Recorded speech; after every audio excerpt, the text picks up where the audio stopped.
United States Military Academy, West Point. It may seem presumptuous that so young a man as myself should propose to write his life and memoirs. For, as a rule, one waits until he has accomplished something in the world, or until he has reached old age, before he ventures to tell of the times in which he has lived, and of his part in them. But the profession to which I belong, which is that of a soldier, and which is the noblest profession a man can follow, is a hazardous one, and were I to delay until tomorrow to write down what I have seen and done, these memoirs might never be written, for, such being the fortune of war, tomorrow might not come. So I propose to tell now of the little I have accomplished in the first 23 years of my life, and from month to month, to add to these memoirs in order that, should I be suddenly taken off, my debit and credit pages may be found carefully written up to date and carried forward. On the other hand, should I live to be an old man, this record of my career will furnish me with material for a more complete autobiography, and will serve as a safeguard against a failing memory. In writing a personal narrative, I take it that the most important events to be chronicled in the life of a man are his choice of a wife and his choice of a profession.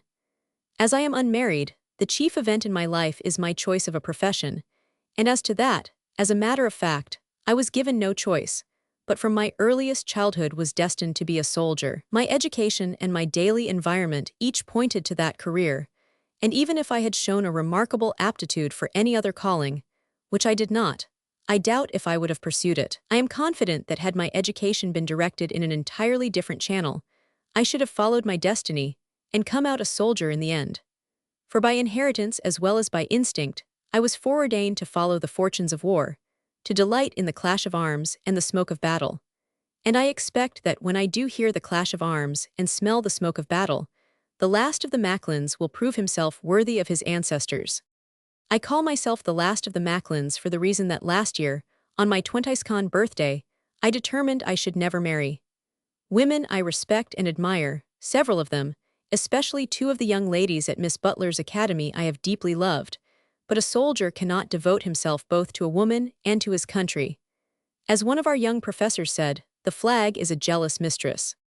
The one who, in my earliest childhood, arranged that I should follow the profession of arms was my mother's father and my only surviving grandparent.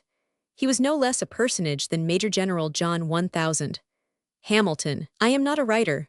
My sword, I fear and hope, will always be easier in my hand than my pen, but I wish for a brief moment I could hold it with such skill that I might tell of my grandfather properly and gratefully, and describe him as the gentle and brave man he was. I know he was gentle, for though I never had a woman to care for me as a mother cares for a son, I never missed that care. And I know how brave he was, for that is part of the history of my country. During many years he was my only parent or friend or companion. He taught me my lessons by day and my prayers by night, and when I passed through all the absurd ailments to which a child is heir, he sat beside my cot and lulled me to sleep, or told me stories of the war. There was a childlike and simple quality in his own nature, which made me reach out to him and confide in him as I would have done to one of my own age. Later, I scoffed at this virtue in him as something old-fashioned and credulous. That was when I had reached the age when I was older, I hope, than I shall ever be again. There is no such certainty of knowledge on all subjects as one holds at 18 and at 80, and at 18 I found his care and solicitude irritating and irksome. With the intolerance of youth, I could not see the love that was back of his anxiety, and which should have softened it for me with a halo and made me considerate and grateful. Now I see it now that it is too late. But surely he understood, he knew how I looked up to him, how I loved him, and how I tried to copy him, and because I could not, consoled myself inwardly by thinking that the reason I had failed was because his way was the wrong one, and that my way was the better. If he did not understand then, he understands now. I cannot bear to think he does not understand and forgive me. Those were the best days of my life, the days I spent with him as a child in his own home on the Hudson. It stands at Dobbs Ferry, set in a grove of pines, with a garden about it, and a box hedge that shuts it from the road. The room I best remember is the one that overlooks the Hudson and the Palisades. From its windows you can watch the great vessels passing up and down the river, and the excursion steamers flying many flags, and tiny pleasure boats and great barges. There is an open fireplace in this room, and in a corner formed by the bookcase and next to the woodbox was my favorite seat. My grandfather's place was in a great leather chair beside the centre table, and I used to sit cross-legged on a cushion at his feet, with my back against his knees and my face to the open hearth. I can still see the pages of Charles O'Malley and Midshipman Easy, as I read them by the lifting light of that wood fire, and I can hear the wind roaring down the chimney and among the trees outside, and the steamers signaling to each other as they pushed through the ice and fog to the great city that lay below us. I can feel the fire burning my face, and the cold shivers that ran down my back, as my grandfather told me of the Indians who had once hunted in the very woods back of our house, and of those he had fought with on the plains. With the imagination of a child, I could hear, mingled with the shrieks of the wind as it dashed the branches against the roof, their hideous war cries as they rushed to some night attack, or the howling of the wolves in the snow. When I think of myself as I was then, I am very fond of that little boy who sat shivering with excitement and staring with open eyes at the pictures he saw in the firelight. A little boy who had made no enemies, no failures, who had harmed no one, and who knew nothing of the world outside the walls that sheltered him, save the brave old soldier who was his law and his example, his friend in trouble and his playmate. I knew nothing then, and I know very little now, either of my father or my mother. Whenever I asked my grandfather concerning them, he always answered vaguely that he would tell me some day, when you are of age, but whether he meant when I was 21 or of an age when I was best fitted to hear the truth, I shall never know. But I guessed the truth from what he let fall, and from what I have since heard from others, although that is but little, for I could not ask strangers to tell me of my own people. For some reason, soon after they were married, my mother and father separated, and she brought me to live with her father, and he entered the Southern Army. I like to think that I can remember my mother, and it seems I must, for very dimly I recollect a young girl who used to sit by the window looking out at the passing vessels. There is a daguerreotype of my mother, and it may be that my recollection of her is builded upon that portrait. She died soon after we came to live with my grandfather, when I was only 3 years old, but I am sure I remember her, for no other woman was ever in the house, and the figure of the young girl looking out across at the Palisades is very clear to me. My father was an Irish officer and gentleman who came to the States to better his fortunes. This was just before the war, and as soon as it began, although he lived in the North, in New York City, he joined the Southern Army and was killed. I believe, from what little I have learned of him, that he was both wild and reckless, but the few who remember him all say that he had many noble qualities, and was much loved by men, and I am afraid by women. I do not know more than that, except the one story of him, which my grandfather often told me. Whatever a man may say of your father, he would tell me, you need not believe, for they may not have understood him, and all that you need to remember, until when you are of age I shall tell you the whole truth, is how he died. It is a brief story. My father was occupying a trench, which for some hours his company had held under a heavy fire. When the Yankees charged with the bayonet, he rose to meet them, but at the same moment the bugle sounded the retreat, and half of his company broke and ran. My father sprang to the top of the trench and called, "Come back, boys, we'll give them one more volley." It may have been that he had misunderstood the call of the bugle and disobeyed through ignorance, or it may have been that in his education the signal to retreat had been omitted, for he did not heed it, and stood outlined against the sky, looking back and waving his hand to his men. But they did not come to him, and the advancing troop fired, and he fell upon the trench with his body stretched along its length. The Union officer was far in advance of his own company, and when he leaped upon the trench, he found that it was empty and that the Confederate troops were in retreat. He turned and shouted, laughing, "Come on, there's only one man here and he's dead." But my father reached up his hand, to where the officer stood above him, and pulled at his scabbard. "Not dead but dying, Captain," my father said, "and that's better than retreating, isn't it?"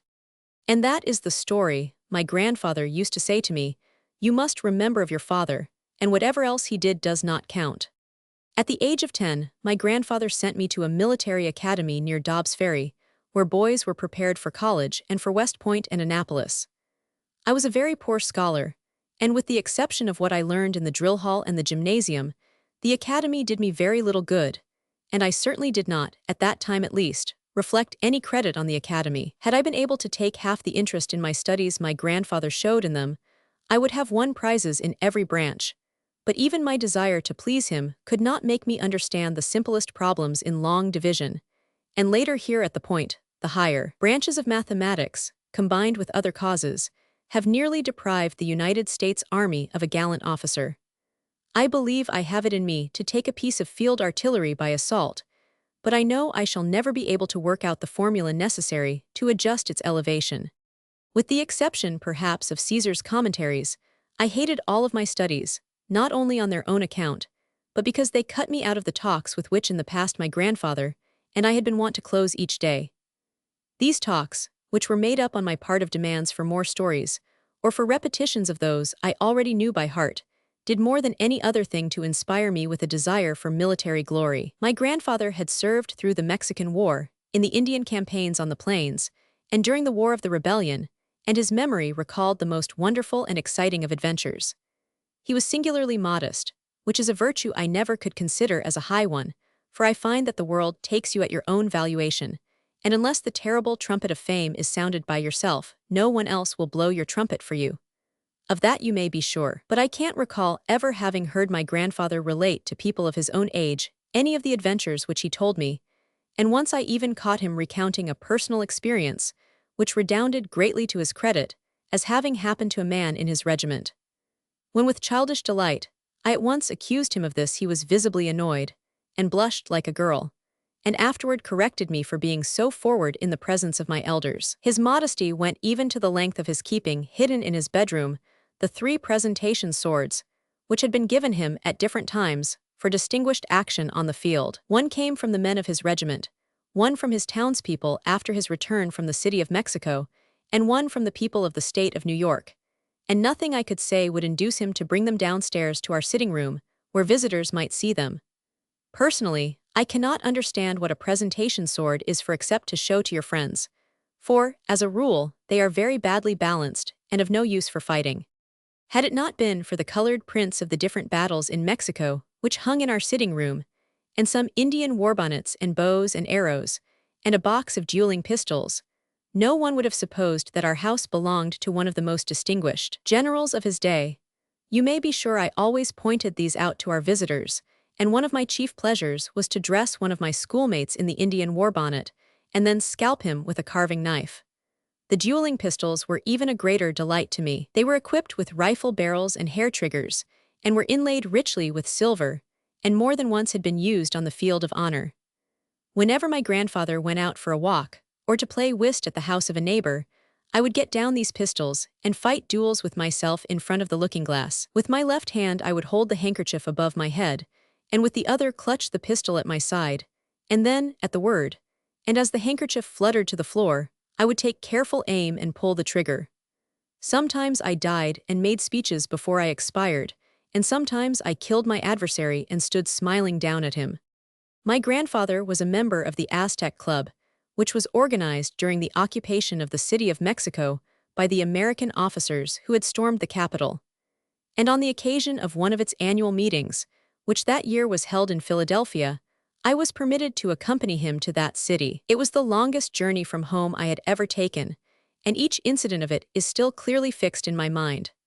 The event of the reunion was a dinner given at the house of General Patterson, and on the morning before the dinner, the members of the club were invited to assemble in the garden which surrounded his house. To this meeting, my grandfather conducted me, and I found myself surrounded by the very men of whom he had so often spoken.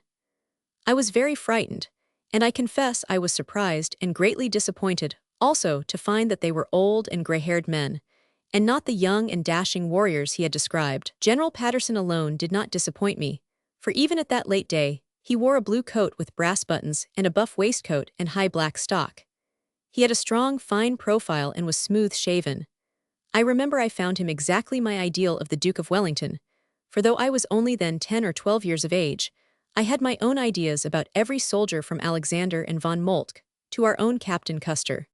It was in the garden behind the Patterson house that we met the general, and he alarmed me very much by pulling my shoulders back and asking me my age, and whether or not I expected to be as brave a soldier as my grandfather, to which latter question I said, "Yes, General," and then could have cried with mortification, for all of the great soldiers laughed at me. One of them turned and said to the only one who was seated, "That is Hamilton's grandson." The man who was seated did not impress me very much. He was younger than the others. He wore a black suit and a black tie, and the 3 upper buttons of his waistcoat were unfastened. His beard was close-cropped, like a blacking brush, and he was chewing on a cigar that had burned so far down that I remember wondering why it did not scorch his mustache. And then, as I stood staring up at him and he down at me, it came over me who he was, and I can recall even now how my heart seemed to jump, and I felt terribly frightened, and as though I were going to cry. My grandfather bowed to the younger man in the courteous, old-fashioned manner he always observed and said, "General, this is my grandchild, Captain Macklin's boy. When he grows up, I want him to be able to say he has met you. I am going to send him to West Point." The man in the chair nodded his head at my grandfather, and took his cigar from his mouth and said, "When he's ready to enter, remind me, let me know," and closed his lips again on his cigar, as though he had missed it even during that short space of time. But had he made a long oration, neither my grandfather nor I could have been more deeply moved. My grandfather said, "Thank you, General. It is very kind of you," and led me away smiling so proudly that it was beautiful to see him. When he had entered the house he stopped, and bending over me asked, "Do you know who that was, Roy?" But with the awe of the moment still heavy upon me, I could only nod and gasp at him. "That was General Grant," my grandfather said. "Yes, I know," I whispered. I am not particularly proud of the years that preceded my entrance to West Point, and of the years I have spent here I have still less reason to be content. I was an active boy, and behaved as other young cubs of that age, no better and no worse. Dobbs Ferry was not a place where temptations beset one, and though we were near New York, we were not of it, and we seldom visited it. When we did, it was to go to a matinee at some theater, returning the same afternoon in time for supper. My grandfather was very fond of the drama, and had been acquainted since he was a young man with some of the most distinguished actors. With him, I saw Edwin Booth in Macbeth, and Lester Wallack in Rosedale, and John McCullough in Virginius, a tragedy which was to me so real and moving that I wept all the way home in the train. Sometimes I was allowed to visit the theater alone, and on these afternoons, I selected performances of a lighter variety, such as that given by Harrigan Hart in their theater on Broadway. Every Thanksgiving Day I was allowed, after witnessing the annual football match between the students from Princeton and Yale universities, to remain in town all that night. On these great occasions, I used to visit Coster Biles on 23rd Street, a long, low building, very dark and very smoky, and which on those nights was blocked with excited mobs of students, wearing different colored ribbons and shouting the cries of their different colleges. I envied and admired these young gentlemen, and thought them very fine fellows indeed. They wore in those days long green coats, which made them look like coachmen, and high, bell-shaped hats, both of which, as I now can see, were a queer survival of the fashions of 1830, and which now for the second time have disappeared. To me, with my country clothes and manners and scanty spending money, the way these young collegians wagered their money at the football match, and drank from their silver flasks, and smoked and swaggered in the hotel corridors, was something to be admired and copied. And although I knew none of them, and would have been ashamed had they seen me in company with any of my boyfriends from Dobbs Ferry, I followed them from one hotel to another, pretending I was with them, and even penetrated at their heels into the Café of Delmonico. I felt then for a brief moment that I was seeing life, the life of a great metropolis, and in company with the young swells who made it the rushing, delightful whirlpool it appeared to be. It seemed to me then, that to wear a green coachman's coat, to rush the doorkeeper at the Haymarket Dancing Hall, and to eat supper at the Silver Grill was to be a man about town, and each year I returned to our fireside at Dobbs Ferry with some discontent. The excursions made me look restlessly forward to the day when I would return from my western post, a dashing young cavalry officer on leave, and would wake up the cafes and clubs of New York, and throw my money about as carelessly as these older boys were doing then.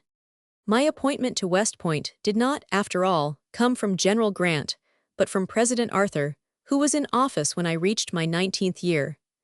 Had I depended upon my congressman for the appointment, and had it been made after a competitive examination of candidates, I doubt if I would have been chosen. Perhaps my grandfather feared this, and had it in his mind, when he asked the president to appoint me. It was the first favor he had ever asked of the government he had served so well, and I felt more grateful to him for having asked the favor, knowing what it cost him to do so, than I did to the president for granting it. I was accordingly entered upon the rolls of the military academy, and my career as a soldier began. I wish I could say it began brilliantly, but the records of the academy would not bear me out. Had it not been that I was forced to study books, I would not have been a bad student. For in everything but books, in everything that bore directly on the training of a soldier and which depended upon myself, as, for example, drill, riding, marksmanship, and a knowledge of the manual.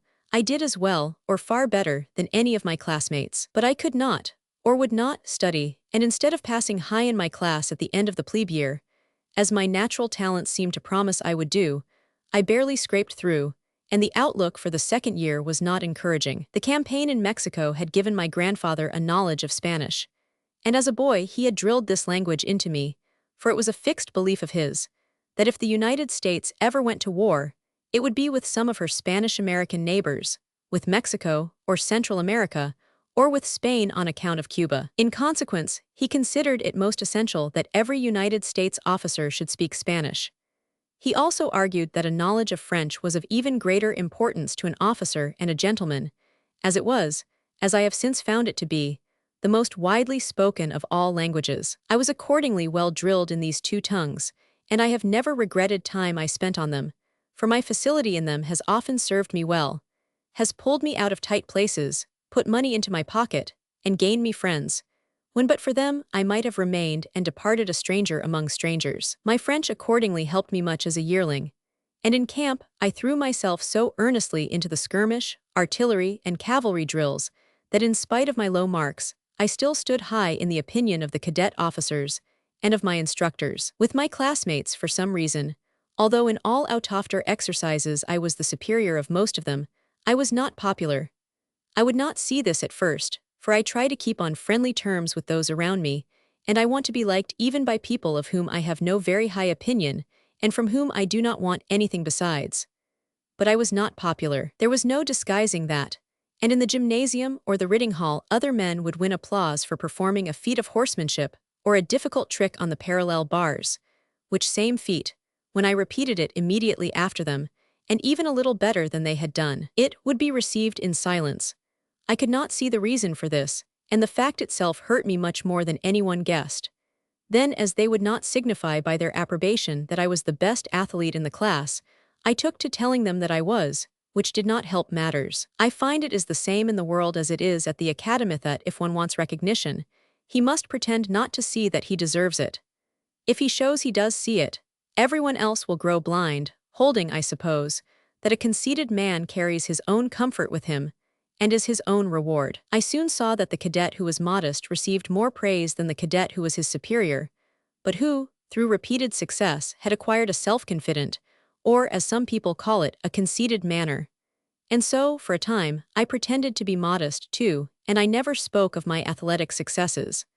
But I was never very good at pretending, and soon gave it up. Then I grew morbid over my inability to make friends, and moped by myself, having as little to do with my classmates as possible.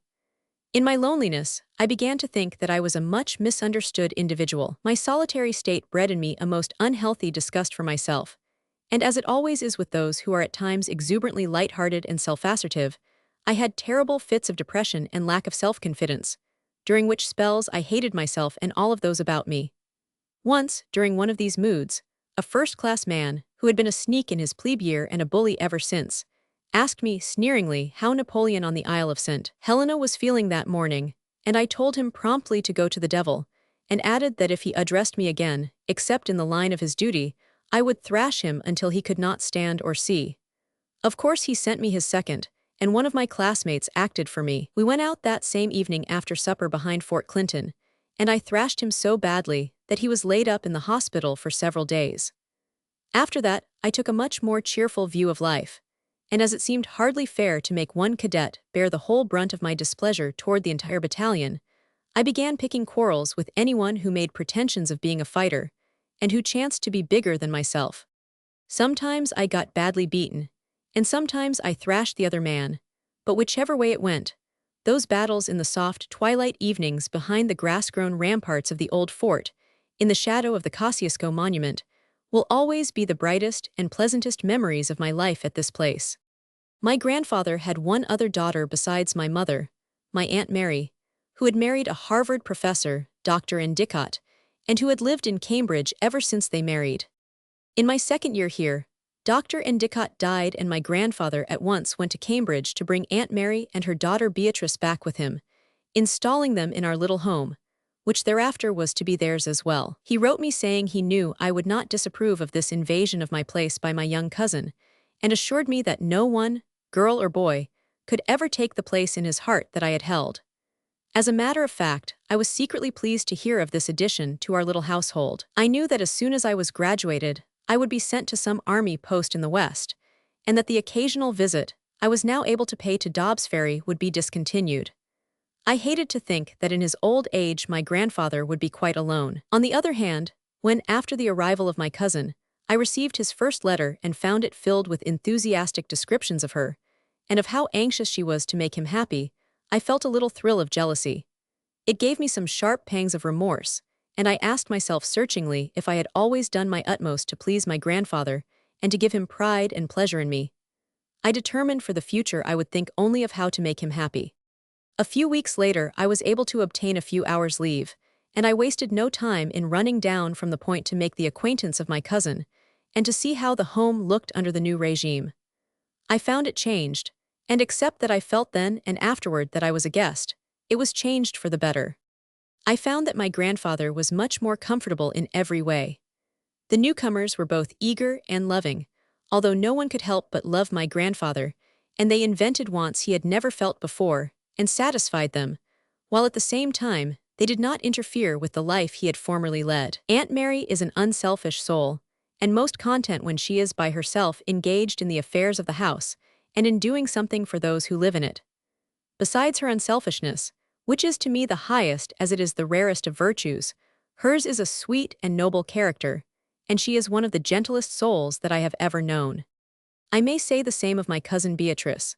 When she came into the room, my first thought was how like she was to a statuette of a Dresden shepherdess, which had always stood at one end of our mantelpiece, coquetting with the shepherd lad on the other side of the clock. As a boy, the shepherdess had been my ideal of feminine loveliness. Since then my ideals had changed rapidly and often, but Beatrice reminded me that the shepherdess had once been my ideal. She wore a broad straw hat, with artificial roses which made it hang down on one side, and as she had been working in our garden, she wore huge gloves and carried a trowel in one hand. As she entered, my grandfather rose hastily from his chair and presented us with impressive courtesy. "Royal," he said, "this is your cousin, Beatrice and Dicot."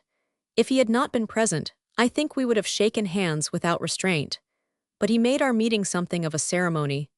I brought my heels together and bowed as I have been taught to do at the academy, and seeing this, she made a low courtesy. She did this apparently with great gravity, but as she kept her eyes on mine, I saw that she was mocking me. If I am afraid of anything, it has certainly never proved to be a girl, but I confess I was strangely embarrassed. My cousin seemed somehow different from any of the other girls I had met. She was not at all like those with whom I had danced at the Hotel Hops, and to whom I gave my brass buttons in flirtation walk. She was more fine, more elusive, and yet most fascinating, with a quaint old-fashioned manner that at times made her seem quite a child, and the next moment changed her into a worldly and charming young woman. She made you feel she was much older than yourself in years, and in experience and in knowledge. That is the way my cousin appeared to me the first time I saw her, when she stood in the middle of the room courtesying mockingly at me and looking like a picture on an old French fan. That is how she has since always seemed to me, one moment a woman, and the next a child, one moment tender and kind and merry, and the next disapproving, distant, and unapproachable. Up to the time I met Beatrice, I had never thought it possible to consider a girl as a friend. For the matter of that, I had no friends even among men, and I made love to girls. My attitude toward girls, if one can say that a man of 18 has an attitude, was always that of the devoted admirer. If they did not want me as a devoted admirer, I put them down as being proud and haughty or stuck up. It never occurred to me then that there might be a class of girl who, on meeting you, did not desire that you should at once tell her exactly how you loved her, and why. The girls who came to Cranston's certainly seemed to expect you to set their minds at rest on that subject, and my point of view of girls was taken entirely from them. I can remember very well my pause of dawning doubt and surprise when a girl first informed me she thought a man who told her she was pretty was impertinent. What bewildered me still more on that occasion was that this particular girl was so extremely beautiful that to talk about anything else but her beauty was a waste of time. It made all other topics trivial, and yet she seemed quite sincere in what she said, and refused to allow me to bring our talk to the personal basis of what I am to you and what you are to me. It was in discussing that question that I considered myself an artist and a master. My classmates agreed with me in thinking as I did, and from the first moment I came here called me Masher Macklin, a sobriquet of which I fear for a time I was rather proud. Certainly, I strove to live up to it.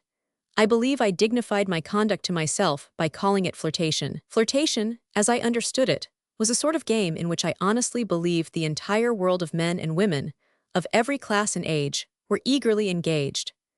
Indeed, I would have thought it rather ungallant, and conduct unworthy of an officer and a gentleman, had I not at once pretended to hold an ardent interest in every girl I met. This seems strange now, but from the age of 14 up to the age of 20, that was my way of regarding the girls I met, and even today I fear my attitude toward them has altered but slightly. For now, although I no longer tend to care when I do not, nor make love as a matter of course, I find it is the easiest attitude to assume toward most women. It is the simplest to slip into, just as I have certainly found it the one from which it is most difficult to escape, but I never seem to remember that until it is too late. A classmate of mine once said to me, "Royal, you remind me of a man walking along a road with garden gates opening on each side of it. Instead of keeping to the road, you stop at every gate and say, 'Oh, what a pretty garden. I'll just slip in there and find out where that path will take me.' And the nigh are either thrown out, and the gate slammed after you, or you lose yourself in a maze and you can't get out until you break out. But does that ever teach you a lesson? No. Instead of going ahead along the straight and narrow way and keeping out of temptation, you halt at the very next gate you come to, just as though you had never seen a gate before, and exclaim, 'Now, this is a pretty garden, and what a neat white fence. I really must vault in and take a look round.' And so the whole thing is gone over again." I confess there may be some truth in what he said, but the trouble I find with the straight and narrow way is that there's not room enough in it for two. And then, it is only fair to me to say that some of the gardens were really most beautiful, and the shade very deep and sweet there, and the memories of the minutes I passed in them were very refreshing when I went back to the dust of the empty road. And no one, man or woman, can say that Royal Macklin ever trampled on the flowers, or broke the branches, or trespassed in another man's private grounds. It was my cousin Beatrice who was responsible for the change of heart in me toward womankind. For very soon after she came to live with us, I noticed that in regard to all other young women I was growing daily more exacting. I did not admit this to myself, and still less to Beatrice, because she was most scornful of the girls I knew and mocked at them. This was quite unfair of her, because she had no real acquaintance with them, and knew them only from photographs and tintypes, of which I had a most remarkable collection, and of what I chose to tell her about them. I was a good deal annoyed to find that the stories which appealed to me as best illustrating the character of each of my friends only seemed to furnish Beatrice with fresh material for ridicule, and the girls of whom I said the least were the ones of whom she approved. The only girls of my acquaintance who also were friends of hers were two sisters who lived at Dobbs Ferry, and whose father owned the greater part of it, and a yacht, in which he went down to his office every morning. But Beatrice held that my manner even to them was much too free and familiar, and that she could not understand why I did not see that it was annoying to them as well. I could not tell her in my own defense that their manner to me, when she was with us, and when she was not, varied in a remarkable degree. It was not only girls who carried themselves differently before Beatrice. Every man who met her seemed to try and show her the best in him, or at least to suppress any thought or act which might displease her. It was not that she was a prig, or an angel, but she herself was so fine and sincere, and treated all with such an impersonal and yet gracious manner, that it became contagious, and everybody who met her imitated the model she unconsciously furnished. I was very much struck with this when she visited the academy. Men who before her coming had seemed bold enough for any game, became dumb and embarrassed in her presence, and eventually, it was the officers and instructors who escorted her over the grounds, while I and my acquaintances among the cadets formed a straggling rearguard at her heels. On account of my grandfather, both she and my aunt were made much of by the commandant and all the older officers, and when they continued to visit the academy, they were honored and welcomed for themselves, and I found that on such occasions my own popularity was enormously increased. I have always been susceptible to the opinion of others. Even when the reigning belle or the popular man of the class was not to me personally attractive, the fact that she was the reigning belle and that he was the man of the hour made me seek out the society of each. This was even so, when, as a matter of fact, I should have much preferred to dance with some less conspicuous beauty or talk with a more congenial companion. Consequently, I began to value my cousin, whom I already regarded with the most tremendous admiration, for those lighter qualities which are common to all attractive girls, but which in my awe of her I had failed to recognize. There were many times even when I took myself by the shoulders and faced the question if I were not in love with Beatrice. I mean truly in love, with that sort of love that one does not talk about, even to oneself, certainly not to the girl. As the young man of the family, I had assumed the position of the heir of the house, and treated Beatrice like a younger sister, but secretly I considered her in no such light. Many nights when on post I would halt to think of her, and of her loveliness and high sincerity, and forget my duty while I stood with my arms crossed on the muzzle of my gun. In such moments the night, the silence, the moonlight piercing the summer leaves and falling at my feet, made me forget my promise to myself that I would never marry. I used to imagine then it was not the unlicked cubs under the distant tents I was protecting, but that I was awake to watch over and guard Beatrice, or that I was a knight, standing his vigil so that he might be worthy to wear the red cross and enter her service. In those lonely watches I saw littlenesses and meannesses in myself, which I could not see in the brisk light of day, and my self-confidence slipped from me and left me naked and abashed. I saw myself as a vain, swaggering boy, who, if he ever hoped to be a man among men, such as Beatrice was a woman above all other women, must change his nature at once and forever. I was glad that I owed these good resolutions to her. I was glad that it was she who inspired them. Those nights, as I leaned on my gun, I dreamed even that it might end happily and beautifully in our marriage. I wondered if I could make her care, if I could ever be worthy of her, and I vowed hotly that I would love her as no other woman was ever loved. And then I would feel the cold barrel of my musket pressing against the palm of my hand, or the bayonet would touch my cheek, and at the touch something would tighten in my throat, and I would shake the thoughts from me, and remember that I was sworn to love only my country and my country's flag. In my 3rd year here my grandfather died. As the winter closed in he had daily grown more feeble, and sat hour after hour in his great armchair, dozing and dreaming, before the open fire. And one morning when he was alone in the room, death, which had so often taken the man at his side, and stood at salute to let him live until his work was done, came to him and touched him gently. A few days later, when his body passed through the streets of our little village, all the townspeople left their houses and shops, and stood in silent rows along the sidewalks, with their heads uncovered to the falling snow. Soldiers of his old regiments, now busy men of affairs in the great city below us, came to march behind him for the last time. Officers of the Loyal Legion, veterans of the Mexican War, regulars from Governor's Island, with their guns reversed, societies, political clubs, and strangers who knew him only by what he had done for his country, followed in the long procession as it wound its way through the cold, gray winter day to the side of the open grave. Until then I had not fully understood what it meant to me, for my head had been numbed and dulled. But as the body disappeared into the grave, and the slow notes of the bugle rose in the final call of lights out, I put my head on my aunt's shoulder and cried like a child. And I felt as though I were a child again, as I did when he came and sat beside my bed, and heard me say my prayers, and then closed the door behind him, leaving me in the darkness and alone. But I was not entirely alone, for Beatrice was true and understanding, putting her own grief out of sight, caring for mine, and giving it the first place in her thoughts. For the next 2 days we walked for hours through the autumn woods where the dead leaves rustled beneath our feet, thinking and talking of him. Or for hours we would sit in silence, until the sun sank a golden red behind the wall of the Palisades, and we went back through the cold night to the open fireside and his empty chair. St. Charles Hotel, New Orleans. 6 months ago, had anyone told me that the day would come when I would feel thankful for the loss of my grandfather, I would have struck him. But for the last week, I have been almost thankful that he is dead. The worst that could occur has happened. I am in bitter disgrace, and I am grateful that grandfather died before it came upon me. I have been dismissed from the academy. The last of the fighting Macklins has been declared unfit to hold the president's commission. I am cast out irrevocably. There is no appeal against the decision. I shall never change the gray for the blue. I shall never see the U.S. on my saddlecloth, nor salute my country's flag as it comes fluttering down at sunset. That I am on my way to try and redeem myself is only an attempt to patch up the broken pieces. The fact remains that the army has no use for me. I have been dismissed from West Point in disgrace. It was a girl who brought it about, or rather my own foolishness over a girl. And before that there was much that led up to it. It is hard to write about it, but in these memoirs I mean to tell everything good with the bad, and as I deserve no excuse, I make none. During that winter, after the death of my grandfather and the spring which had followed, I tried hard to do well at the point.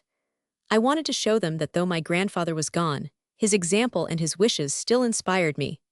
And though I was not a studious cadet, I was a smart soldier, and my demerits, when they came, were for smoking in my room or for breaking some other such silly rule, and never for slouching through the manual or coming on parade with my belts twisted. And at the end of the second year, I had been promoted from corporal to be a cadet first sergeant, so that I was fourth in command over a company of 70. Although this gave me the advantage of a light after taps until 11 o'clock, my day was so taken up with roll calls, riding and evening drills and parade, that I never seemed to find time to cram my mechanics and chemistry, of which latter I could never see any possible benefit.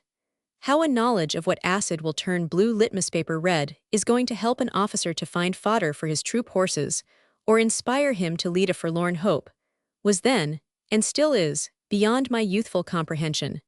But these studies were down on the roster, and whether I thought well of them or not, I was marked on them and judged accordingly. But I cannot claim that it was owing to them, or my failure to understand them, that my dismissal came, for, in spite of the absence of 3s in my markings and the abundance of 2s, I was still a soldierly cadet, and in spite of the fact that I was a stupid student, I made an excellent drill master. The trouble, when it came, was all my own making, and my dismissal was entirely due to an act of silly recklessness and my own idiocy. I had taken chances before and had not been caught. Several times I ran the sentries at night for the sake of a noisy, drunken spree at a roadside tavern, and several times I had risked my chevrons because I did not choose to respect the arbitrary rules of the academy which chafed my spirit and invited me to rebellion. It was not so much that I enjoyed those short hours of freedom, which I snatched in the face of such serious penalties, but it was the risk of the thing itself which attracted me and which stirred the spirit of adventure that at times sways us all. It was a girl who brought about my dismissal. I do not mean that she was in any way to blame, but she was the indirect cause of my leaving the academy.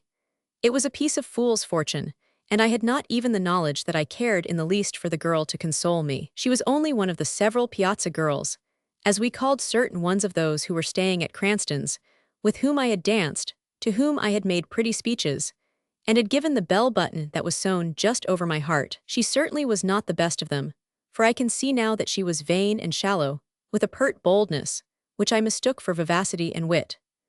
3 years ago, at the age of 20, my knowledge of women was so complete that I divided them into 6 classes, and as soon as I met a new one I placed her in one of these classes, and created her according to the line of campaign I had laid down as proper for that class. Now, at 23, I believe that there are as many different kinds of women as there are women, but that all kinds are good.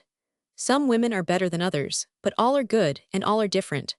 This particular one unknowingly did me a great harm, but others have given me so much that is for good, that the balance side is in their favor. If a man is going to make a fool of himself, I personally would rather see him do it on account of a woman than for any other cause. For centuries, Antony has been held up to the scorn of the world because he deserted his troops and his fleet, and sacrificed the Roman Empire for the sake of Cleopatra. Of course, that is the one thing a man cannot do, desert his men and betray his flag. But if he is going to make a bad break in life, I rather like his doing it for the love of a woman. And after all, it is rather fine to have for once felt something in you so great that you placed it higher than the Roman Empire. I haven't the excuse of any great feeling in my case. She, the girl at Cranston's, was leaving the point on the morrow, and she said if all I had sworn to her was true, I would run the sentries that night to dance with her at the hop. Of course, love does not set tests nor ask sacrifices, but I had sworn that I had loved her, as I understood the world, and I told her I would come. I came, and I was recognized as I crossed the piazza to the ballroom. On the morning following, I was called to the office of the commandant and was told to pack my trunk. I was out of uniform in an hour, and that night at parade the order of the War Department dismissing me from the service was read to the assembled battalion. I cannot write about that day. It was a very bright, beautiful day, full of life and sunshine, and I remember that I wondered how the world could be so cruel and unfeeling. The other second-classmen came in while I was packing my things to say that they were sorry. They were kind enough, and some of them wanted me to go off to New York to friends of theirs and help upset it and get drunk. Their idea was, I suppose, to show the authorities how mistaken they had been in not making me an officer. But I could not be civil to any of them. I hated them all, and the place, and everyone in it. When I was dismissed, my first thought was one of utter thankfulness that my grandfather died before the disgrace came upon me, and after that, I did not much care. I was desperate and bitterly miserable. I knew, as the authorities could not know, that no one in my class felt more loyal to the service than myself, that I would have died 20 deaths for my country, that there was no one company post in the West, however distant from civilization, that would not have been a paradise to me, that there was no soldier in the army who would have served more devotedly than myself. And now I was found wanting and thrown out to herd with civilians, as unfit to hold the president's commission. After my first outbreak of impotent rage, I blamed everyone but myself for more set in, and I thought of grandfather and of how much he had done for our country, and how we had talked so confidently together of the days when I would follow in his footsteps, as his grandchild, and as the son of fighting Macklin. All my life I had talked and thought of nothing else, and now, just as I was within a year of it, I was shown the door which I never can enter again. That it might be easier for us when I arrived, I telegraphed Beatrice what had happened, and when I reached the house the same afternoon she was waiting for me at the door, as though I was coming home for a holiday, and it was all as it might have been. But neither of us was deceived, and without a word we walked out of the garden and up the hill to the woods where we had last been together 6 months before. Since then all had changed. Summer had come, the trees were heavy with leaves, and a warm haze hung over the river and the palisades beyond. We seated ourselves on a fallen tree at the top of the hill and sat in silence, looking down into the warm, beautiful valley. It was Beatrice who was the first to speak. "I have been thinking of what you can do," she began, gently, "and it seems to me, Royal, that what you need now is a good rest. It has been a hard winter for you. You have had to meet the two greatest trials that I hope will ever come to you. You took the first one well, as you should, and you will take this lesser one well also. I know you will. But you must give yourself time to get over this disappointment, and to look about you. You must try to content yourself at home with mother and with me. I am so selfish that I am almost glad it has happened, for now for a time we shall have you with us, all to ourselves, and we can take care of you and see that you are not gloomy and morbid. And then when the fall comes you will have decided what is best to do, and you will have a rest and a quiet summer with those who understand you and love you. And then you can go out into the world to do your work, whatever your work is to be." I turned toward her and stared at her curiously. "Whatever my work is to be," I repeated. "That was decided for me, Beatrice, when I was a little boy." She returned my look for a moment in some doubt, and then leaned eagerly forward. "You mean to enlist?" she asked. "To enlist? Not I," I answered hotly. "If I am not fit to be an officer now, I never shall be, at least not by that road. Do you know what it means? It's the bitterest life a man can follow. He is neither the one thing nor the other. The enlisted men suspect him, and the officers may not speak with him. I know one officer who got his commission that way. He swears now he would rather have served the time in jail. The officers at the post pointed him out to visitors as the man who had failed at West Point, and who was working his way up from the ranks. And the men of his company thought, God help him, that he was too good for them and made his life hell. Do you suppose I'd show my musket to men of my old mess, and have the girls I've danced with see me marching up and down a boardwalk with a gun on my shoulder? Do you see me going on errands for the men I've hazed, and showing them my socks and shirts at inspection, so they can give me a good mark for being a clean and tidy soldier? No, I'll not enlist. If I'm not good enough to carry a sword, I'm not good enough to carry a gun, and the United States Army can struggle along without me." Beatrice shook her head. "Don't say anything y'all be sorry for, Royal," she warned me. "You don't understand," I interrupted. "I'm not saying anything against my own country or our army. How can I? I've proved clearly enough that I am not fit for it. I'm only too grateful. I've had 3 years in the best military school in the world, at my country's expense, and I am grateful. Yes, and I am miserable, too, that I have failed to deserve it." I stood up and straightened my shoulders. "But perhaps there are other countries less difficult to please," I said, "where I can lose myself and be forgotten, and where I can see service. After all, a soldier's business is to fight, not to sit at a post all day or to do a clerk's work at Washington." Even as I spoke these chance words, I seemed to feel the cloud of failure and disgrace passing from me. I saw vaguely a way to redeem myself, and though I had spoken with bravado and at random, the words stuck in my mind, and my despondency fell from me like a heavy knapsack. "Come," I said, cheerfully, "there can be no talk of a holiday for me until I have earned it. You know I would love to stay here now with you and Aunt in the old house, but I have no time to mope and be petted. If you fall down, you must not lie in the road and cry over your bruised shins. You must pick yourself up and go on again, even if you are a bit sore and dirty." We said nothing more, but my mind was made up, and when we reached the house, I went at once to my room and repacked my trunk for a long journey.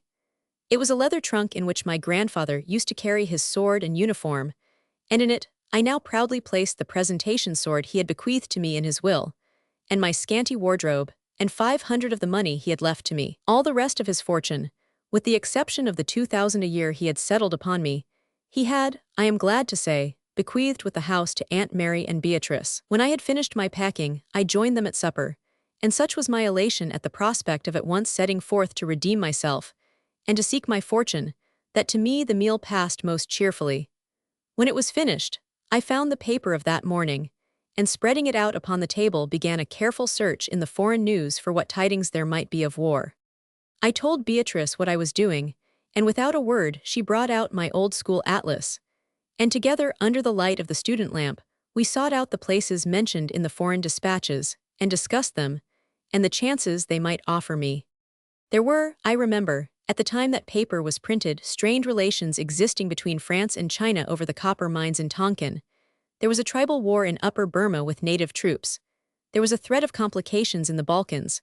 But the Balkans, as I have since learned, are always with us and always threatening. Nothing in the paper seemed to offer me the chance I sought, and apparently peace smiled on every other portion of the globe.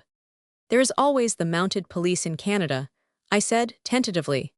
"No," Beatrice answered, quietly, and without asking her reasons I accepted her decision and turned again to the paper. And then my eyes fell on a paragraph which at first I had overlooked at a modest, brief dispatch tucked away in a corner, and unremarkable, except for its strange dateline.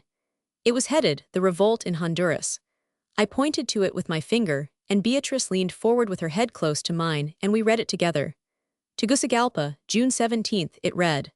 "The revolution here has assumed serious proportions. President Alvarez has proclaimed martial law over all provinces, and leaves tomorrow for Santa Barbara, where the liberal forces under the rebel leader, ex-President Luis Garcia, were last in camp. General Lager is coming from Nicaragua to assist Garcia with his foreign legion of 200 men. He has seized the Nancy Miller, belonging to the Isthmian line, and has fitted her with 2 Gatling guns. He is reported to be bombarding the towns on his way along the coast, and a detachment of government troops is marching to Puerto Cortes to prevent his landing. His force is chiefly composed of American and other aliens, who believe the overthrow of the present government will be beneficial to foreign residents." "General Lager," I cried, eagerly, "that is not a Spanish name. General Lager must be a Frenchman, and it says that the men with him are Americans, and that the present government is against all foreigners." I drew back from the table with a laugh and stood smiling at Beatrice, but she shook her head, even though she smiled too. "Oh, not that," she said. "My dear Beatrice," I expostulated, "it certainly isn't right that American interests in what's the name of the place in Honduras should be jeopardized, is it? And by an ignorant half-breed like this President What's-his-name? Certainly not. It must be stopped, even if we have to requisition every steamer the Isthmian line has afloat." "Oh, Royal," Beatrice cried, "you are not serious. No, you couldn't be so foolish. That's no affair of yours, that's not your country. Besides, that is not war, it is speculation. You are a gentleman, not a pirate and a filibuster." "William Walker was a filibuster," I answered. "He took Nicaragua with 200 men and held it for 2 years against 20,000. "I must begin somewhere," I cried. "Why not there? A girl can't understand these things at least. Some girls can't, but I would have thought you would. What does it matter what I do or where I go?" I broke out bitterly. "I have made a failure of my life at the very start. I am sick and sore and desperate. I don't care where I go or what." I would have ranted on for some time, no doubt, but that a look from Beatrice stopped me in midair, and I stood silent, feeling somewhat foolish. "I can understand this much," she said, "that you are a foolish boy. How dare you talk of having made a failure of your life? Your life has not yet begun. You have yet to make it, and to show yourself something more than a boy." She paused, and then her manner changed, and she came toward me, looking up at me with eyes that were moist and softened with a sweet and troubled tenderness, and she took my hand and held it close in both of hers. I had never seen her look more beautiful than she did at that moment. If it had been any other woman in the world but her, I would have caught her in my arms and kissed her again and again, but because it was she I could not touch her, but drew back and looked down into her eyes with the sudden great feeling I had for her. And so we stood for a moment, seeing each other as we had never seen each other before. And then she caught her breath quickly and drew away. But she turned her face toward me at once, and looked up at me steadily. "I am so fond of you, Royal," she said, bravely. "You know, that I cannot bear to think of you doing anything in this world that is not fine and for the best. But if you will be a knight-errant, and seek out dangers and fight windmills, promise me to be a true knight, and that you will fight only when you must and only on the side that is just, and then you will come back bringing your sheaves with you." I did not dare to look at her, but I raised her hand and held the tips of her fingers against my lips, and I promised, but I would have promised anything at that moment. "If I am to be a knight," I said, and my voice sounded very hoarse and boyish, so that I hardly recognized it as my own, "you must give me your colors to wear on my lance, and if any other knight thinks his colors fairer, or the lady who gave them more lovely than you, I shall kill him." She laughed softly and moved away. "Of course," she said, "of course, you must kill him." She stepped a few feet from me, and raising her hands to her throat, unfastened a little gold chain which she wore around her neck. She took it off and held it toward me. "Would you like this?" she said. I did not answer, nor did she wait for me to do so, but wound the chain around my wrist and fastened it, and I raised it and kissed it, and neither of us spoke. She went out to the veranda to warn her mother of my departure, and I to tell the servants to bring the carriage to the door. A few minutes later, the suburban train drew out of the station at Dobbs Ferry, and I waved my hand to Beatrice as she sat in the carriage looking after me. The night was warm, and she wore a white dress, and her head was uncovered. In the smoky glare of the station lamps I could still see the soft tints of her hair. And as the train bumped itself together and pulled forward, I felt a sudden panic of doubt, a piercing stab at my heart, and something called on me to leap off the car that was bearing me away, and go back to the white figure sitting motionless in the carriage. As I gripped the iron railing to restrain myself, I felt the cold sweat springing to the palm of my hand. For a moment, I forgot the end of my long journey. I saw it as something foolish, mad, fantastic. I was snatching at a flash of powder, when I could warm my hands at an open fire. I was deserting the one thing which counted, and of which I was certain, the one thing I loved. And then the train turned a curve, the lamps of the station and the white ghostly figure were shut from me, and I entered the glaring car filled with close air and smoke and smelling lamps. I seated myself beside a window and leaned far out into the night, so that the wind of the rushing train beat in my face. And in a little time, the clanking car wheels seemed to speak to me, beating out the words brazenly, so that I thought everyone in the car must hear them. turn again, Royal Macklin," they seemed to say to me. "She loves you, Royal Macklin, she loves you, she loves you." And I thought of Dick Whittington when the Bow Bells called to him, as he paused in the country lane to look back at the smoky roof of London, and they had offered him so little, while for me, the words seemed to promise the proudest place a man could hold. And I imagined myself still at home, working by day in some New York office, and coming back by night to find Beatrice at the station waiting for me, always in a white dress, and with her brown hair glowing in the light of the lamps. And I pictured us taking long walks together above the Hudson, and quiet, happy evenings by the fireside.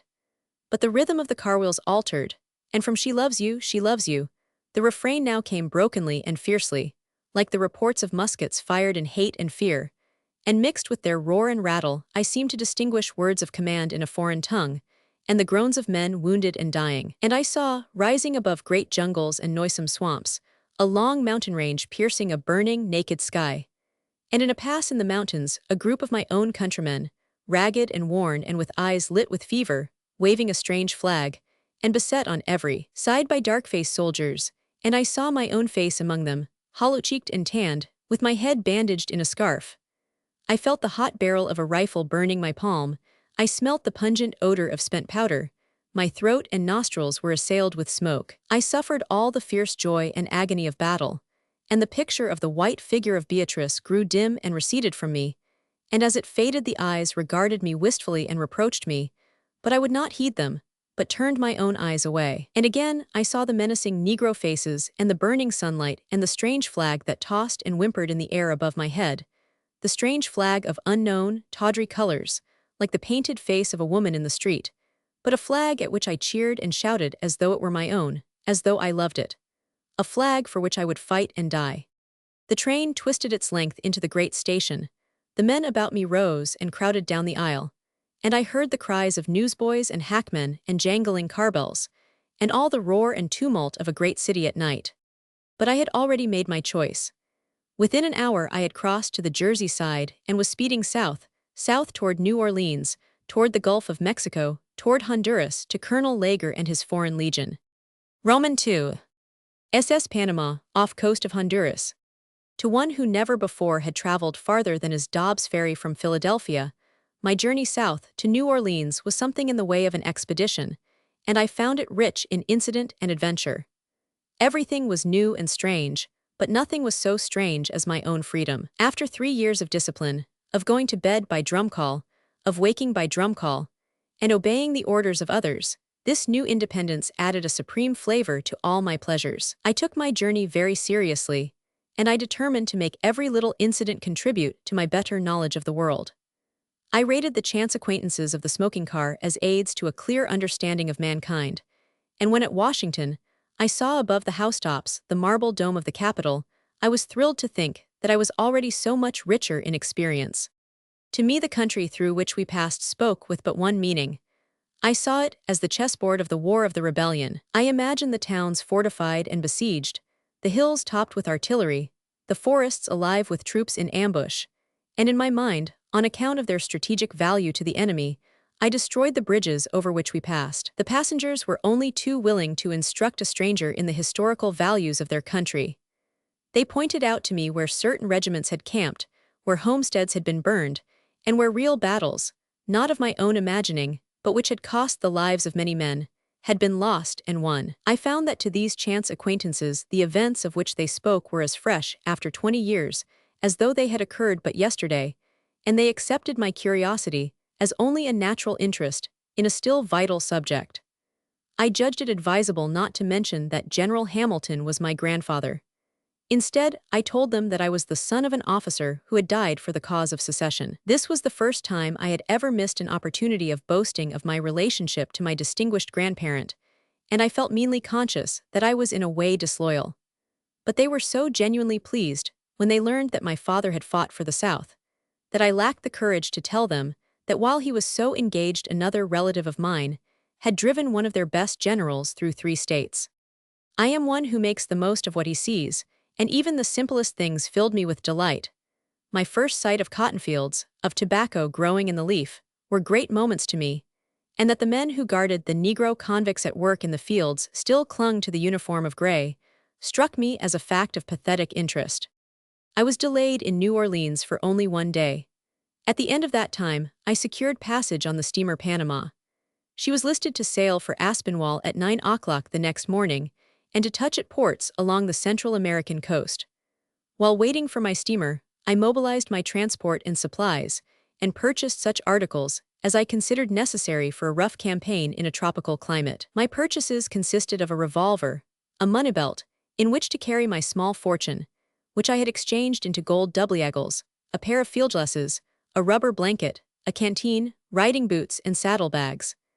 I decided that my uniform and saddle would be furnished me from the quartermaster's department of Garcia's army, for in my ignorance I supposed I was entering on a campaign conducted after the methods of European armies. We left the levees of New Orleans early in the morning, and for the remainder of the day steamed slowly down the Mississippi River. I sat alone upon the deck watching the low, swampy banks slipping past us on either side, the gloomy cypress trees heavy with gray moss, the abandoned cotton gins and disused Negro quarters.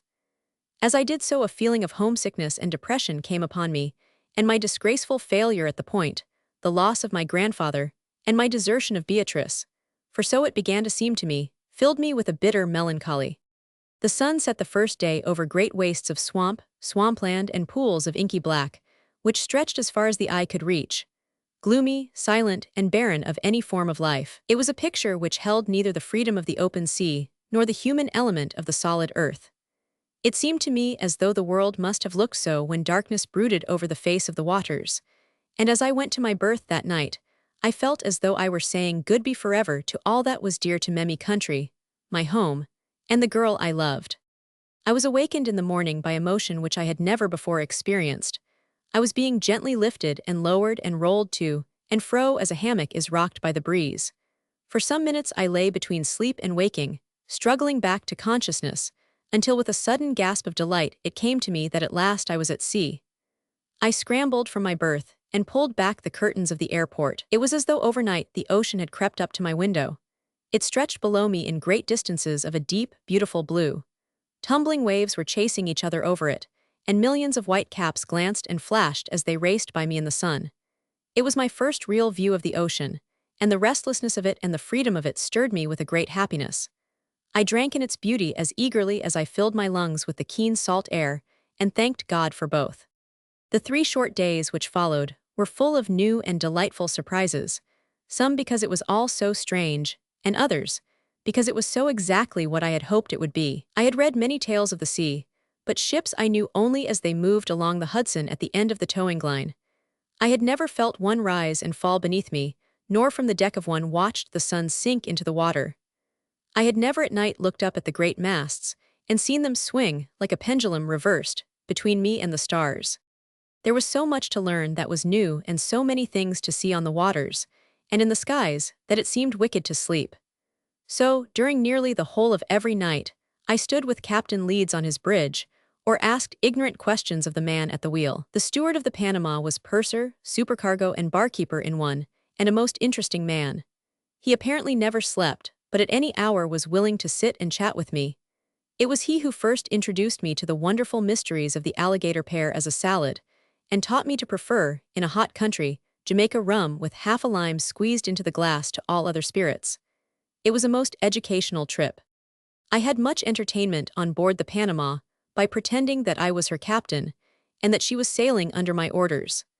Sometimes I pretended that she was an American man-of-war, and sometimes a filibuster escaping from an American man-of-war. This may seem an absurd and childish game, but I had always wanted to hold authority, and as I had never done so, except as a drill sergeant at the academy, it was my habit to imagine myself in whatever position of responsibility my surroundings suggested. For this purpose, the Panama served me excellently, and in scanning the horizon for hostile fleets or a pirate flag, I was as conscientious as was the lookout in the bow. At the academy, I had often sat in my room with maps spread out before me planning attacks on the enemy, considering my lines of communication, telegraphing wildly for reinforcements, and dispatching my aides with a clearly written, comprehensive order to where my advance column was engaged. I believe this play-acting, as my roommate used to call it, helped me to think quickly, to give an intelligent command intelligently, and made me rich in resources. For the first few days, I was so enchanted with my new surroundings that the sinister purpose of my journey south lost its full value. And when, as we approached Honduras, it was recalled to me, I was surprised to find that I had heard no one on board discuss the war, nor refer to it in any way. When I considered this, I was the more surprised because Puerto Cortes was one of the chief ports at which we touched, and I was annoyed to find that I had traveled so far for the sake of a cause in which those directly interested felt so little concern. I set about with great caution to discover the reason for this lack of interest. The passengers of the Panama came from widely different parts of Central America. They were coffee planters and mining engineers, concession hunters, and promoters of mining companies. I sounded each of them separately as to the condition of affairs in Honduras, and gave as my reason for inquiring the fact that I had thoughts of investing my money there. I talked rather largely of my money, but this information, instead of inducing them to speak of Honduras, only made each of them more eloquent in praising the particular republic in which his own money was invested, and each begged me to place mine with his. In the course of one day, I was offered a part ownership in 4 coffee plantations, a rubber forest, a machine for turning the sea turtles into fat and shell, and the goodwill and fixtures of a dentist's office. Except that I obtained some reputation on board as a young man of property, which reputation I endeavored to maintain by treating everyone to drinks in the social hall, my inquiries led to no result. No one apparently knew, nor cared to know, of the revolution in Honduras, and passed it over as a joke. This hurt me, but lest they should grow suspicious, I did not continue my inquiries. The Café Santos, Sagua La Grande, Honduras. We sighted land at 7 in the morning, and as the ship made in toward the shore, I ran to the bow and stood alone peering over the rail. Before me lay the scene set for my coming adventures, and as the ship threaded the coral reefs, my excitement ran so high that my throat choked, and my eyes suddenly dimmed with tears.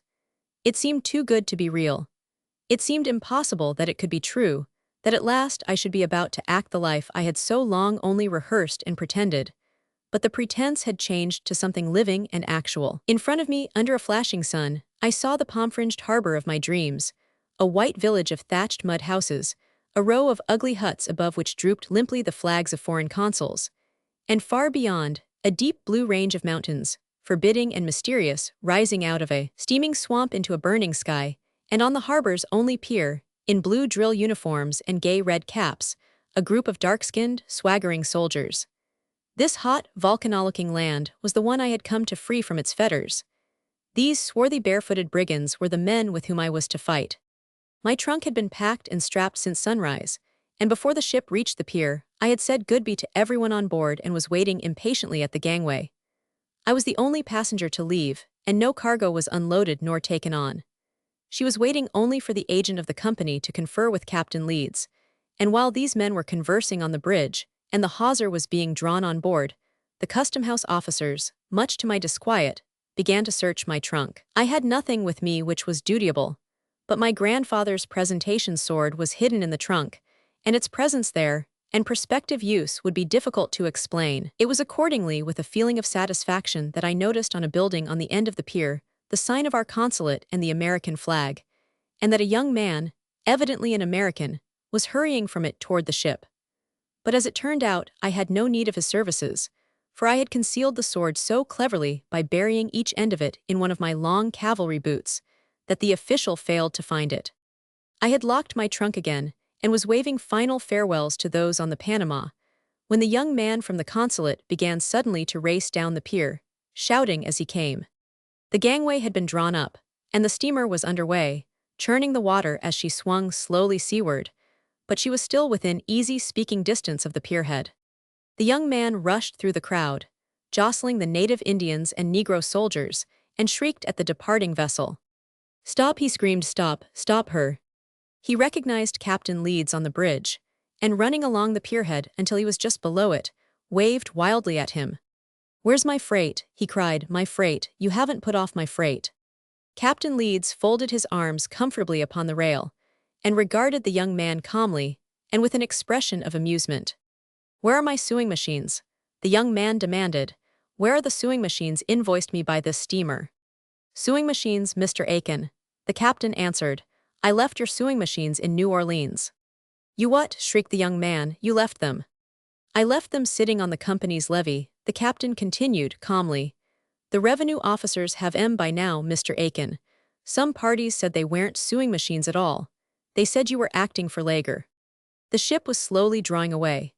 The young man stretched out one arm as though to detain her, and danced frantically along the stringhead.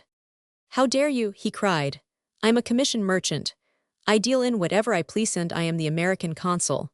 The captain laughed, and with a wave of his hand in farewell backed away from the rail. "That may be," he shouted, "but this line isn't carrying freight for General Lager, nor for you neither." He returned and made a speaking trumpet of his hands. "Tell him from me," he shouted mockingly, "that if he wants his sewing machines he'd better go north and steal 'em. Same as he stole our Nancy Miller." The young man shook both his fists in helpless anger. "You damned banana trader," he shrieked. "You'll lose your license for this. I'll fix you for this.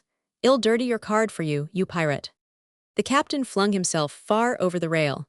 He did not need a speaking trumpet. No his voice would have carried above the tumult of a hurricane.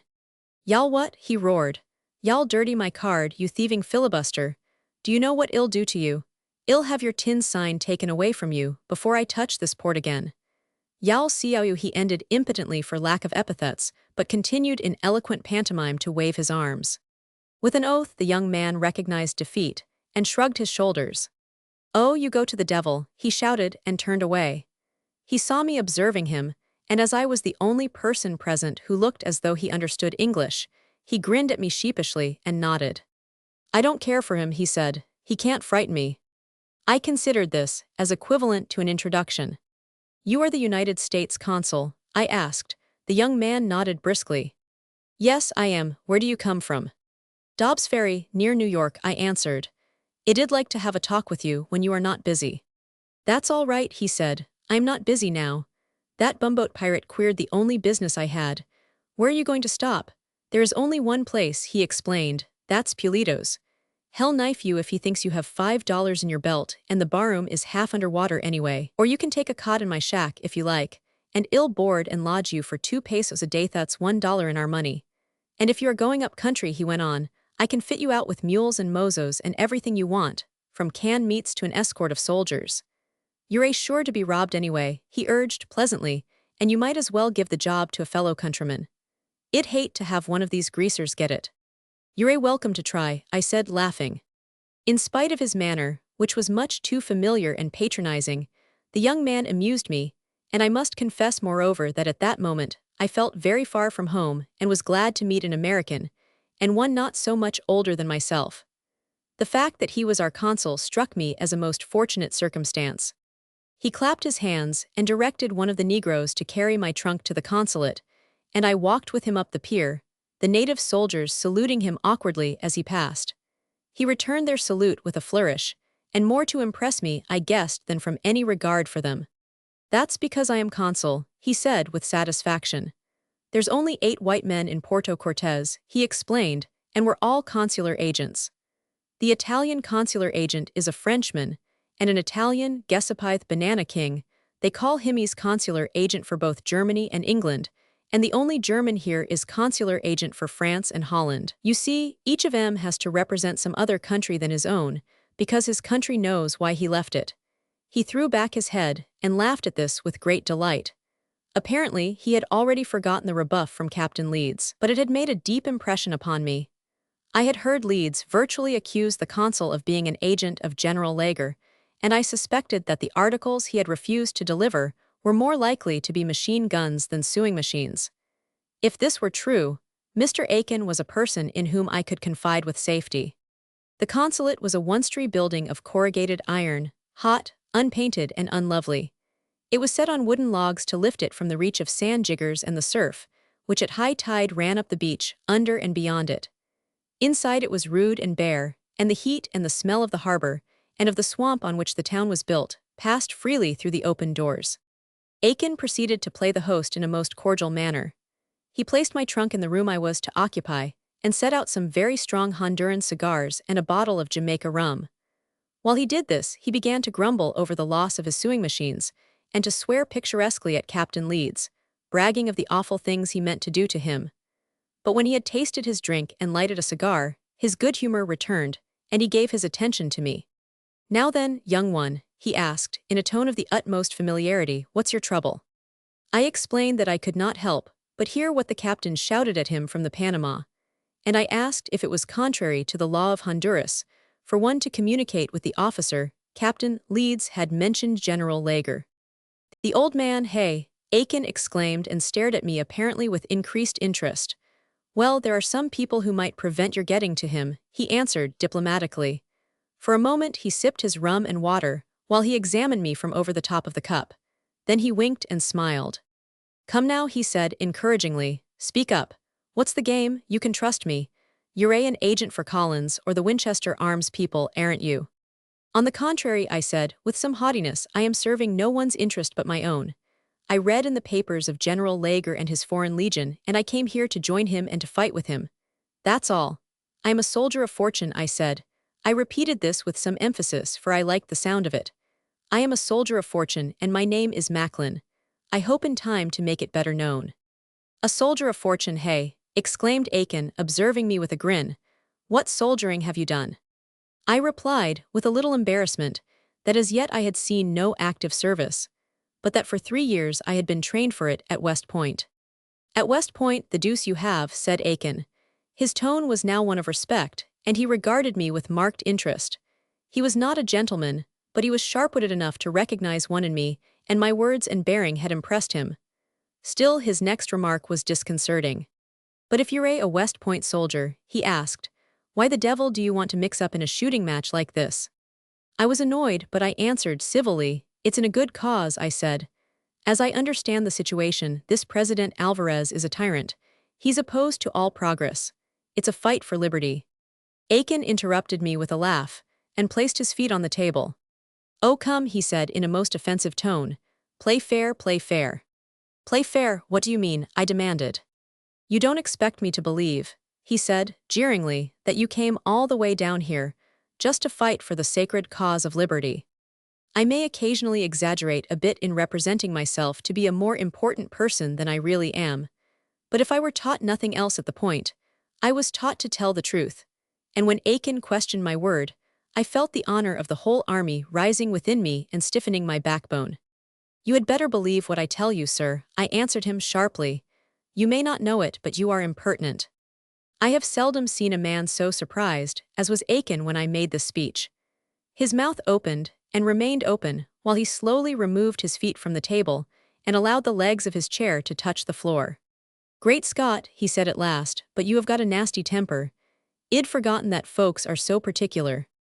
"Particular because I object to having my word doubted," I asked. "I must request you to send my trunk to Pulido's. I fancy you and I want hit it off together." I rose and started to leave the room, but he held out his hands to prevent me and exclaimed in consternation. "Oh, that's no way to treat me," he protested. "I didn't say anything for you to get on your ear about. If I did, I am sorry." He stepped forward, offering to shake my hand, and as I took his doubtfully, he pushed me back into my chair. "You must mind me," he went on. "It's been so long since I've seen a man from God's country that I've forgotten how to do the polite. Here, have another drink and start even." He was so eager and so suddenly humble that I felt ashamed of my display of offended honor, and we began again with a better understanding. I told him once more why I had come, and this time he accepted my story as though he considered my wishing to join Lager the most natural thing in the world, nodding his head and muttering approvingly. When I had finished he said, "You may not think so now, but I guess you've come to the only person who can help you. If you'd gone to anyone else you'd probably have landed in jail." He glanced over his shoulder at the open door, and then, after a mysterious wink at me, tiptoed out upon the veranda and ran rapidly around and through the house. This precaution on his part gave me a thrill of satisfaction. I felt that at last I was a real conspirator, that I was concerned in something dangerous and weighty. I sipped at my glass with an air of indifference, but as a matter of fact I was rather nervous. "You can't be too careful," Aiken said as he reseated himself. "Of course, the whole thing is a comic opera, but if they suspect you are working against them, they're just as likely as not to make it a tragedy, with you in the star part. Now I'll explain how I got into this, and I can assure you it wasn't through any love of liberty with me. The consular agent here is a man named Key, and he and I have been in the commission business together.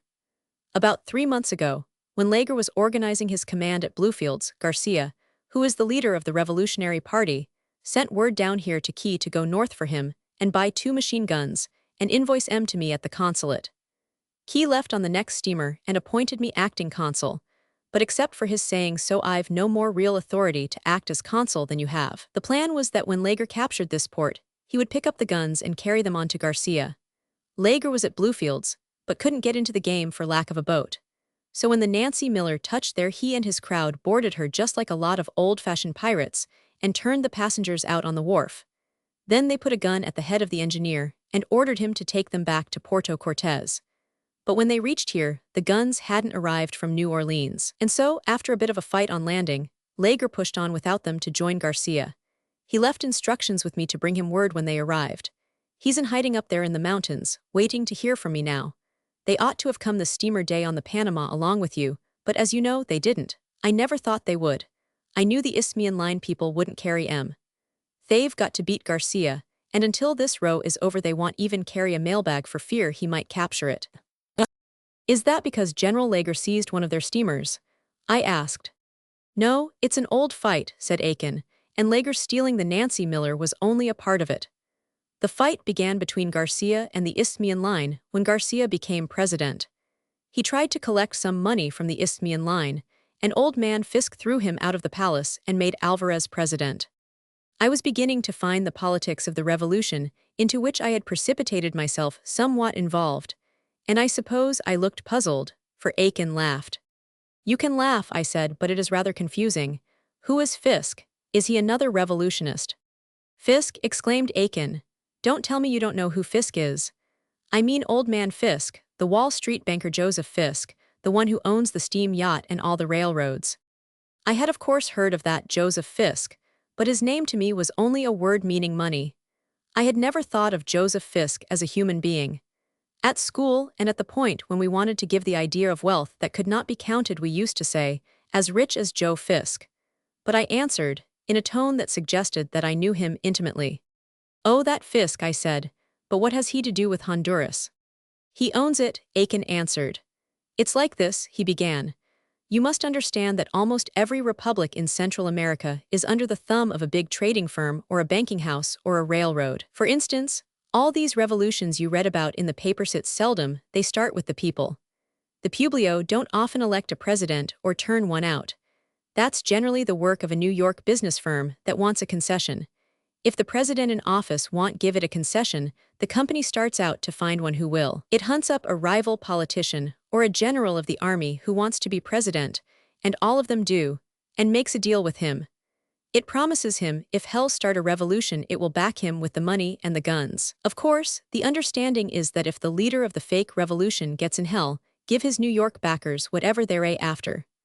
Sometimes they want a concession for a railroad, and sometimes it's a nitrate bed or a rubber forest.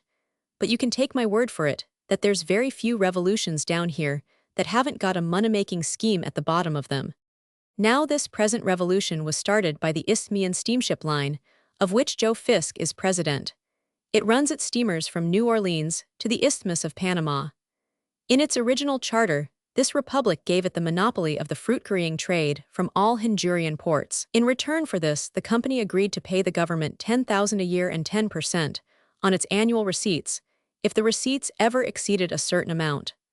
Well, curiously enough, although the line has been able to build 7 new steamers, its receipts have never exceeded that fixed amount. And if you know these people, the reason for that is very simple. The company has always given each succeeding president a lump sum for himself, on the condition that he won't ask any impertinent questions about the company's earnings. Its people tell him that it is running at a loss, and he always takes their word for it. But Garcia, when he came in, either was too honest, or they didn't pay him enough to keep quiet. I don't know which it was, but anyway, he sent an agent to New Orleans to examine the company's books. The agent discovered the earnings have been so enormous that by rights the Isthmian Line owed the government of Honduras $500,000. This was a great chance for Garcia, and he told them to put up the back pay or lose their charter. They refused, and he got back at them by preventing their ships from taking on any cargo in Honduras, and by seizing their plant here and at Truxillo. Well, the company didn't dare to go to law about it, nor appeal to the State Department, so it started a revolution. It picked out a thief named Alvarez as a figurehead, and helped him to bribe the army and capture the capital. Then he bought a decision from the local courts in favor of the company. After that, there was no more talk about collecting back pay. Garcia was in exile in Nicaragua. There he met Lager, who is a professional soldier of fortune, and together they cooked up this present revolution. They hope to put Garcia back into power again. How hell act if he gets in, I don't know. The common people believe he's a patriot, that hell keep all the promises he makes them, and he makes a good man, and some white people believe in him, too. Lager believes in him, for instance.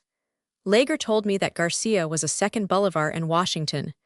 But he might be both of them, and he couldn't beat the Isthmian Line. You see, while he has prevented the Isthmian Line from carrying bananas, he's cut off his own nose by shutting off his only source of supply.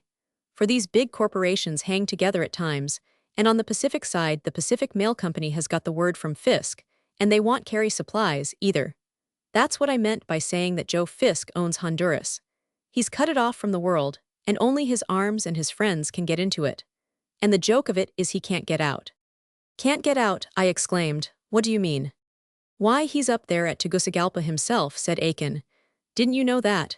He's up at the capital, visiting Alvarez. He came in through this port about 2 weeks ago. Joseph Fisk is fighting in a Honduran revolution, I exclaimed. Certainly not, cried Aiken.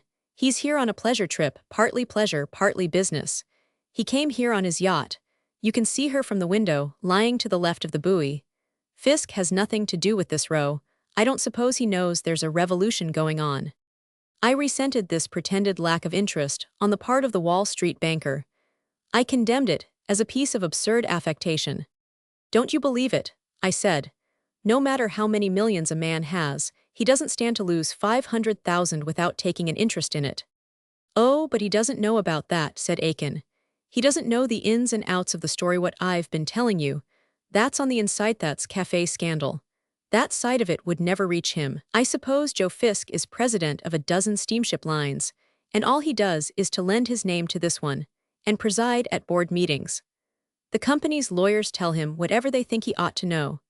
They probably say they're having trouble down here owing to one of the local revolutions, and that Garcia is trying to blackmail them. Then you don't think Fisk came down here about this? I asked. About this? Repeated Aiken, in a tone of such contempt that I disliked him intensely. For the last half hour, Aiken had been jumping unfeelingly on all my ideals and illusions. No, he went on. He came here on his yacht on a pleasure trip around the West India Islands, and he rode in from here to look over the Copan silver mines. Alvarez is terribly keen to get rid of him. He's afraid the revolutionists will catch him and hold him for ransom. He'd bring a good price, Aiken added, reflectively. It's enough to make a man turn brigand. And his daughter, too, she'd bring a good price. His daughter, I exclaimed. Aiken squeezed the tips of his fingers together and kissed them, tossing the imaginary kiss up toward the roof. Then he drank what was left of his rum and water at a gulp and lifted the empty glass high in the air. To the daughter, he said. It was no concern of mine, but I resented his actions exceedingly. I think I was annoyed that he should have seen the young lady while I had not. I also resented his toasting her before a stranger. I knew he could not have met her, and his pretense of enthusiasm made him appear quite ridiculous. He looked at me mournfully, shaking his head, as though it were impossible for him to give me an idea of her. Why, they say, he exclaimed, that when she rides along the trail, the native women kneel beside it. She's the best-looking girl I ever saw, he declared, and she's a thoroughbred too. He added, or she wouldn't have stuck it out in this country when she had a clean yacht to fall back on. She's been riding around on a mule, so they tell me, along with her father and the engineering experts, and just as though she enjoyed it. The men up at the mines say she tired them all out. I had no desire to discuss the young lady with Aiken, so I pretended not to be interested, and he ceased speaking and we smoked in silence. But my mind was nevertheless wide awake to what he had told me. I could not help but see the dramatic values which had been given to the situation by the presence of this young lady. The possibilities were tremendous.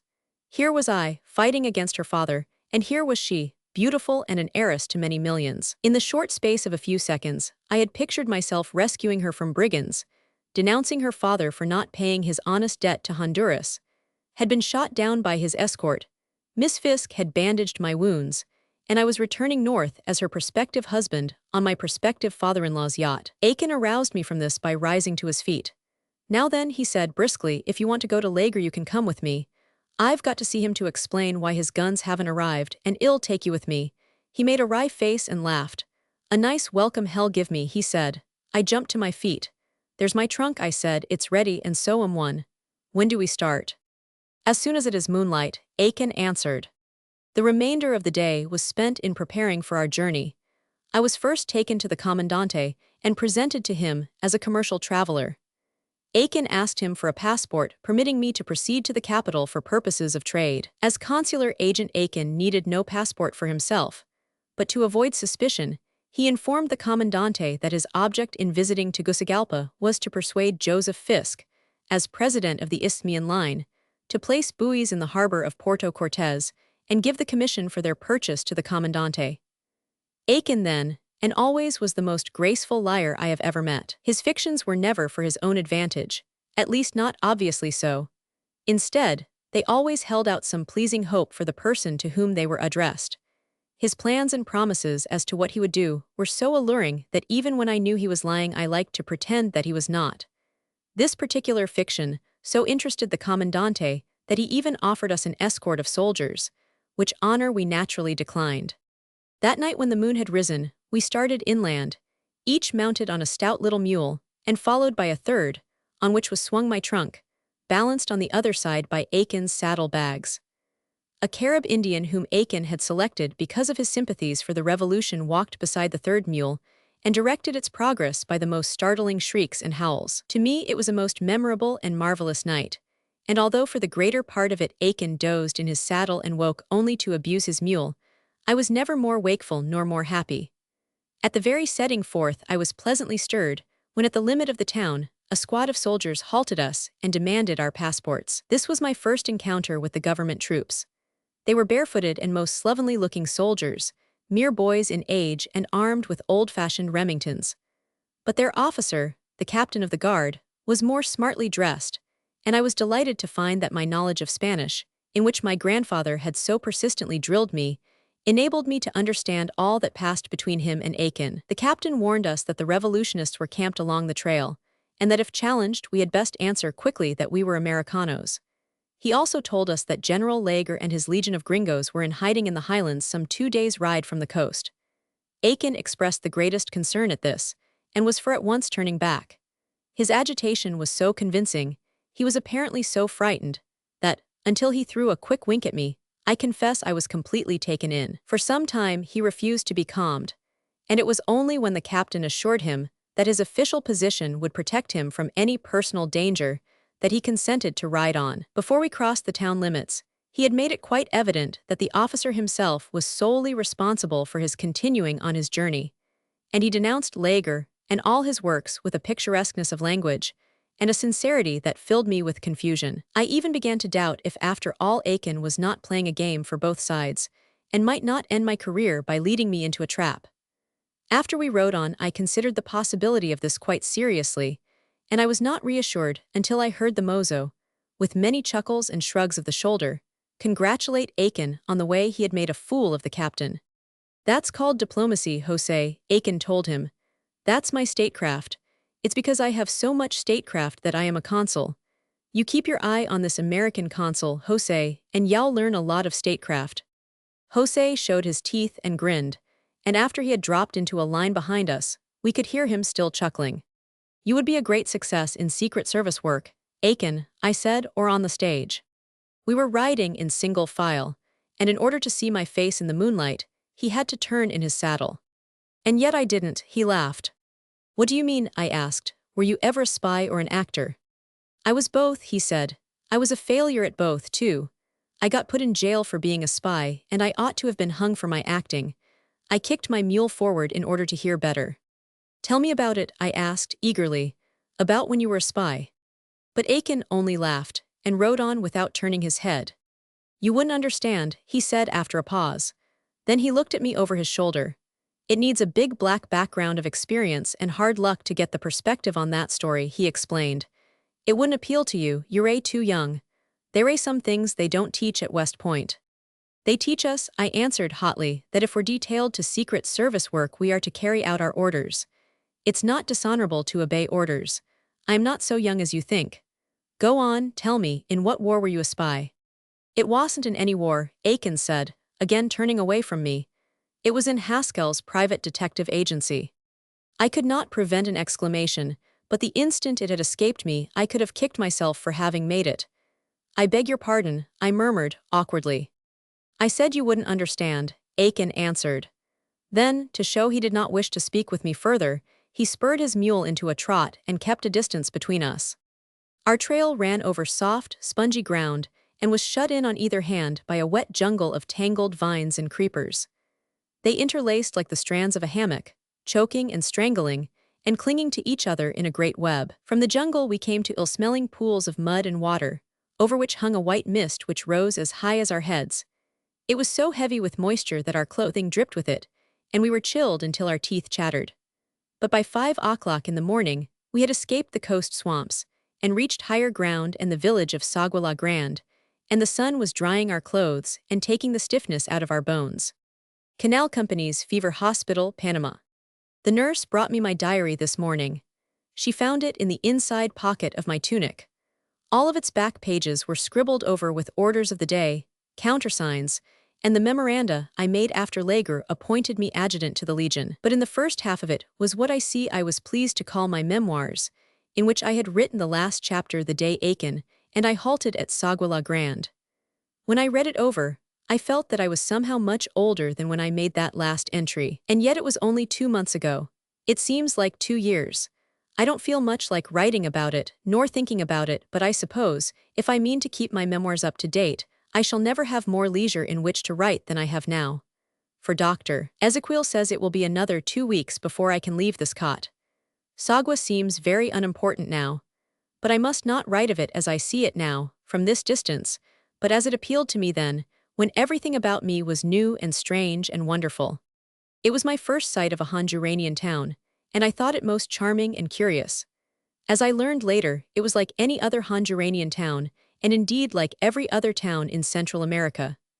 They are all built around a plaza, which sometimes is a park with fountains and tessellated marble pavements and electric lights, and sometimes only an open place of dusty grass. There's always a church at one end, and the cafe or club, and the alcalde's house, or the governor's palace at another.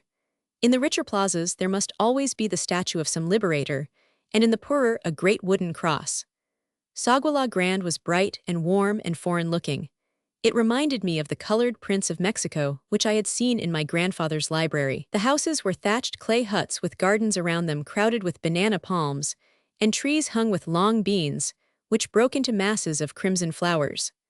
The church opposite the inn was old and yellow, and at the edge of the plaza were great palms that rustled and courtesied. We led our mules straight through the one big room of the inn out into the yard behind it, and while doing it, I committed the grave discourtesy of not first removing my spurs. Aiken told me about it at once, and I apologized to every Anito the alcalde, and the priest, and the village schoolmaster who had crossed the plaza to welcome Uzend. I asked them all to drink with me.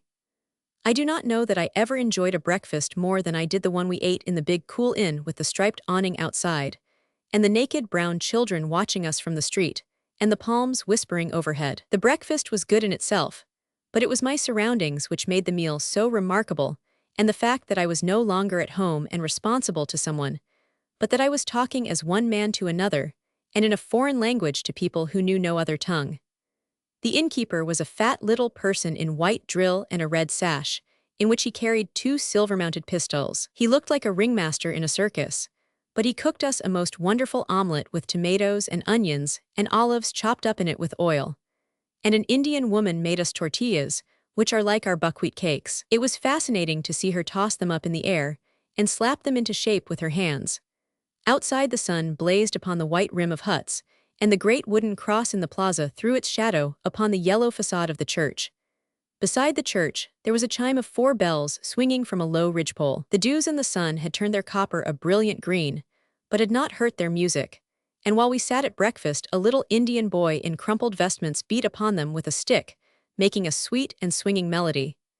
It did not seem to me a scene set for revolution, but I liked it all so much that one breakfast alone repaid me for my long journey south. I was sure life in Sagwa La Grande would always suit me, and that I would never ask for better company than the Comicopper landlord and the jolly young priest, and the yellow-skinned, fever-ridden schoolmaster with his throat wrapped in a great woolen shawl. But very soon, what with having had no sleep the night before and the heat, I grew terribly drowsy and turned in on a canvas cot in the corner, where I slept until long after midday. For some time I could hear Aiken and the others conversing together and caught the names of Lager and Garcia, but I was too sleepy to try to listen, and as I said, Sagwa did not seem to me to be the place for conspiracies and revolutions. I left it with real regret, and as though I were parting with friends of long acquaintanceship. From the time we left Sagwa, the path began to ascend, and we rode in single file along the edges of deep precipices. From the depths below, giant ferns sent up cool, damp odors, and we could hear the splash and ripple of running water. And at times, by looking into the valley, I could see waterfalls and broad streams filled with rocks, which churned the water into a white foam. We passed under tall trees covered with white and purple flowers, and in the branches of others were perched macaws, giant parrots of the most wonderful red and blue and yellow, and just at sunset, we startled hundreds of paroquets which flew screaming and chattering about our heads, like so many balls of colored worsted. When the moon rose, we rode out upon a tableland and passed between thick forests of enormous trees, the like of which I had never imagined. Their branches began at a great distance from the ground and were covered thick with orchids, which I mistook for large birds roosting for the night. Each tree was bound to the next by vines like tangled ropes, some drawn as taut as the halyards of a ship, and others, as thick as one's leg. They were twisted and wrapped around the branches, so that they looked like boa constrictors hanging ready to drop upon one's shoulders. The moonlight gave to this forest of great trees a weird, fantastic look. I felt like a knight entering an enchanted wood, but nothing disturbed our silence, except the sudden awakening of a great bird, or the stealthy rustle of an animal in the underbrush. Near midnight, we rode into a grove of manuka palms as delicate as ferns, and each as high as a three-story house, and with fronds so long that those drooping across the trail hid it completely. To push our way through these, we had to use both arms as one lifts the curtains in a doorway. Aiken himself seemed to feel the awe and beauty of the place, and called the direction to me in a whisper. Even that murmur was enough to carry above the rustling of the palms, and startled hundreds of monkeys into wakefulness. We could hear their barks and cries echoing from every part of the forest, and as they sprang from one branch to another the palms bent like trout rods, and then swept back into place again with a strange swishing sound, like the rush of a great fish through water. After midnight, we were too stiff and sore to ride farther, and we bivouacked on the trail beside a stream. I had no desire for further sleep, and I sat at the foot of a tree smoking and thinking. I had often camped out as a boy, and at West Point with the battalion, but I had never before felt so far away from civilization and my own people. For company, I made a little fire and sat before it, going over in my mind what I had learned since I had set forth on my travels. I concluded that so far I had gained much and lost much. What I had experienced of the ocean while on the ship, and what little I had seen of this country delighted me entirely, and I would not have parted with a single one of my new impressions. But all I had learned of the cause for which I had come to fight disappointed and disheartened me. Of course I had left home partly to seek adventure, but not only for that. I had set out on this expedition with the idea that I was serving some good cause, that old-fashioned principles were forcing these men to fight for their independence. But I had been early undeceived. At the same time that I was enjoying my first sight of new and beautiful things, I was being robbed of my illusions and my ideals. And nothing could make up to me for that. By merely traveling on around the globe, I would always be sure to find some new things of interest. But what would that count if I lost my faith in men? If I ceased to believe in their unselfishness and honesty? Even though I were young and credulous, and lived in a make-believe world of my own imagining, I was happier so than in thinking that everyone worked for his own advantage, and without justice to others or private honor. It harmed no one that I believed better of others than they deserved, but it was going to hurt me terribly if I learned that their aims were even lower than my own. I knew it was Aiken who had so discouraged me. It was he who had laughed at me for believing that Lager and his men were fighting for liberty. If I were going to credit him, there was not one honest man in Honduras, and no one on either side of this revolution was fighting for anything but money. He had made it all seem commercial, sordid, and underhand. I blamed him for having so shaken my faith and poisoned my mind. I scowled at his unconscious figure as he lay sleeping peacefully on his blanket, and I wished heartily that I had never set eyes on him. Then I argued that his word, after all, was not final. He made no pretense of being a saint, and it was not unnatural that a man who held no high motives should fail to credit them to others. I had partially consoled myself with this reflection, when I remembered suddenly that Beatrice herself had foretold the exact condition which Aiken had described. "That is not war," she had said to me, "that is speculation." She surely had said that to me, but how could she have known, or was hers only a random guess? And if she had guessed correctly, what would she wish me to do now? Would she wish me to turn back, or, if my own motives were good, would she tell me to go on? She had called me her knight-errant, and I owed it to her to do nothing of which she would disapprove. As I thought of her, I felt a great loneliness and a longing to see her once again.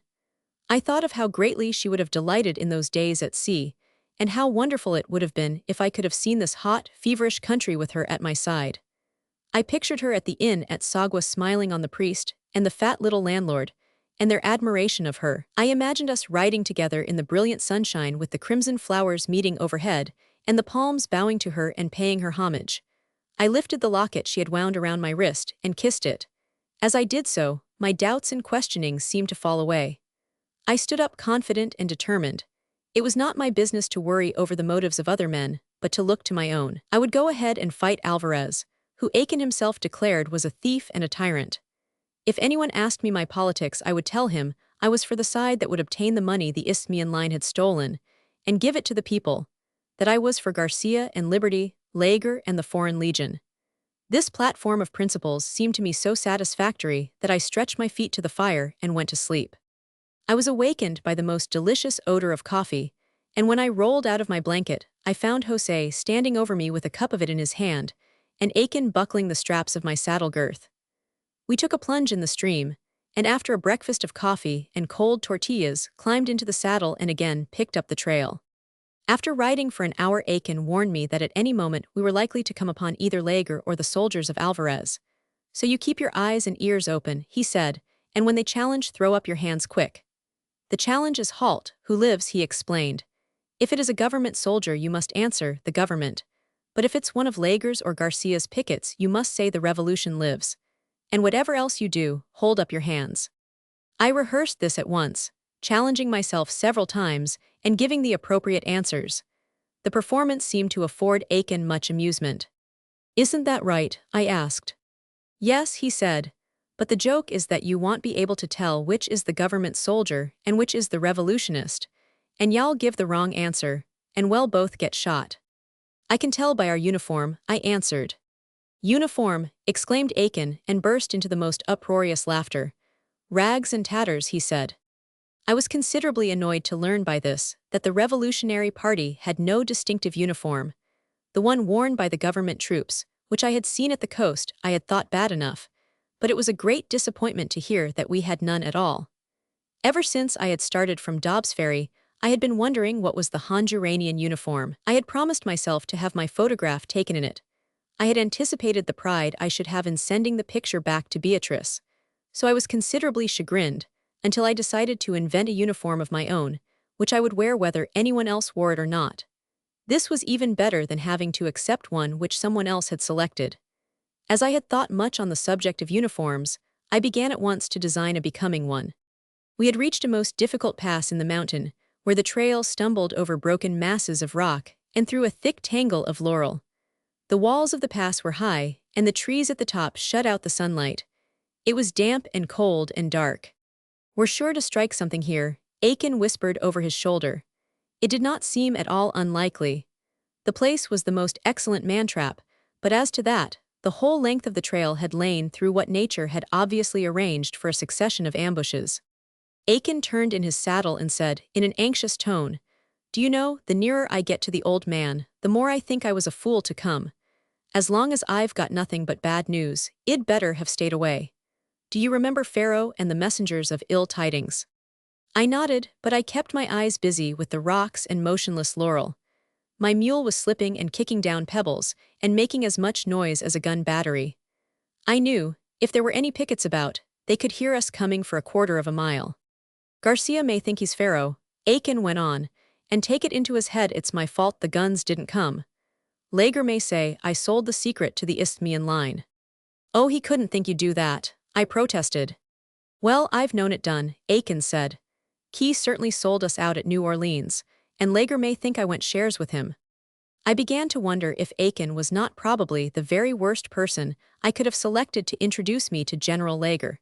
It seemed as though it certainly would have been better had I found my way to him alone. I grew so uneasy concerning my possible reception that I said, irritably, Doesn't the general know you well enough to trust you? No, he doesn't, Aiken snapped back quite as irritably. And he's dead right too. You take it from me that the fewer people in this country you trust, the better for you. Why, the rottenness of this country is a proverb. It's a place where the birds have no song, where the flowers have no odor, where the women are without virtue, and the men without honor. That's what a gringo said of Honduras many years ago, and he knew the country and the people in it. It was not a comforting picture, but in my discouragement, I remembered Lager. General Lager does not belong to this country, I said hopefully. No, Aiken answered with a laugh. He's an Irish Frenchman and belongs to a dozen countries. He's fought for every flag that floats, and he's no better off today than when he began. He turned toward me and stared with an amused and tolerant grin. He's a bit like you, he said. I saw he did not consider what he said as a compliment, but I was vain enough to want to know what he did think of me, so I asked, And in what way am I like General Lager? The idea of our similarity seemed to amuse Aiken, for he continued to grin. Oh, y'all see when we meet him, he said. I can't explain it. You two are just different from other people, that's all. He's old-fashioned like you, if you know what I mean, and young. Why, he's an old man, I corrected. He's old enough to be your grandfather, Aiken laughed, but I say he's young like you, the way you are. Aiken knew that it annoyed me when he pretended I was so much younger than himself, and I had started on some angry reply when I was abruptly interrupted. A tall, ragged man rose suddenly from behind a rock and presented a rifle.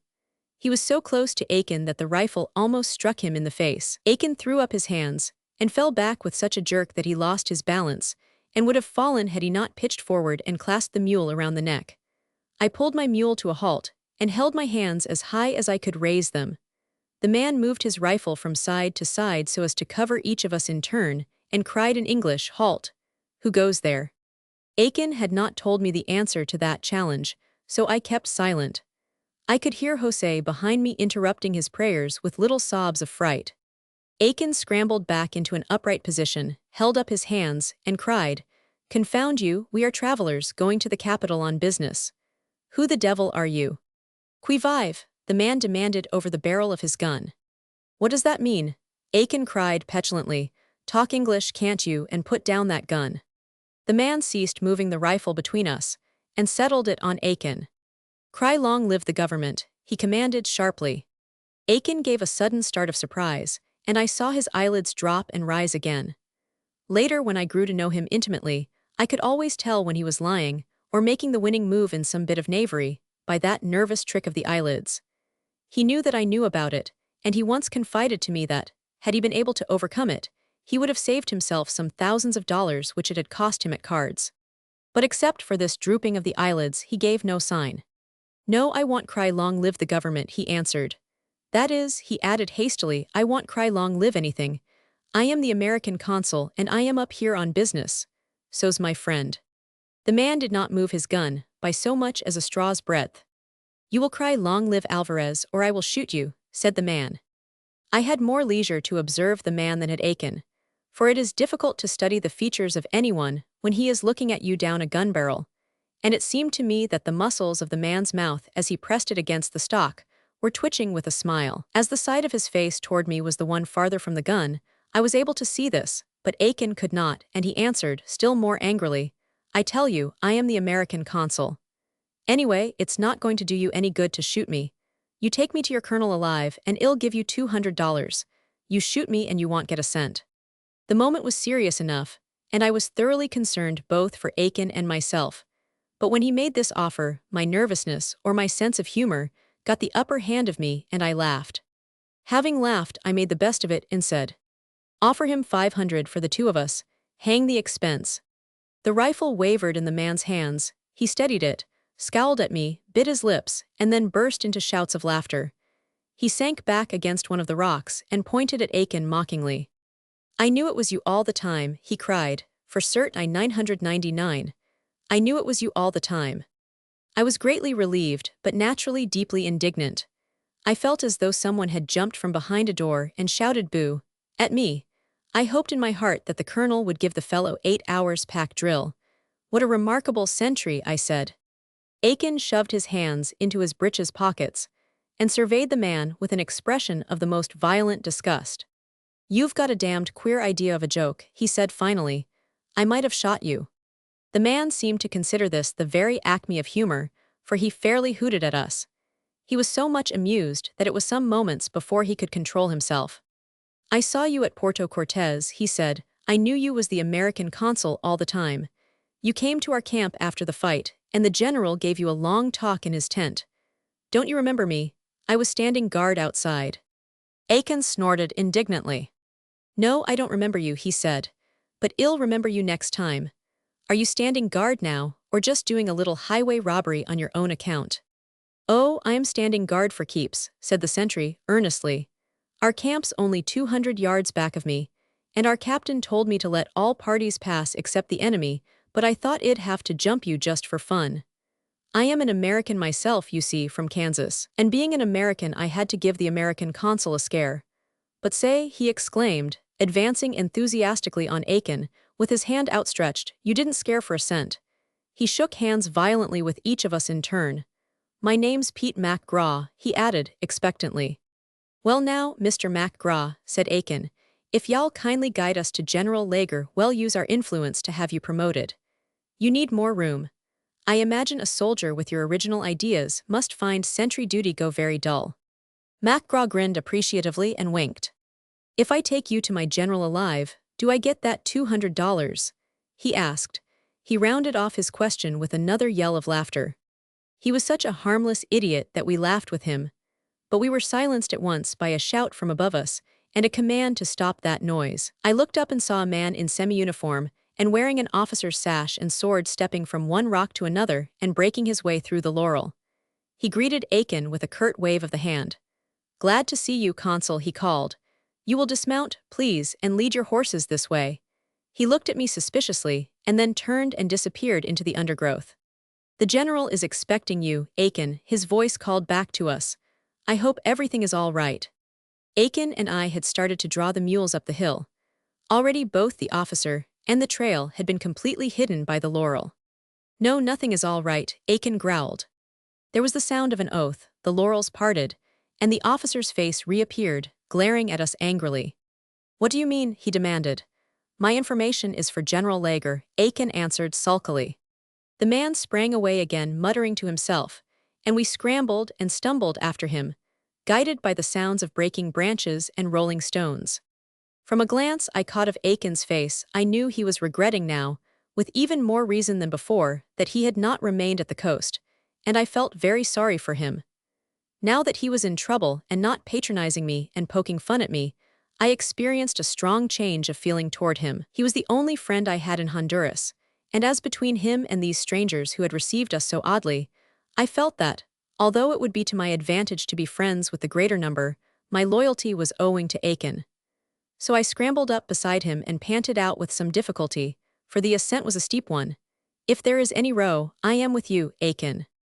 "Oh, there won't be any row," he growled. "Well, if there is," I repeated, "you can count me in." "That's all right," he said. At that moment, we reached the top of the incline, and I looked down into the hollow below. To my surprise, I found that this side of the hill was quite barren of laurel or of any undergrowth, and that it sloped to a little open space, carpeted with high, waving grass, and cut in half by a narrow stream. On one side of the stream, a great herd of mules and horses were tethered, and on the side nearer us were many smoking campfires and rough shelters made from the branches of trees. Men were sleeping in the grass or sitting in the shade of the shelters, cleaning accoutrements, and some were washing clothes in the stream. At the foot of the hill was a tent, and ranged before it 2 Gatling guns strapped in their canvas jackets. I saw that I had at last reached my destination. This was the camp of the filibusters. These were the soldiers of Lager's Foreign Legion. Roman 3. Although I had reached my journey's end, although I had accomplished what I had set out to do, I felt no sense of elation nor relief. I was, instead, disenchanted, discouraged, bitterly depressed. It was so unutterably and miserably unlike what I had hoped to find, what I believed I had the right to expect, that my disappointment and anger choked me. The picture I had carried in my mind was one of shining tent walls, soldierly men in gay and gaudy uniforms, fluttering guidons, blue ammunition boxes in orderly array, smart sentries pacing their posts, and a headquarters tent where busy officers bent over maps and reports. The scene I had set was one painted in martial colors, in scarlet and gold lace. It moved to martial music, to bugle calls, to words of command, to the ringing challenge of the sentry, and what I had found was this camp of gypsies, this nest of tramps, without authority, discipline, or self-respect. It was not even picturesque. My indignation stirred me so intensely that as I walked down the hill, I prayed for a rude reception, that I might try to express my disgust. The officer who had first approached us stopped at the opening of the solitary tent and began talking excitedly to someone inside. And as we reached the level ground, the occupant of the tent stepped from it. He was a stout, heavy man with a long, twisted mustache, at which he was tugging fiercely. He wore a red sash and a bandman's tunic, with 2 stars sewn on the collar. I could not make out his rank, but his first words explained him. "I am glad to see you at last, Mr. Aiken," he said. "I am Major Reeder in temporary command. You have come to report, sir." Aiken took so long to reply that I stopped studying the remarkable costume of the major and turned to Aiken. I was surprised to see that he was unquestionably frightened. His eyes were shifting and blinking, and he wet his lips with his tongue. All his self-assurance had deserted him. The officer who had led us to the camp was also aware of Aiken's uneasiness and was regarding him with a sneer. For some reason, the spectacle of Aiken's distress seemed to afford him satisfaction. "I should prefer to report to General Lager," Aiken said at last. "I am in command here," Reeder answered sharply. General Lager is absent reconnoitering. I represent him. I know all about Mr. Key's mission. It was I who recommended him to the general. Where are the guns?" For a moment Aiken stared at him helplessly, and then drew in a quick breath. "I don't know where they are," he said. "The Panama arrived 2 days ago, but when I went to unload the guns, Captain Leeds told me they had been seized in New Orleans by the Treasury Department. Someone must have." Both Major Reader and the officer interrupted with a shout of anger. "Then it's true," Reader cried. "It's true, and you dare to tell us so?" Aiken raised his head, and for a moment looked almost defiant. "Why shouldn't I tell you?" he demanded, indignantly. "Who else was there to tell you? I've traveled 2 days to let you know. I can't help it if the news isn't good. I am just as sorry as you are." The other officer was a stout, yellow-haired German. He advanced a step and shook a soiled finger in Aiken's face. "You can't help it, can't you?" he cried. "You're sorry, are you? You won't be sorry when you're paid your money, will you? How much did you get for us, hey? How much did Joe Fisk?" Reader threw out his arm and motioned the officer back. "Silence, Captain Hines," he commanded. The men of the Legion who had happened to be standing near the tent when we appeared had come up to look at the new arrivals, and when they heard 2 of their officers attacking Aiken, they crowded still closer in front of us, forming a big half-circle. Each of them apparently was on a footing with his officers of perfect comradeship, and listened openly to what was going forward as though it were a personal concern of his own. They had even begun to discuss it among themselves, and made so much noise in doing so that Captain Hines passed on Reader's rebuke as though it had been intended for them, commanding silence in the ranks. They were not in ranks, and should not have been allowed where they were in any formation, but that did not seem to occur to either of the officers. "Silence," Reader repeated. "Now, Mr. Aiken, I am waiting. What have you to say?" "What is there for me to say?" Aiken protested. "I have done all I could. I told you as soon as I could get here." Major Reader drew close to Aiken and pointed his outstretched hand at him. "Mr. Aiken," he said, "only 4 people knew that those guns were ordered. Key, who went to fetch them, General Lager, myself, and you. Some one of us must have sold out the others. No one else could have done it. It was not Key. The General and I have been here in the mountains. We did not do it, and that leaves you." "It does not leave me," Aiken cried. He shouted it out with such spirit that I wondered at him. It was the same sort of spirit which makes a rat fight because he can't get away, but I didn't think so then. "It was Key sold you out," Aiken cried. "Key told the Isthmian people as soon as the guns reached New Orleans. I suspected him when he cabled me he wasn't coming back. I know him. I know just what he is. He's been on both sides before." "Silence, Yaoyu," Reader interrupted. He was white with anger. "Mr. Key is my friend," he cried. "I trust him. I trust him as I would trust my own brother. How dare you accuse him?" He ceased and stood gasping with indignation. But his show of anger encouraged Captain Hines to make a fresh attack on Aiken. "Key took you off the beach," he shouted. "He gave you food and clothes, and a bed to lie on. It's like you, to bite the hand that fed you. When have you ever stuck to any side or anybody if you could get $1 more by selling him out?" The whole thing had become intolerable.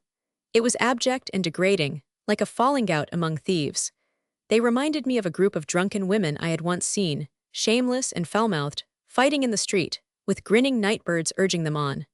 I felt in some way horribly responsible, as though they had dragged me into it, as though the flying handfuls of mud had splattered me. And yet the thing which inflamed me the most against them was their unfairness to Aiken.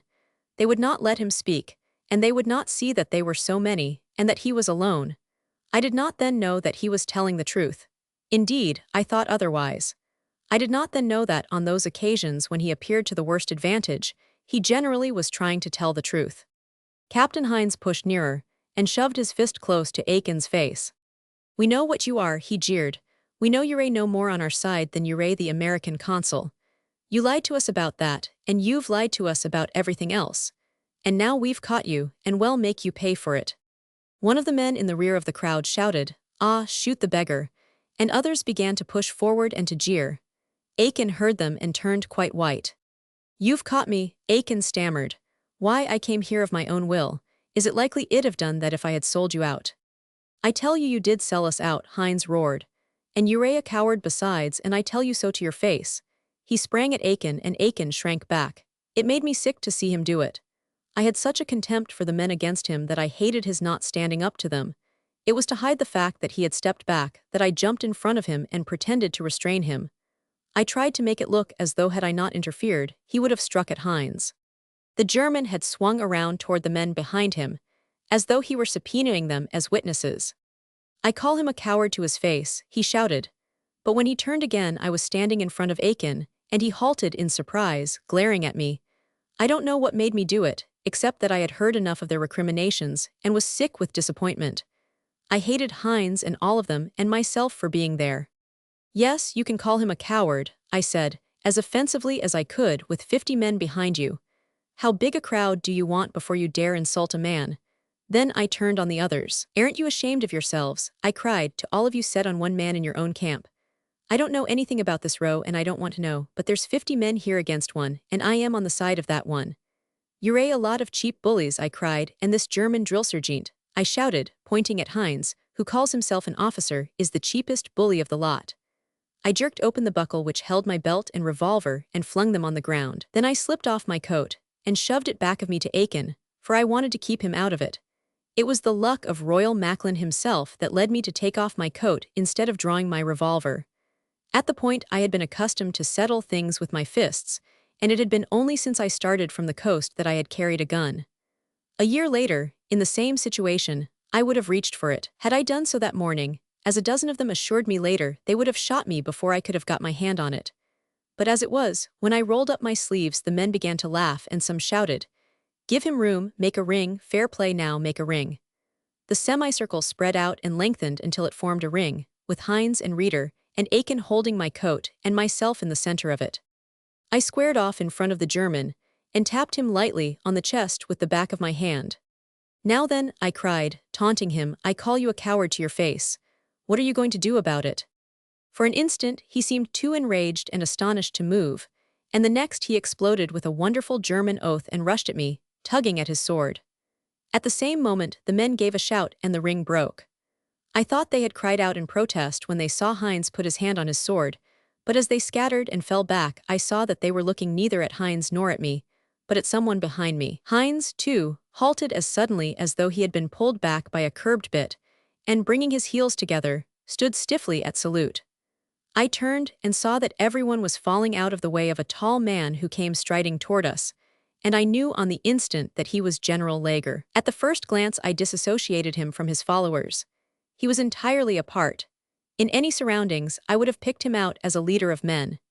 Even a civilian would have known he was a soldier, for the signs of his calling were stamped on him as plainly as the sterling mark on silver, and although he was not in uniform, his carriage and countenance told you that he was a personage. He was very tall and gaunt, with broad shoulders and a waist as small as a girl's, and although he must then have been about 50 years of age, he stood as stiffly erect, as though his spine had grown up into the back of his head. At the first glance he reminded me of Van Dyck's portrait of Charles I. He had the same high-bred features, the same wistful eyes, and he wore his beard and mustache in what was called the Van Dyck fashion, before Louis Napoleon gave it a new vogue as the imperial. It must have been that I read the wistful look in his eyes later, for at the moment of our first meeting it was a very stern Charles I, who confronted us, with the delicate features stiffened in anger, and the eyes set and burning. Since then I have seen both the wistful look and the angry look many times, and even now I would rather face the muzzle of a gun than the eyes of General Lager when you have offended him.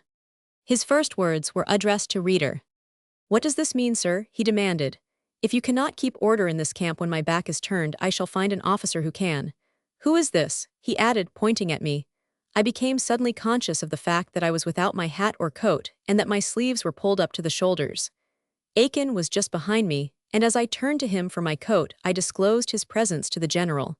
He gave an exclamation of delight. "Mr. Aiken," he cried at last.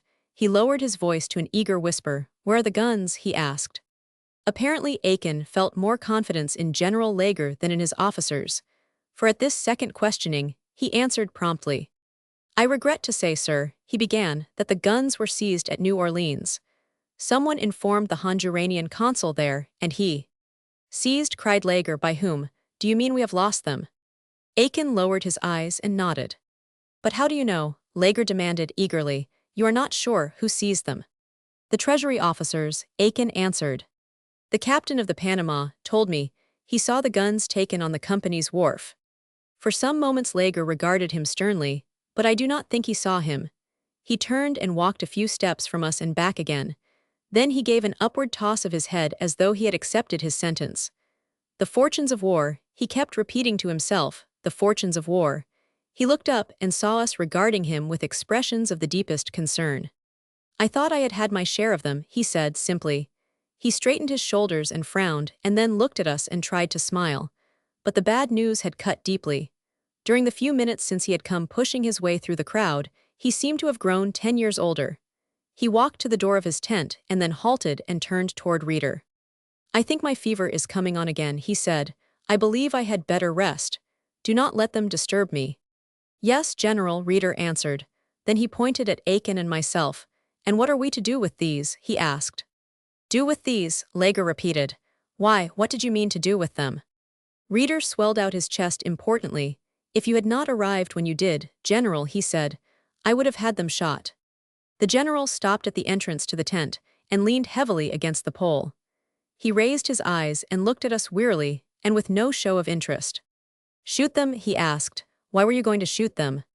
Because, General, Reader declared, theatrically, pointing an accusing finger at Aiken, I believe this man sold our secret to the Isthmian line. No one knew of the guns but our three selves and Key. And Key is not a man to betray his friends. I wish I could say as much for Mr. Aiken. At that moment Aiken, being quite innocent, said even less for himself, and because he was innocent looked the trapped and convicted criminal. Lager's eyes glowed like two branding irons. As he fixed them on Aiken's face, one expected to see them leave a mark. If the general will only listen, Aiken stammered. If you will only give me a hearing, sir. Why should I come to your camp if I had sold you out? Why didn't I get away on the first steamer and stay away as Key did? The general gave an exclamation of disgust and shrugged his shoulders. He sank back slowly against one of the Gatling guns. What does it matter? He said bitterly. Why lock the stable door now? I will give you a hearing, he said, turning to Aiken, but it would be better for you if I listen to you later. Bring him to me tomorrow morning after roll call. And the other, he asked. He pointed at me, but his eyes, which were heavy with disappointment, were staring moodily at the ground. Hines interposed himself quickly. Aiken brought him here, he said. I believe he's an agent of the Isthmian people, or, he urged, why did he come here? He came to spy out your camp, General, and to report on our condition. A spy, said Lager, raising his head and regarding me sharply. Yes, Hines declared with conviction. A spy, General. A government spy, and he has found out our hiding place and counted our men. Aiken turned on him with a snarl. Oh, you ass, he cried. He came as a volunteer. He wanted to fight with you for the sacred cause of liberty. Yes, he wanted to fight with us, shouted Hines, indignantly. As soon as he got into the camp, he wanted to fight with us. Lager made an exclamation of impatience and rose unsteadily from the gun carriage. Silence, he commanded. I tell you I cannot listen to you now. I will give these men a hearing after roll call. In the meantime, if they are spies, they have seen too much. Place them under guard, and if they try to escape, shoot them. I gave a short laugh and turned to Aiken. That's the first intelligent military order I've heard yet, I said. Aiken scowled at me fearfully, and Reader and Hines gasped. General Lager had caught the words and turned his eyes on me, like the real princess who could feel the crumpled rose leaf under a dozen mattresses. I can feel it in my bones when I am in the presence of a real soldier. My spinal column stiffens, and my fingers twitch to be at my visor. In spite of their borrowed titles, I had smelt out the civilian in Reader, and had detected the non-commissioned man in Hines, and just as surely I recognized the general officer in Lager. So when he looked at me, my heels clicked together, my arm bent to my hat and fell again to my trouser seam, and I stood at attention. It was as instinctive as though I were back at the academy, and he had confronted me in the uniform and yellow sash of a major general. And what do you know of military orders, sir? He demanded, in a low voice, that you feel competent to pass upon mine. Still standing at attention, I said, For the last 3 years I have been at West Point, sir, and have listened to nothing else. You have been at West Point, he said slowly, looking at me in surprise and with evident doubt. When did you leave the academy? 2 weeks ago, I answered. At this, he looked even more incredulous. How does it happen, he asked, if you are preparing for the army at West Point, that you are now traveling in Honduras? I was dismissed from the academy 2 weeks ago, I answered. This was the only place where there was any fighting, so I came here. I read that you had formed a foreign legion and thought that maybe you would let me join it. General Lager now stared at me in genuine amazement. In his interest in the supposed spy, he had forgot the loss of his guns. You came from West Point, he repeated incredulously, all the way to Honduras to join me. He turned to the two officers. Did he tell you this? He demanded. They answered, no, promptly and truthfully as well, for they had not given me time to tell them anything. Have you any credentials, passports, or papers? He said. When he asked this, I saw Reader whisper eagerly to Hines, and then walk away. He had gone to search my trunk for evidence that I was a spy, and had I suspected this, I would have protested violently, but it did not occur to me then that he would do such a thing. I have only the passport I got from the Comandante at Puerto Cortes, I said. At the words, Aiken gave a quick shake of the head, as a man does when he sees another move the wrong piece on the chessboard.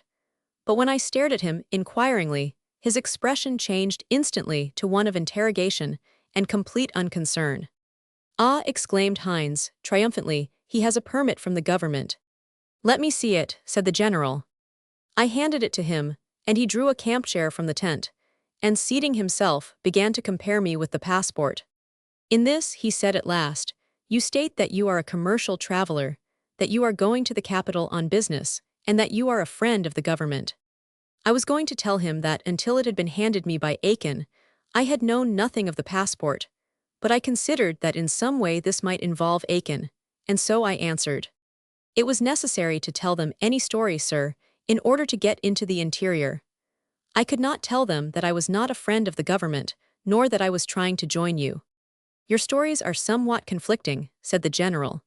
You are led to our hiding place by a man who is himself under suspicion, and the only credentials you can show are from the enemy. Why should I believe you are what you say you are? Why should I believe you are not a spy? I could not submit to having my word doubted, so I bowed stiffly and did not speak. Answer me, the general commanded, what proofs have I? You have nothing but my word for it, I said. General Lager seemed pleased with that, and I believe he was really interested in helping me to clear myself. But he had raised my temper by questioning my word. Surely you must have something to identify you, he urged. If I had refused to show it, I answered. I told you why I came here. If you think I am a spy, you can go ahead and shoot me as a spy and find out whether I told you the truth afterward. The general smiled indulgently. There would be very little satisfaction in that for me, or for you, he said. I am an officer and a gentleman, I protested, and I have a right to be treated as one. If you serve every gentleman who volunteers to join you in the way I have been served, I am not surprised that your force is composed of the sort you have around you. The general raised his head and looked at me with such a savage expression that during the pause which ensued I was most uncomfortable. If your proofs you are an officer are no stronger than those you offer that you are a gentleman, he said, perhaps you are wise not to show them. What right have you to claim you are an officer? His words cut and mortified me deeply, chiefly because I felt I deserved them. Every cadet ranks a non-commissioned man, I answered. But you are no longer a cadet, he replied. You have been dismissed. You told me so yourself. Were you dismissed honorably or dishonorably? Dishonorably, I answered. I saw that this was not the answer he had expected. He looked both mortified and puzzled, and glanced at Hines and Aiken as though he wished that they were out of hearing.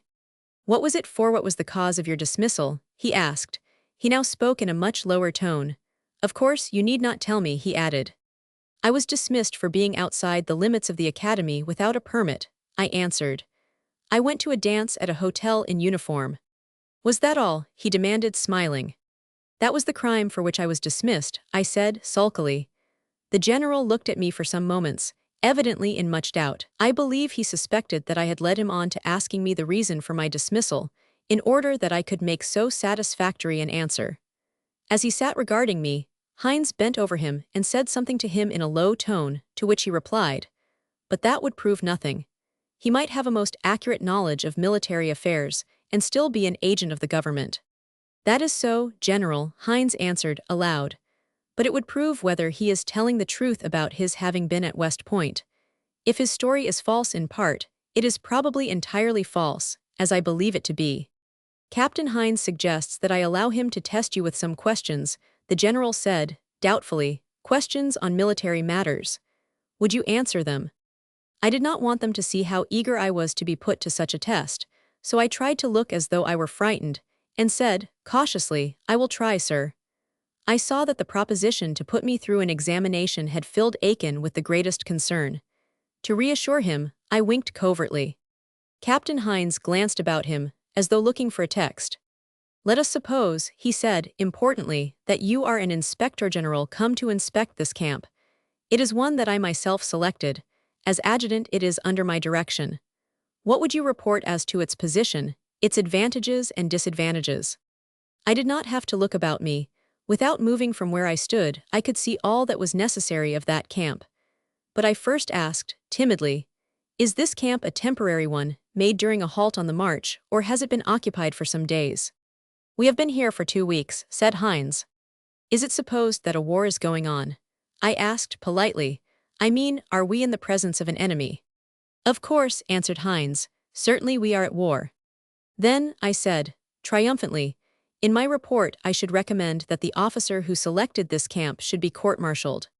Hines gave a shout of indignant laughter, and Aiken glared at me as though he thought I had flown suddenly mad. But Lager only frowned and waved his hand impatiently.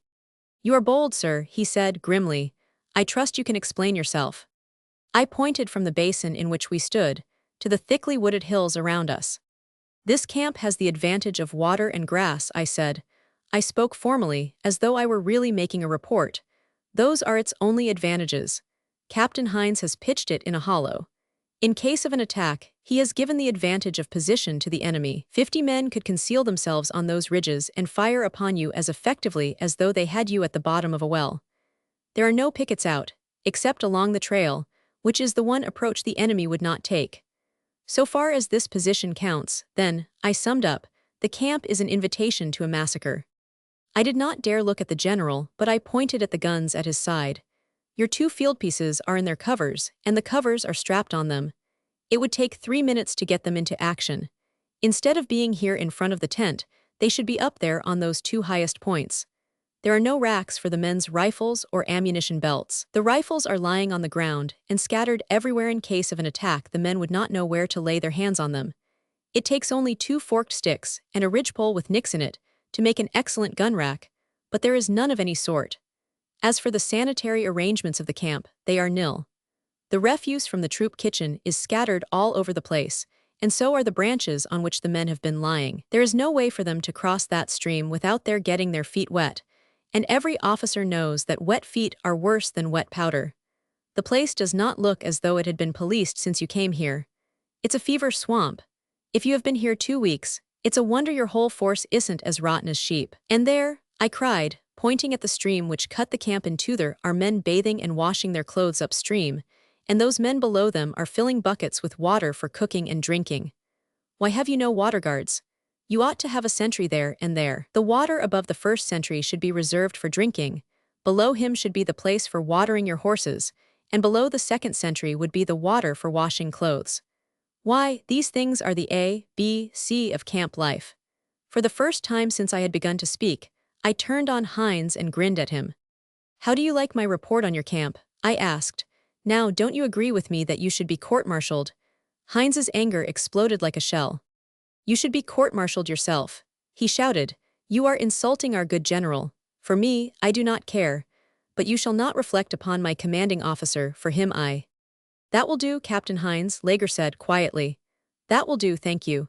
He did not look up at either of us, but for some time sat with his elbow on his knee and with his chin resting in the palm of his hand, staring at the camp. There was a long and for me an awkward silence. The general turned his head and stared at me. His expression was exceedingly grave, but without resentment. You are quite right, he said finally. Hines and Aiken moved expectantly forward, anxious to hear him pass sentence upon me.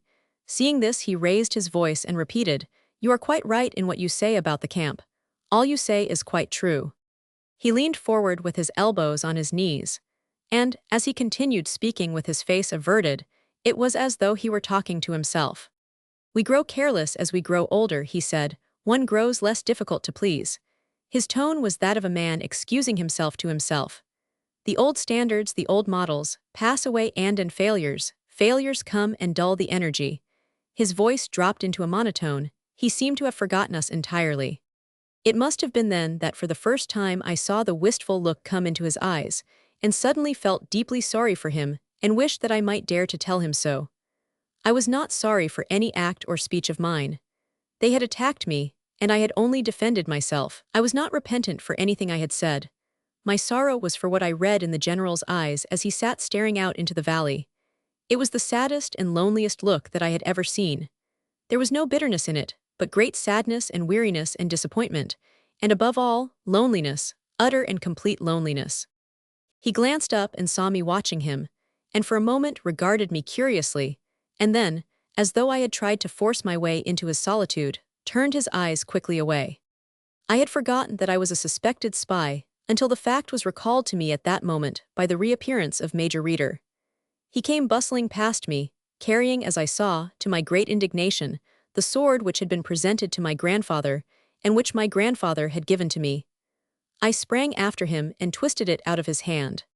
"How dare you?" I cried. "You have opened my trunk. How dare you pry into my affairs?" "General Lager," I protested. "I appeal to you, sir." "Major Reader," the general demanded sharply, "what does this mean?" "I was merely seeking evidence, General," said Reader. "You asked for his papers, and I went to look for them." "I gave you no orders to pry into this gentleman's trunk," said the general. "You have exceeded your authority. You have done very ill, sir. You have done very 99.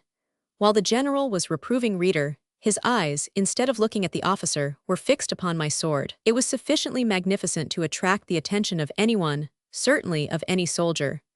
The scabbard was of steel, wonderfully engraved, the hilt was of ivory, and the hiltguard and belt fastenings were all of heavy gold. The general's face was filled with appreciation. "You have a remarkably handsome sword there," he said, and hesitated, courteously. "I beg your pardon, I have not heard your name."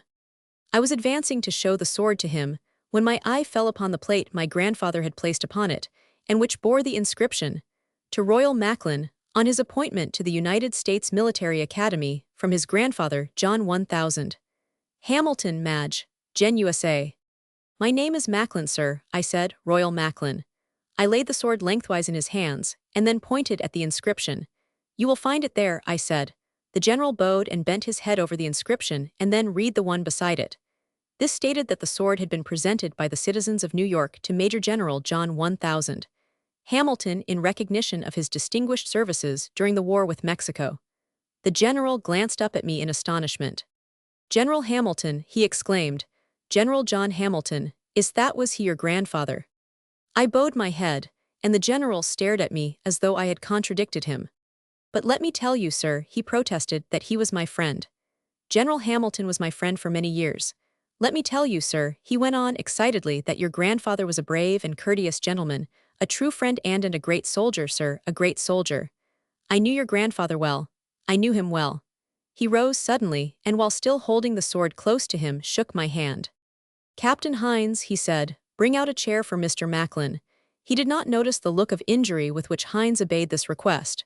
But I did, and I enjoyed the spectacle, and as Hines handed me the camp chair I thanked him politely. I could afford to be generous. The general was drawing the sword a few inches from its scabbard, and shoving it back, again, turning it over in his hands. "And to think that this is John Hamilton's sword," he said, "and that you are John Hamilton's grandson." As the sword lay across his knees he kept stroking it, and touching it as one might caress a child, glancing up at me from time to time with a smile. It seemed to have carried him back again into days and scenes to which we all were strangers, and we watched him without speaking. He became suddenly conscious of our silence, and on looking up, seemed to become uncomfortably aware of the presence of Aiken and the two officers. "That will do, gentlemen," he said. "You will return with Mr. Aiken after roll call." The officers saluted as they moved away, with Aiken between them. He raised his eyebrows and tapped himself on the chest. I understood that he meant by this that I was to say a good word for him, and I nodded. When they had left us, the general leaned forward and placed his hand upon my shoulder. "Now tell me," he said, "tell me everything. Tell me what you are doing here and why you ran away from home. Trust me entirely and do not be afraid to speak the whole truth." I saw that he thought I had left home because I had been guilty of some wildness, if not of some crime, and I feared that my story would prove so inoffensive that he would think I was holding something back. But his manner was so gentle and generous that I plunged in boldly. I told him everything, of my life with my grandfather, of my disgrace at the academy, of my desire, in spite of my first failure, to still make myself a soldier. And then I told him of how I had been disappointed and disillusioned, and how it had hurt me to find that this fight seemed so sordid, and the motives of all engaged only mercenary and selfish. But once did he interrupt me, and then by an exclamation which I mistook for an exclamation of disbelief, and which I challenged quickly. "But it is true, sir," I said. "I joined the revolutionists for just that reason, because they were fighting for their liberty, and because they had been wronged and were the underdogs in the fight, and because Alvarez is a tyrant. I had no other motive." "Indeed, you must believe me, sir," I protested, "or I cannot talk to you.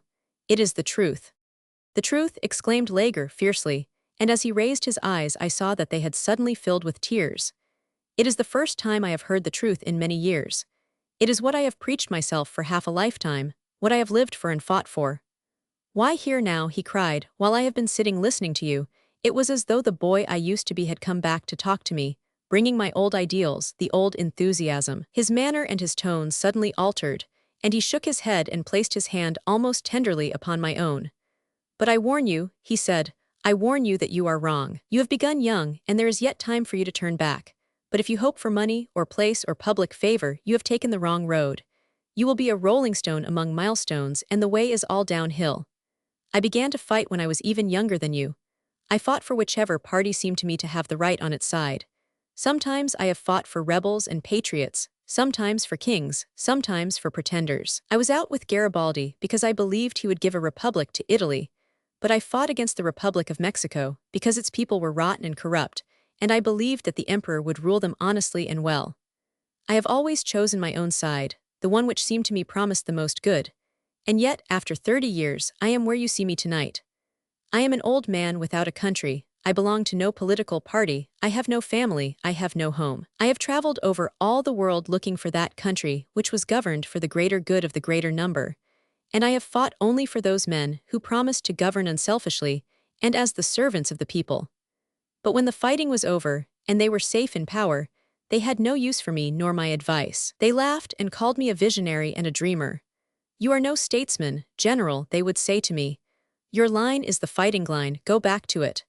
And yet, when I think of how the others have used their power, I believe that I could have ruled the people as well, and yet given them more freedom, and made more of them more happy. The moon rose over the camp, and the night grew chill. But still we sat, he talking and I listening as I had used to listen when I sat at my grandfather's knee, and he told me tales of war and warriors. They brought us coffee and food, and we ate with an ammunition box for a table, he still talking and I eager to ask questions, and yet fearful of interrupting him. He told of great battles which had changed the history of Europe, of secret expeditions which had never been recorded even in his own diary, of revolutions which after months of preparation had burst forth and had been crushed between sunset and sunrise, of emperors, kings, patriots, and charlatans. There was nothing that I had wished to do, and that I had imagined myself doing, that he had not accomplished in reality. The acquaintances he had made among the leaders of men, the adventures he had suffered, the honors he had won, were those which to me were the most to be desired. The scene around us added color to his words. The moonlight fell on ghostly groups of men seated before the campfires, their faces glowing in the red light of the ashes, on the irregular rows of thatched shelters, and on the shadowy figures of the ponies grazing at the picket line. All the odors of a camp, which to me are more grateful than those of a garden, were borne to us on the damp night air. The clean, pungent smell of burning wood, the scent of running water, the smell of many horses crowded together and of wet saddles and accoutrements. And above the swift rush of the stream, we could hear the ceaseless pounding of the horses' hoofs on the turf, the murmurs of the men's voices, and the lonely cry of the night birds. It was past midnight when the general rose, and my brain rioted with the pictures he had drawn for me. Surely, if I had ever considered turning back, I now no longer tolerated the thought of it. If he had wished to convince me that the life of a soldier of fortune was an ungrateful one, he had set about proving it in the worst possible way. At that moment, I saw no career so worthy to be imitated as his own, no success to be so envied as his failures. and in the glow and inspiration of his talk, and with the courage of a boy, I told him so. I think he was not ill-pleased at what I said, nor with me. He seemed to approve of what I had related of myself, and of the comments I had made upon his reminiscences. He had said, again and again, "That is an intelligent question. You have put your finger on the real weakness of the attack." That was exactly the error in his strategy. When he turned to enter his tent, he shook my hand. "I do not know when I have talked so much," he laughed, nor, he added with grave courtesy, "when I have had so intelligent a listener. Good night." Throughout the evening, he had been holding my sword, and as he entered the tent, he handed it to me. "Oh, I forgot," he said. "Here is your sword, Captain." The flaps of the tent fell behind him, and I was left outside of them, incredulous and trembling. I could not restrain myself, and I pushed the flaps aside. "I beg your pardon, General," I stammered. He had already thrown himself upon his cot, but he rose on his elbow and stared at me. "What is it?" he demanded. "I beg your pardon, sir," I gasped, "but what did you call me then just now?" "Call you?" he said. "Oh, I called you captain. You are a captain. I will assign you your troop tomorrow." He turned and buried his face in his arm, and unable to thank him, I stepped outside of the tent and stood looking up at the stars, with my grandfather's sword clasped close in my hands. And I was so proud and happy that I believe I almost prayed that he could look down and see me. That was how I received my first commission in a swamp in Honduras, from General Lager of the Foreign Legion, as he lay half asleep upon his cot. It may be, if I continue as I have begun, I shall receive higher titles, from ministers of war, from queens, presidents, and sultans. I shall have a trunk filled, like that of General Lager's, with commissions, brevets, and pats of nobility, picked up in many queer courts, in many queer corners of the globe. But to myself I shall always be Captain Macklin, and no other rank nor title will ever count with me as did that first one, which came without my earning it, which fell from the lips of an old man without authority to give it, but which seemed to touch me like a benediction. The officer from whom I took over my troop was a German, Baron Herbert von Ritter. He had served as an aide-de-camp to the King of Bavaria, and his face was a patchwork of sword cuts which he had received in the students' duels. No one knew why he had left the German army. He had been in command of the troop with the rank of captain, but when the next morning Lager called him up and told him that I was now his captain, he seemed rather relieved than otherwise. "They're a hard lot," he said to me as we left the general. "I am glad to get rid of them." The legion was divided into 4 troops of about 50 men each. Only half of the men were mounted, but the difficulties of the trail were so great that the men on foot were able to move quite as rapidly as those on muleback. Under Lager there were Major Webster, an old man, who as a boy had invaded Central America with William Walker's expedition, and who ever since had lived in Honduras. Major Reeder and 5 captains, Miller, who was in charge of a dozen native Indians and who acted as a scout, Captain Hines, 2 Americans named Porter and Russell, and about a dozen lieutenants of every nationality. Hines had been adjutant of the force, but the morning after my arrival, the general appointed me to that position, and at roll call announced the change to the battalion. "We have been waiting here for 2 weeks for a shipment of machine guns," he said to them. "They have not arrived, and I cannot wait for them any longer. The battalion will start at once for Santa Barbara, where I expect to get you by tomorrow night. There we will join General Garcia and continue with him until we enter the capital."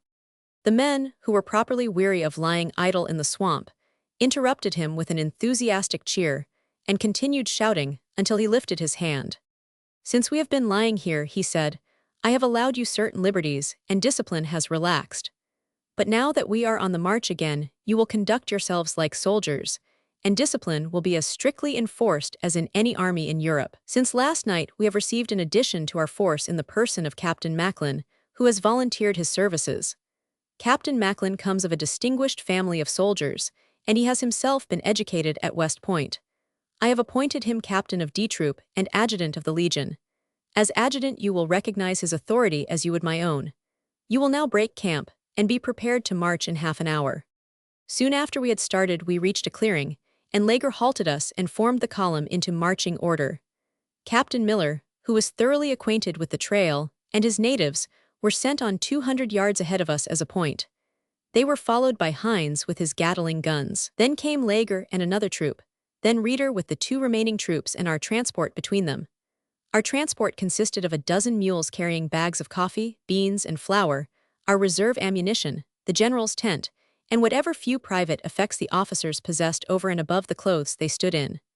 I brought up the rear with D Troop.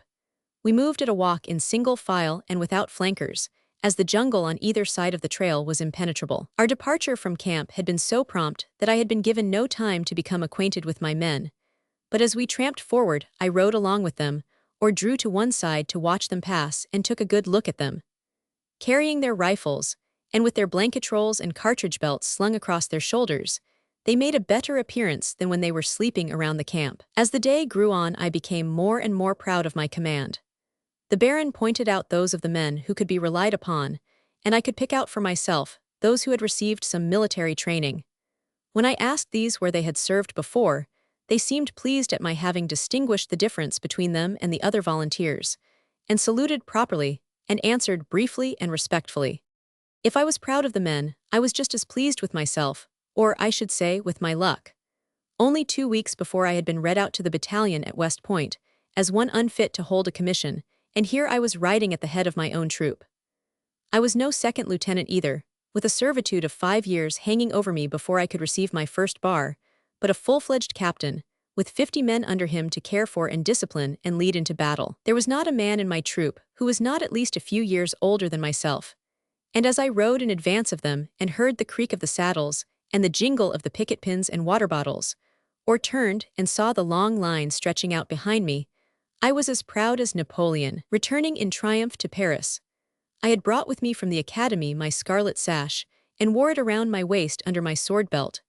I also had my regulation gauntlets, and a campaign sombrero, and as I rode along I remembered the line about General Stonewall Jackson in Barbara Friaci. The leader glancing left and right. I repeated it to myself, and scowled up at the trees and into the jungle. It was a tremendous feeling to be a leader. At noon the heat was very great, and Lager halted the column at a little village and ordered the men to eat their luncheon. I posted pickets, appointed a detail to water the mules, and asked 2 of the inhabitants for the use of their clay ovens. In the other troops each man, or each group of men, were building separate fires and eating alone or in messes of 5 or 6, but by detailing 4 of my men to act as cooks for the whole troop, and 6 others to tend the fires in the ovens, and 6 more to carry water for the coffee, all of my men were comfortably fed before those in the other troops had their fires going. Von Ritter had said to me that during the 2 weeks in camp, the men had used up all their tobacco, and that their nerves were on edge for lack of something to smoke. So I hunted up a native who owned a tobacco patch, and from him, for $3 in silver, I bought 300 cigars. I told Von Ritter to serve out 6 of them to each of the men of D Troop. It did me good to see how much they enjoyed them. For the next 5 minutes every man I met had a big cigar in his mouth, which he would remove with a grin, and say, "Thank you, Captain." I did not give them the tobacco to gain popularity. For in active service I consider that tobacco is as necessary for the man as food, and I also believe that any officer who tries to buy the goodwill of his men is taking the quickest way to gain their contempt. Soldiers know the difference between the officer who bribes and pets them, and the one who, before his own tent is set up, looks to his men and his horses, who distributes the unpleasant duties of the camp evenly, and who knows what he wants done the first time he gives an order, and does not make unnecessary work for others because he cannot make up his mind. After I had seen the mules watered and picketed in the public corral, I went to look for the general, whom I found with the other officers at the house of the alcalde. They had learned news of the greatest moment. 2 nights previous, General Garcia had been attacked in force at Santa Barbara and had abandoned the town without a fight. Nothing more was known, except that he was either falling back along the trail to join us, or was waiting outside the city for us to come up and join him. Lager at once ordered the bugles to sound boots and saddles, and within 5 minutes, we were on the trail again, with instructions to press the men forward as rapidly as possible. The loss of Santa Barbara was a serious calamity. It was the town 3rd in importance in Honduras, and it had been the stronghold of the revolutionists. The moral effect of the fact that Garcia held it had been of the greatest possible benefit. As Garcia's force consisted of 2,000 men and 6 pieces of artillery, it was inexplicable to Lager how without a fight he had abandoned so valuable a position. The country through which we now passed was virtually uninhabited, and wild and rough, but grandly beautiful. At no time, except when we passed through one of the dusty little villages, of a dozen sun-baked huts set around a sun-baked plaza, was the trail sufficiently wide to permit us to advance in single file. And yet this was the highway of Honduras from the Caribbean Sea to the Pacific Ocean, and the only road to Tegucigalpa, the objective point of our expedition. The capital lay only 100 miles from Puerto Cortes, but owing to the nature of this trail, it could not be reached from the east coast, either on foot or by mule, in less than from 6 to 9 days. No wheeled vehicle could have possibly attempted the trip without shaking to pieces, and it was only by dragging and lifting our Gatling guns by hand that we were able to bring them with us. At sunset we halted at a little village, where as usual the people yelled vivas at us and protested that they were good revolutionists. The moon had just risen, and as the men rode forward, kicking up the white dust and with the Gatlings clanking and rumbling behind them, they gave a most warlike impression. Miller, who had reconnoitered the village before we entered it, stood watching us as we came in. He said that we reminded him of troops of United States cavalry, as he had seen them on the alkali plains of New Mexico and Arizona.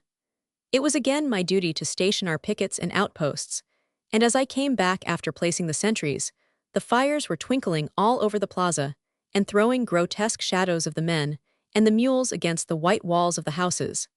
It was a most weird and impressive picture. The troopers were exhausted with the forced march and fell instantly to sleep, but for a long time I sat outside the town hall talking with General Lager and two of the Americans, Miller and Old Man Webster. Their talk was about Aiken, who so far had accompanied us as an untried prisoner. From what he had said to me on the march, and from what I remembered of his manner when Captain Leeds informed him of the loss of the guns, I was convinced that he was innocent of any treachery. I related to the others just what had occurred at the coast, and after some talk with Aiken himself, Lager finally agreed that he was innocent of any evil against him, and that Key was the man who had sold the secret. Lager then offered Aiken his choice of continuing on with us, or of returning to the coast, and Aiken said that he would prefer to go on with our column.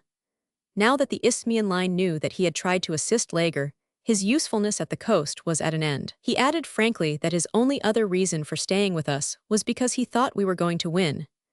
General Lager gave him charge of our transport and commissary, that is of our 12 pack mules, and of the disposition of the coffee, flour, and beans. Aiken possessed real executive ability, and it is only fair to him to say that as commissary sergeant he served us well.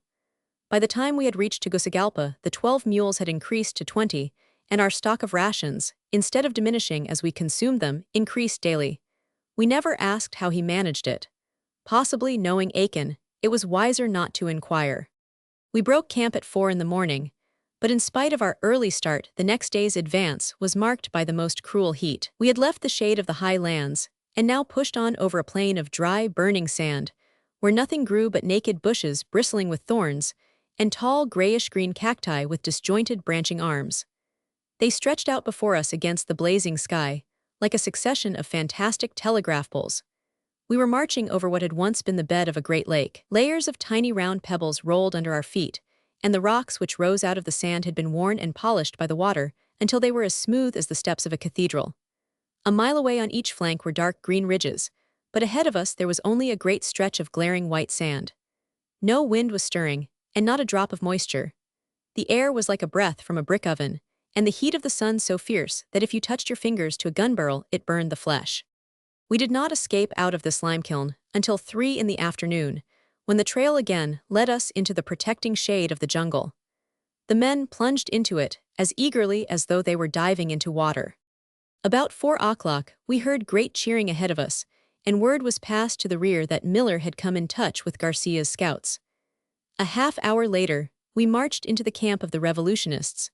It was situated about 3 miles outside of Santa Barbara, on the banks of the river where the trail crossed it at a ford. Our fellows made a rather fine appearance as they rode out of the jungle among the revolutionists, and, considering the fact that we had come to fight for them, I thought the little beggars might have given us a cheer. But they only stared at us and nodded stupidly. They were a mixed assortment, all of them undersized and either broad or swarthy, with the straight hair and wide cheekbones of the Carib Indian, or slight and nervous-looking, with the soft eyes and sharp profile of the Spaniard. The greater part of them had deserted in companies from the army, and they still wore the blue jean uniform and carried the rifle and accoutrements of the government. To distinguish themselves from those soldiers who had remained with Alvarez, They had torn off the red braid with which their tunics were embroidered. All the officers of the Foreign Legion rode up the stream with Lager to meet General Garcia, whom we found sitting in the shade of his tent, surrounded by his staff. He gave us a most enthusiastic greeting, embracing the general and shaking hands with each of us in turn. He seemed to be in the highest state of excitement and bustled about ordering us things to drink, and chattering, gesticulating, and laughing. He reminded me of a little fat French poodle trying to express his delight by bounds and barks. They brought us out a great many bottles of rum and limes, and we all had a long, deep drink. After the fatigue and dust of the day, it was the best I ever tasted. Garcia's officers seemed just as much excited over nothing as he was, but were exceedingly friendly, treating us with an exaggerated comrades-in-arms and brother-officers sort of manner. The young man who entertained me was quite a swell, with a tortoiseshell visor to his cap and a Malacca sword cane which swung from a gold cord. He was as much pleased over it as a boy with his first watch, and informed me that it had been used to assassinate his uncle, ex-President Rojas. As he seemed to consider it a very valuable heirloom, I moved my legs so that, as though by accident, my sword fell forward where he could see it. When he did, he exclaimed upon its magnificence, and I showed him my name on the scabbard. He thought it had been presented to me for bravery. He was very much impressed. Garcia and Lager talked together for a long time and then shook hands warmly, and we all saluted and returned to the ford. As soon as we had reached it, Lager seated himself under a tree and sent for all of his officers. "We are to attack at daybreak tomorrow morning," he said. "Garcia is to return along the trail and make a demonstration on this side of the town, while we are here to attack from the other. The plaza is about 300 yards from where we will enter. On the corner of the plaza and the main street there is a large warehouse. The warehouse looks across the plaza to the barracks, which are on the other side of the square. General Garcia's plan is that our objective point shall be this warehouse. It has 2 stories, and men on its roof will have a great advantage over those in the barracks and in the streets. He believes that when he begins his attack from this side, the government troops will rush from the barracks and hasten toward the sound of the firing. At the same signal, we are to hurry in from the opposite side of the town, seize the warehouse, and throw up barricades across the plaza. Should this plan succeed, the government troops will find themselves shut in between 2 fires. It seems to be a good plan, and I have agreed to it. The cattle path to the town is much too rough for our guns, so Captain Hines and the gun detail will remain here and cooperate with General Garcia. Let your men get all the sleep they can now. They must march again at midnight. They will carry nothing but their guns and ammunition and rations for 1 meal. If everything goes as we expect, we will breakfast in Santa Barbara." I like to remember the happiness I got out of the excitement of that moment. I lived at the rate of an hour a minute, and I was as upset from pure delight as though I had been in a funk of abject terror. And I was scared in a way, too, for whenever I remembered I knew nothing of actual fighting, and of what chances there were to make mistakes, I shivered down to my heels. But I would not let myself think of the chances to make a failure, but rather of the opportunities of doing something distinguished and of making myself conspicuous. I laughed when I thought of my classmates at the point with their eyes bent on a book of tactics, while here was I, within 3 hours of a real battle, of the most exciting of all engagements, an attack upon a city. A full year, perhaps many years, would pass before they would get the chance to hear a hostile shot, the shot fired in anger, which every soldier must first hear before he can enter upon his inheritance, and hold his own in the talk of the mestable. I felt almost sorry for them when I thought how they would envy me when they read of the fight in the newspapers. I decided it would be called the Battle of Santa Barbara, and I imagined how it would look in the headlines. I was even generous enough to wish that 3 or 4 of the cadets were with me, that is, of course, under me, so that they could tell afterward how well I had led them. At midnight we filed silently out of camp, and felt our way in the dark, through the worst stretch of country we had yet encountered. The ferns rose above our hips, and the rocks and fallen logs over which we stumbled were slippery with moss. Every minute a man was thrown by a trailing vine or would plunge over a fallen tree trunk, and there would be a yell of disgust, and an oath, and a rattle of accoutrements. The men would certainly have been lost if they had not kept in touch by calling to one another, and the noise we made hissing at them for silence only added to the uproar. At the end of 3 hours, our guides informed us that for the last half-mile they had been guessing at the trail, and that they had now completely lost themselves. So Lager sent out Miller and the native scouts to busky about and find out where we were, and almost immediately, we heard the welcome barking of a dog, and one of the men returned to report that we had walked right into the town. We found that the first huts were not 100 yards distant. Leger accordingly ordered the men to conceal themselves and sent Miller, one of Garcia's officers, and myself to reconnoiter. The moonlight had given way to the faint gray light which comes just before dawn, and by it, we could distinguish lumps of blackness which as we approached turned into the thatched huts of the villagers. Until we found the main trail into the town, we kept close to the bamboo fences of these huts, and then, still keeping in the shadows, we followed the trail until it turned into a broad and well-paved street. Except for many mongrel dogs that attacked us, and the roosters that began to challenge us from every garden, we had not been observed, and so far as we could distinguish, the approach to the town was totally unprotected. By this time the light had increased sufficiently for us to see the white fronts of the houses and the long empty street, where rows of oil lamps were sputtering and flickering, and as they went out, filling the clean, morning air with the fumes of the dying wicks. It had been only 2 weeks since I had seen paved streets, and shops, and lampposts, but I had been sleeping long enough in the open to make the little town of Santa Barbara appear to me like a modern and well-appointed city. Viewed as I now saw it, our purpose to seize it appeared credulous and grotesque. I could not believe that we contemplated such a piece of folly, but the native officer pointed down the street toward a square building with overhanging balconies. In the morning mist, the warehouse loomed up above its fellows of one story like an impregnable fortress. Miller purred with satisfaction. "That's the place," he whispered. "I remember it now. If we can get into it, they can never get us out."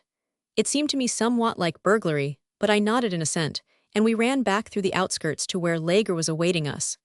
We reported that there were no pickets guarding our side of the town, and the building Garcia had designated for defense seemed to us most admirably selected. It was now near to the time set for the attack to begin, and Leger called the men together, and, as was his custom, explained to them what he was going to do. He ordered that when we reached the warehouse, I was to spread out my men over the plaza and along the 2 streets on which the warehouse stood. Porter was to mount at once to the roof and open fire on the barracks, and the men of B and C troops were to fortify the warehouse and erect the barricades. It was still dark, but through the chinks of a few of the mud huts, we could see the red glow of a fire, and were warned by this to move forward and take up our position at the head of the main street. Before we advanced, skirmishers were sent out to restrain any of the people in the huts who might attempt to arouse the garrison.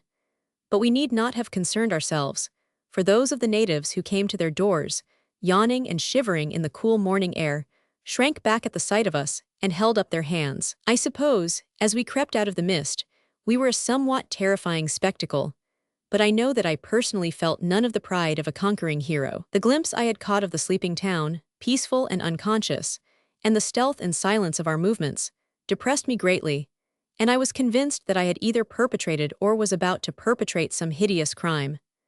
I had anticipated excitement, and the joy of danger, instead of which, as I tiptoed between the poor gardens, I suffered all the quaking terrors of a chicken thief. We had halted behind a long adobe wall to the right of the main street, and as we crouched there, the sun rose like a great searchlight and pointed us out, and exposed us, and seemed to hold up each one of us to the derision of Santa Barbara. As the light flooded us, we all ducked our heads simultaneously and looked wildly about us as though seeking for some place to hide. I felt as though I had been caught in the open street in my nightgown.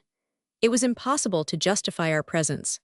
As I lay, straining my ears for Garcia's signal, I wondered what we would do if the worthy citizen who owned the garden wall, against which we lay huddled, should open the gate and ask us what we wanted. Could we reply that we, 150 men, proposed to seize and occupy his city? I felt sure he would tell us to go away at once or he would call the police. I looked at the men near me and saw that each was as disturbed as myself. A full quarter of an hour had passed since the time set for the attack, and still there was no signal from Garcia. The strain was becoming intolerable. At any moment some servant, rising earlier than his fellows, might stumble upon us, and in his surprise sound the alarm. Already in the trail behind us, a number of natives, on their way to market, had been halted by our men, who were silently waving them back into the forest. The town was beginning to stir, wooden shutters banged against stone walls, and from but just around the corner of the main street came the clatter of iron bars as they fell from the door of a shop. We could hear the man who was taking them down whistling cheerily. And then from the barracks came, sharply and clearly, the ringing notes of the reveille. I jumped to my feet and ran to where Lager was sitting with his back to the wall. "General, can't I begin now?" I begged. "You said D Troop was to go in first." He shook his head impatiently. "Listen," he commanded. We heard a single report, but so faintly and from such a distance that had it not instantly been followed by two more we could not have distinguished it. Even then we were not certain. Then as we crouched listening, each reading the face of the others and no one venturing to breathe, there came the sharp, broken roll of musketry. It was unmistakable. The men gave a great gasp of relief, and without orders sprang to attention. A ripple of rifle fire, wild and scattered, answered the first volley. "They have engaged the pickets," said Lager. The volleys were followed by others, and volleys, more uneven, answered them still more wildly. "They are driving the pickets back," explained Lager. We all stood looking at him, as though he were describing something which he actually saw. Suddenly from the barracks came the discordant calls of many bugles, warning, commanding, beseeching. Lager tossed back his head, like a horse that has been too tightly curbed. "They are leaving the barracks," he said. He pulled out his watch and stood looking down at it in his hand. "I will give them 3 minutes to get underway," he said. "Then we will start for the warehouse. When they come back again, they will find us waiting for them." It seemed an hour that we stood there, and during every second of that hour the rifle fire increased in fierceness and came nearer, and seemed to make another instant of inaction a crime. The men were listening with their mouths wide apart, their heads cocked on one side, and their eyes staring. They tightened their cartridge belts nervously, and opened and shot back the breech bolts of their rifles. I took out my revolver, and spun the cylinder to reassure myself for the 100th time that it was ready. But Lager stood quite motionless, with his eyes fixed impassively upon his watch, as though he were a physician at a sickbed. Only once did he raise his eyes. It was when the human savageness of the rifle fire was broken by a low mechanical rattle, like the whir of a mowing machine as one hears it across the hayfields. It spanked the air with sharp, hot reports. "Heinz has turned the Gatlings on them," he said. "They will be coming back soon." He closed the lid of his watch with a click and nodded gravely at me. "You can go ahead now, Captain," he said. His tone was the same as though he had asked me to announce dinner. Roman fours. I jumped toward the street at the double, and the men followed me crowded in a bunch. I shouted back at them to spread out, and they fell apart. As I turned into the street, I heard a shout from the plaza end of it and found a dozen soldiers running forward to meet us. When they saw the troops swing around the corner, they halted and some took cover in the doorways, and others dropped on one knee in the open street and fired carefully. I heard soft, whispering sounds stealing by my head with incredible slowness, and I knew that at last I was under fire. I no longer felt like a boy robbing an orchard, nor a burglar. I was instead grandly excited and happy, and yet I was quite calm too. I am sure of this, for I remember I calculated the distance between us and the warehouse, and compared it with the 220-yard stretch in an athletic park at home. As I ran, I noted also everything on either side of me.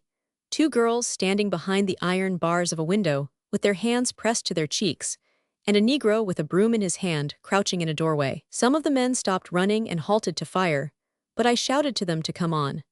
I was sure if we continued to charge we could frighten off the men at the end of the street, and I guessed rightly, for as we kept on they scattered and ran. I could hear shouts and screams rising from many different houses, and men and women scuttled from one side of the street to the other like frightened hens. As we passed an open shop, some men inside opened a fusillade on me, and over my shoulder I just caught a glimpse of one of them as he dropped back behind the counter. I shouted to von Ritter, who was racing with me, to look after them, and saw him and a half-dozen others swerve suddenly and sweep into the shop. Porter's men were just behind mine, and the noise our boots made pounding on the cobblestones sounded like a stampede of cattle. The plaza was an unshaded square of dusty grass. In the center was a circular fountain, choked with dirt and dead leaves, and down the paths which led to it were solid stone benches. I told the men to take cover inside the fountain, and about a dozen of them dropped behind the rim of it, facing toward the barracks. I heard Porter give a loud hurrah at finding the doors of the warehouse open, and it seemed almost instantly that the men of his troop began to fire over our heads from its roof. At the first glance, it was difficult to tell from where the enemy's fire came, but I soon saw smoke floating from the cupola of the church on the corner and drifting through the barred windows of the barracks. I shouted at the men behind the benches to aim at the cupola, and directed those with me around the fountain to let loose at the barrack windows. As they rose to fire and exposed themselves above the rim of the fountain, 3 of them were hit, and fell back swearing. The men behind the benches shouted at me to take cover, and one of the wounded men in the fountain reached up and pulled at my tunic, telling me to lie down. Men of B and C troops were rolling casks out of the warehouse and building a barricade, and I saw that we were drawing all of the fire from them. We were now in a crossfire between the church and the barracks, and were getting very much the worst of the fight. The men in the barracks were only 70 yards away. They seemed to be the ones chiefly responsible. They had piled canvas cots against the bars of the windows, and though these afforded them no protection, they prevented our seeing anything at which to shoot. One of my men gave a grunt and whirled over, holding his hand to his shoulder. "I've got it, Captain," he said. I heard another man shriek from behind one of the benches. Our position was becoming impossible. It was true we were drawing the fire from the men who were working on the barricade, which was what we had been sent out to do, but in 3 minutes I had lost 5 men. I remembered a professor at the point telling us the proportion of bullets that went home was 1 to every 300, and I wished I had him behind that fountain. Miller was lying at my feet, pumping away with a Winchester. As he was reloading it, he looked up at me and shouted, "And they say these Central Americans can't shoot." I saw white figures appearing and disappearing at the windows of almost every house on the plaza. The entire population seemed to have taken up arms against us. The bullets splashed on the combing of the fountain and tore up the grass at our feet, and whistled and whispered about our ears. It seemed utter idiocy to remain, but I could not bring myself to run back to the barricade. In the confusion which had ensued in the barracks when Garcia opened the attack, the men who ran out to meet him had left the gates of the barrack yard open, and as I stood, uncertain what to do, I saw a soldier pushing them together. He had just closed one when I caught sight of him. I fired with my revolver and shouted to the men. "We must get inside those gates," I cried. "We can't stay here. Charge those gates." I pointed, and they all jumped from every part of the plaza, and we raced for the barrack wall, each of us yelling as we ran. A half-dozen of us reached there in time to throw ourselves against the gate that was just closing, and the next instant I fell sprawling inside the barrack yard. We ran straight for the long room which faced the street, and as we came in at one end of it, the men behind the cots fired a frightened volley at us and fled out at the other. In less than 2 minutes the barracks were empty, and we had changed our base from that cockpit of a fountain to a regular fortress with walls 2 feet thick, with rifles stacked in every corner, and, what at that moment seemed of greatest importance, with a breakfast for 200 men bubbling and boiling in great iron pots in the kitchen. I had never felt such elation and relief as I did over that bloodless victory. It had come when things looked so bad. It had come so suddenly and easily that while some of the men cheered, others only laughed, shaking each other's hands or slapping each other on the back, and some danced about like children. We tore the cots away from the windows and waved at the men behind the barricade, and they stood up and cheered us, and the men on the roof, looking very tall against the blue sky, stood up and waved their hats and cheered too. They had silenced the men in the cupola, and a sudden hush fell upon the plaza. It was easy to see that many sympathizers with the government had been shooting at us from the private houses. When they saw us take the barracks, they had probably decided that the time had come to wipe off the powder stains and reappear as friends of the revolution. The only firing now was from where Garcia was engaged.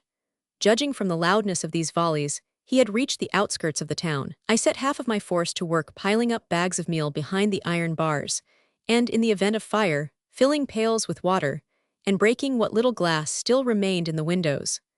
Others I sent to bring in the wounded, and still others to serving out the coffee and soup we had found in the kitchen. After giving these orders, I ran to the barricade to report.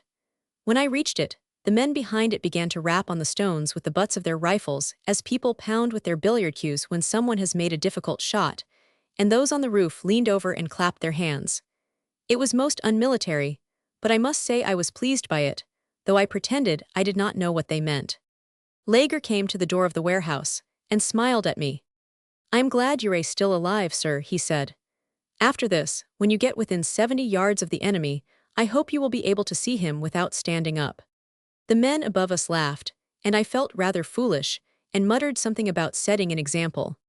"If you get yourself shot," he said, "you will be setting a very bad example indeed. We can't spare anybody, Captain, and certainly not you."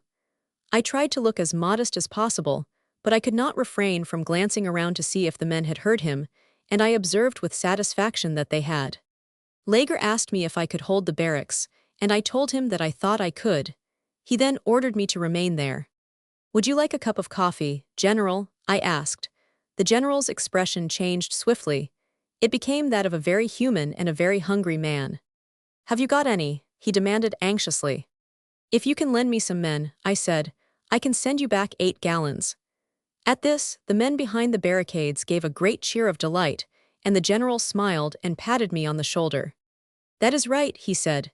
"The best kind of courage often comes from a full stomach. Run along now," he added, as though he were talking to a child, "run along, and don't fire until we do, and send us that coffee before we get to work again."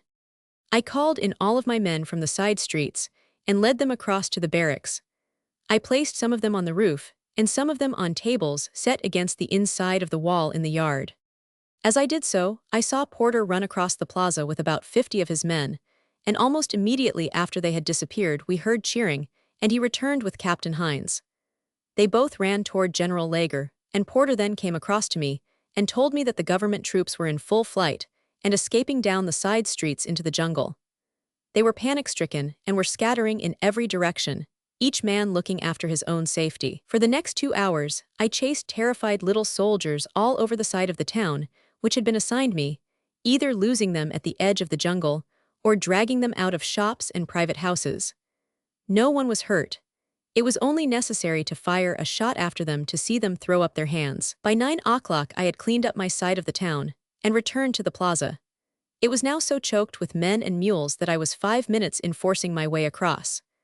Garcia's troops had marched in, and were raising a great hullabaloo, cheering and shouting, and embracing the townspeople, whom they had known during their former occupation, and many of whom were the same people who had been firing at us. I found Lager in council with Garcia, who was in high spirits, and feeling exceedingly pleased with himself.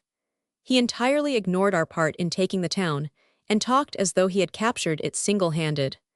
The fact that the government troops had held him back until we threatened them in the rear he did not consider as important. I resented his swagger and the way he patronized Lager, but the general did not seem to notice it, or was too well satisfied with the day's work to care. While I was at headquarters, our scouts came in to report that the enemy was escaping along the trail to Camiagua, and that 2 of their guns had stalled in the mud, not 1 mile out from Santa Barbara. This was great news, and to my delight, I was among those who hurried out to the place where the guns were supposed to be. We found them abandoned and stuck in the mud, and captured them without firing a shot. A half-hour later, we paraded our prizes in a triumphal procession through the streets of Santa Barbara, and were given a grand welcome by the Allies and the townspeople.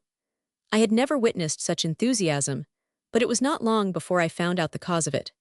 In our absence, everybody had been celebrating the victory with aguardiente, and half of Garcia's warriors had become so hopelessly drunk that they were lying all over the plaza, and their comrades were dancing and tramping upon them. I found that this orgy had put Lager in a fine rage, and I heard him send out the provost guard with orders to throw all the drunken men into the public corral for lost mules. When he learned of this, Garcia was equally indignant. The matter ended with Lager's locking up Garcia's soldiers with our prisoners of war in the yard barracks, where they sang and shouted and fought until they were exhausted and went to sleep. There was still much drink left on requisition, but the conquering heroes had taken everything there was to eat, and for some time I wandered around seeking for food before I finally discovered Miller, von Ritter, and Aiken in the garden of a private house, enjoying a most magnificent luncheon. I begged a share on the ground that I had just overcome 2 helpless brass cannon, and they gave me a noisy welcome and made a place for me. I was just as happy as I was hungry, and I was delighted to find someone with whom I could discuss the fight. For an hour we sat laughing and drinking, and each talking at the top of his voice, and all at the same time. We were as elated as though we had captured the city of London. Of course Aiken had taken no part in the fight, and of course he made light of it, which was just the sort of thing he would do, and he especially poked fun at me and at my charge on the barracks. He called it a grandstand play, and said I was a gallery fighter. He said the reason I ran out into the center of the plaza was because I knew there was a number of women looking out of the windows, and he pretended to believe that when we entered the barracks they were empty, and that I knew they were when I ordered the charge. It was the coffee they were after, he declared. As soon as Macklin smelt the coffee he drew his big gilt sword and cried, "Up, my men, inside yon fortress a free breakfast awaits us. Follow your gallant leader," and they never stopped following until they reached the kitchen. "They're going to make Macklin a bugler," he said, so that after this he can blow his own trumpet without anyone being allowed to interrupt him. I was glad to find that I could take what Aiken said of me as lightly as did the others. Since the fight, his power to annoy me had passed. I knew better than anyone else that at one time during the morning, I had been in a very tight place, but I had stuck to it and won out. The knowledge that I had done so gave me confidence in myself, not that I have ever greatly lacked it, but it was a new kind of confidence. It made me feel older and less inclined to boast. In this, it also helped out my favorite theory that it must be easy for the man who has done something to be modest. After he has proved himself capable in the eyes of his comrades, he doesn't have to go about telling them how good he is. It is a saying that heroes are always modest, but they are not really modest. They just keep quiet, because they know their deeds are better talkers than they are. Miller and I had dispatched an orderly to inform Lager of our whereabouts, and at 3 o'clock in the afternoon, the man returned to tell us that we were to join the general in the plaza. On arriving there, we found the column already drawn up in the order of march, and an hour later we filed out of the town down the same street by which we had entered it that morning, and were cheered by the same people who 8 hours before had been firing upon us. We left 500 of Garcia's men to garrison the place and prevent the townspeople from again changing their sympathies, and continued on toward Tegucigalpa with Garcia and the remainder of his force as our main body, and with the legion in the van. We were a week in reaching Camiagua, which was the only place that we expected would offer any resistance until we arrived outside of the capital. During that week, our march was exactly similar to the one we had made from the camp to Santa Barbara. There was the same rough trail, the jungle crowding close on either flank, the same dusty villages, the same fierce heat. At the villages of Tablavi and at Seguatepec, our scouts surprised the rear guard of the enemy and stampeded it without much difficulty, and with only 20 men wounded. As usual, we had no one to thank for our success in these skirmishes but ourselves, as Garcia's men never appeared until just as the fight was over, when they would come running up in great excitement. Lager remarked that they needed a better knowledge of the bugle calls, as they evidently mistook our cease firing for advance. The best part of that week's march lay in the many opportunities it gave me to become acquainted with my general. The more I was permitted to be with him, the longer I wanted to be always with him, and with no one else. After listening to Lager, you felt that a talk with the other men was a waste of time. There was nothing apparently that he did not know of men and events, and his knowledge did not come from books, but at first hand, from contact with the men, and from having taken part in the events. After we had pitched camp for the night, the others would elect me to go to his tent, and ask if we could come over and pay our respects. They always selected me for this errand, because they said it was easy to see that I was his favorite. When we were seated about him on the rocks, or on ammunition boxes, or on the ground, I would say, "Please, General, we want to hear some stories," and he would smile and ask, "What sort of stories?"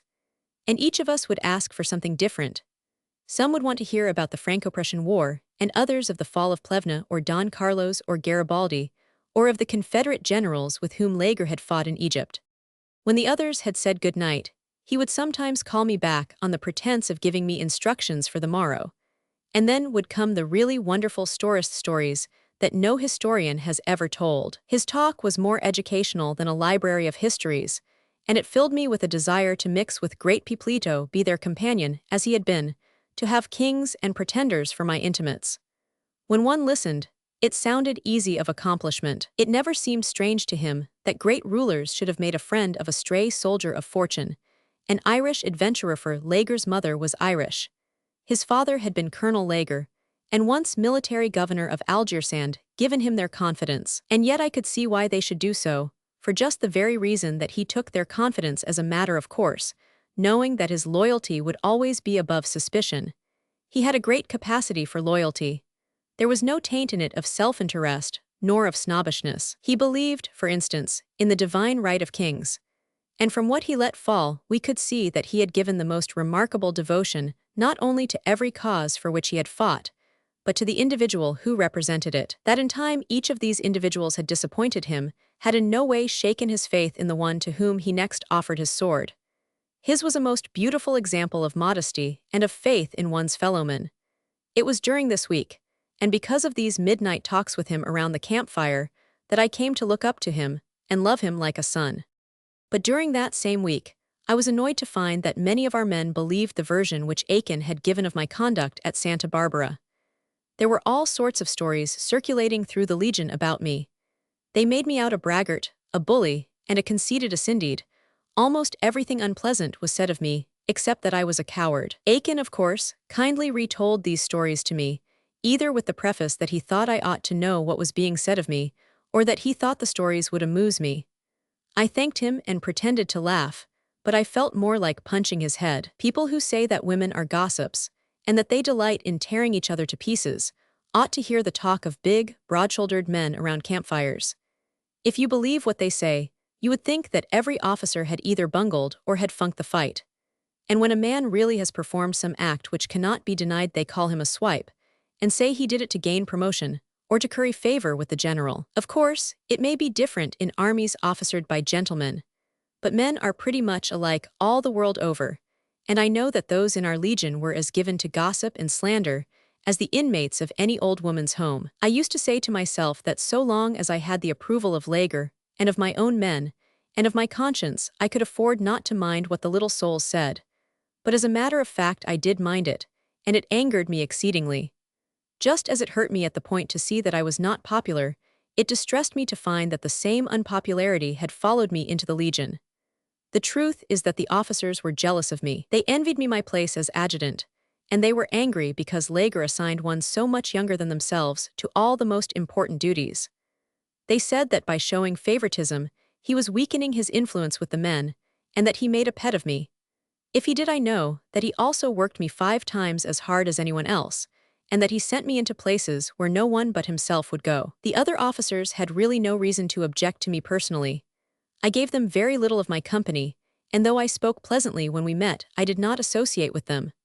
Miller and von Ritter were always abusing me for not trying to make friends, but I told them that, since the other officers spoke of me behind my back as a cad, braggart, and snob, the least I could do was to keep out of their way. I was even more unpopular with the men, but there was a reason for that, for I was rather severe with them, and imposed as strict a discipline on them as that to which I had been accustomed at West Point. The greater part of them were ne'er-do-wells and adventurers picked up off the beach at Greytown, and they were a thoroughly independent lot, reckless and courageous. But I doubt if they had ever known authority or restraint, unless it was the restraint of a jail. With the men of my own troop, I got on well enough, for they saw I understood how to take care of them, and that things went on more smoothly when they were carried out as I had directed, so they obeyed me without sulking. But with the men of the troops not directly under my command, I frequently met with trouble, and on several occasions different men refused to obey my orders as adjutant, and swore and even struck at me, so that I had to knock them down. I regretted this exceedingly, but I was forced to support my authority in some way. After learning the circumstances, Lager exonerated me and punished the men. Naturally, this did not help me with the volunteers, and for the first 10 days after I had joined the Legion, I was the most generally disliked man in it. This lasted until we reached Kamiagwa, when something happened which brought the men over to my side. Indeed, I believe I became a sort of a hero with them, and was nearly as popular as Lager himself. So in the end it came out all right, but it was near to being the death of me, and next to hanging, the meanest kind of a death a man could suffer. When this incident occurred, which came so near to ending tragically for me, we had been trying to drive the government troops out of the Cathedral of Kamiagwa. It was really a church and not a cathedral, but it was so much larger than any other building we had seen in Honduras that the men called it the cathedral. It occupied one whole side of the plaza.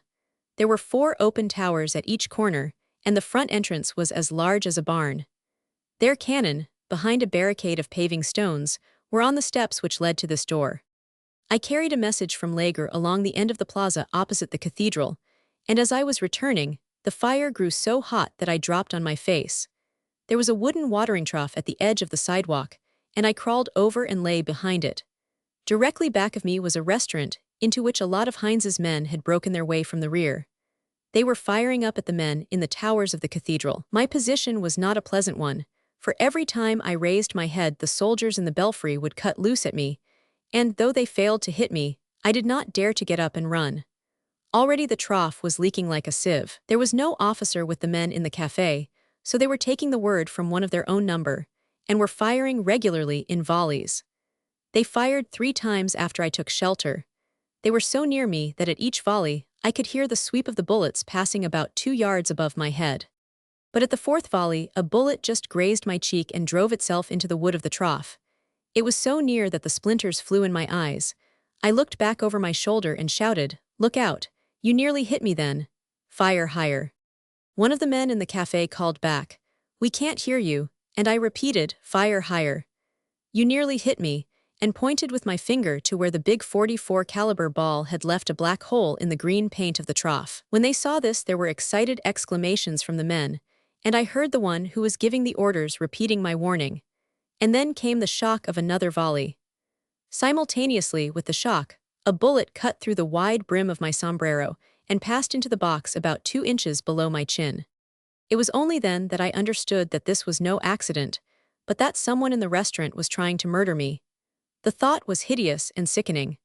I could bear the fire of the enemy from the belfry. That was part of the day's work. The danger of it only excited me, but the idea that one of my own side was lying within 20 feet of me, deliberately aiming with intent to kill, was outrageous and revolting. I scrambled to my feet and faced the open front of the restaurant, and as I stood up there was, on the instant, a sharp fusillade from the belfry tower. But I was now far too angry to consider that. The men were kneeling just inside the restaurant, and as I halted a few feet from them, I stuck my finger through the bullet hole and held up my hat for them to see. "Look," I shouted at them. "You did that, you cowards. You want to murder me, do you?" I straightened myself and threw out my arms. "Well, here's your chance," I cried. "Don't shoot me in the back, shoot me now." The men gaped at me in utter amazement. Their lips hung apart. Their faces were drawn in lines of anger, confusion, and dislike. "Go on," I shouted. "Fire a volley at that belfry and let the man who wants me have another chance at me." "I'll give the word. Make ready," I commanded. There was a pause and a chorus of protests, and then mechanically each man jerked out the empty shell and drove the next cartridge in place. "Aim," I shouted. They hesitated and then raised their pieces in a wavering line, and I looked into the muzzles of a dozen rifles. "Now send 'em you," I cried. "Fire." They fired, and my eyes and nostrils were filled with burning smoke, but not a bullet had passed near me. Again I shouted, stamping my foot. I was so angry that I suppose I was really hardly accountable for what I 999. "I told you you were cowards," I cried. "You can only shoot men in the back. You don't like me, don't you?" I cried, taunting them. "I am a braggart, am I? Yes, I am a bully, am I? Well, here's your chance. Get rid of me once again now. Make ready," I commanded. "Aim, fire." Again the smoke swept up, and again I had escaped.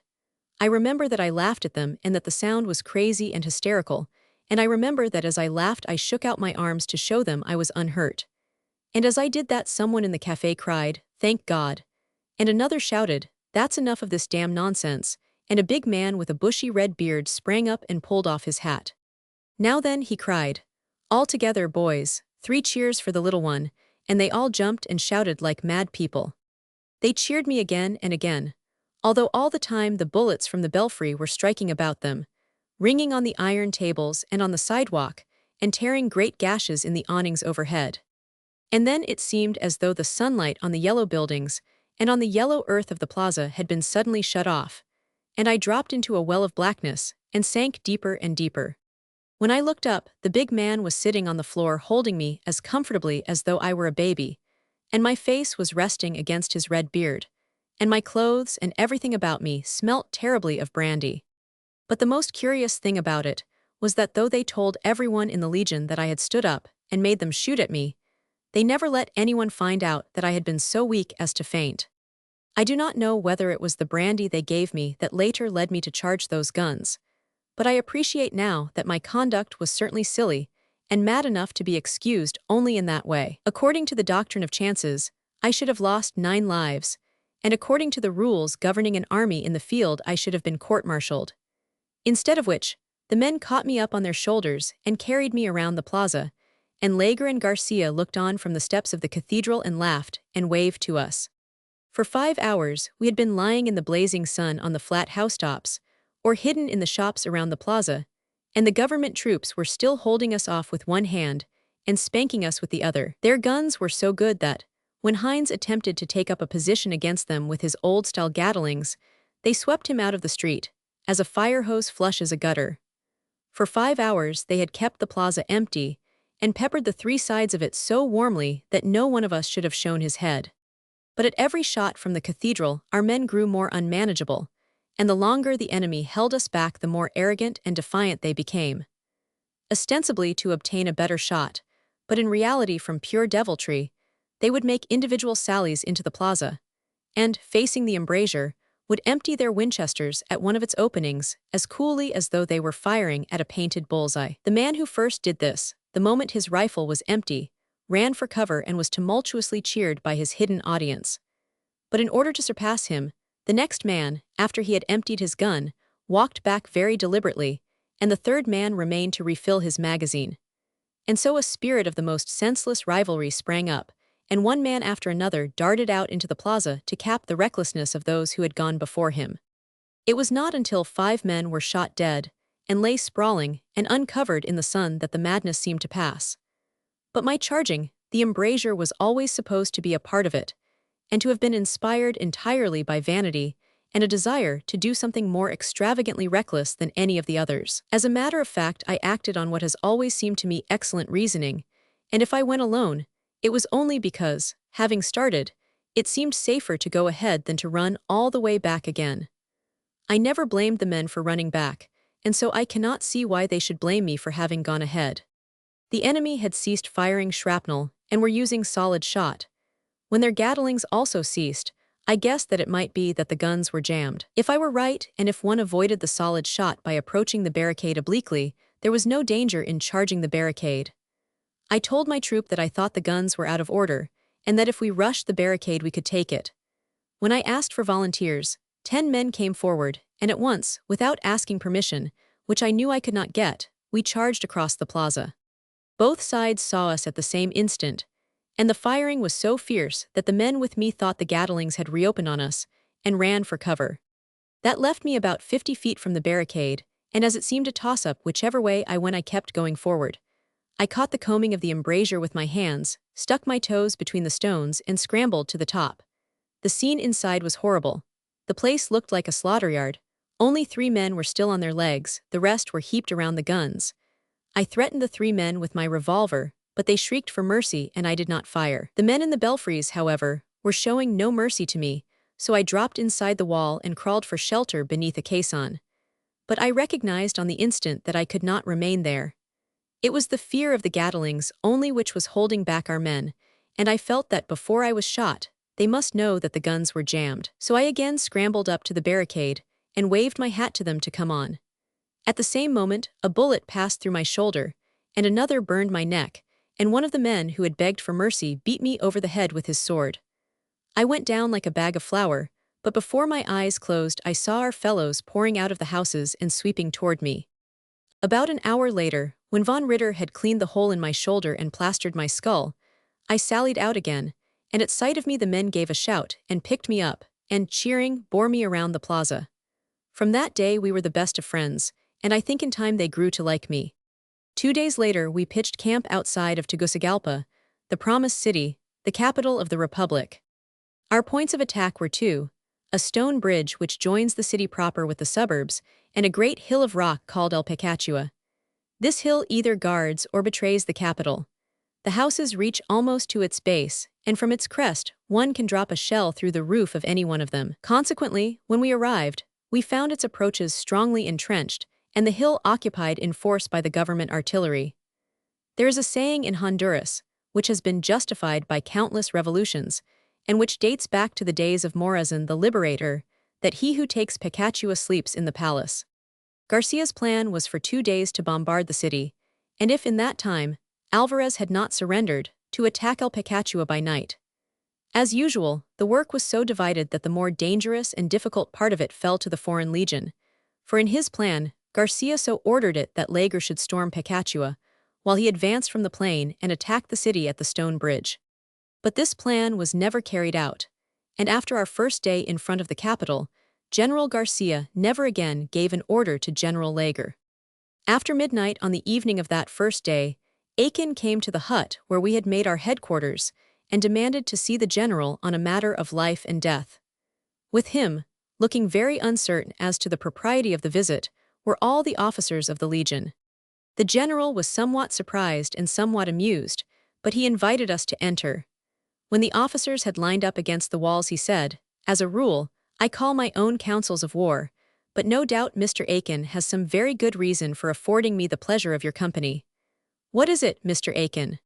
Instead of answering him, Aiken said, with as much manner as that of General Garcia himself, "I want a guard put outside this house, and I want the men placed far enough from it to prevent their hearing what I say." The general nodded at me, and I ordered the sentries to move farther from the hut. I still remember the tableau I saw when I re-entered it, the row of officers leaning against the mud walls, the candles stuck in their own grease on the table, the map spread over it, and the general and Aiken facing each other from its either end. It looked like a drumhead court-martial. When I had shut the door of the hut, Aiken spoke. His tone was one of calm unconcern. "I have just come from the palace," he said, "where I have been having a talk with President Alvarez." No one made a sound, nor no one spoke, but like one man everyone in the room reached for his revolver. It was a most enlightening revelation of our confidence in Aiken. Lager did not move. He was looking steadily at Aiken, and his eyes were shining like two arc lamps. "By whose authority?" he asked. We, who knew every tone of his voice, almost felt sorry for Aiken. "By whose authority?" Lager repeated. "Did you communicate with the enemy?"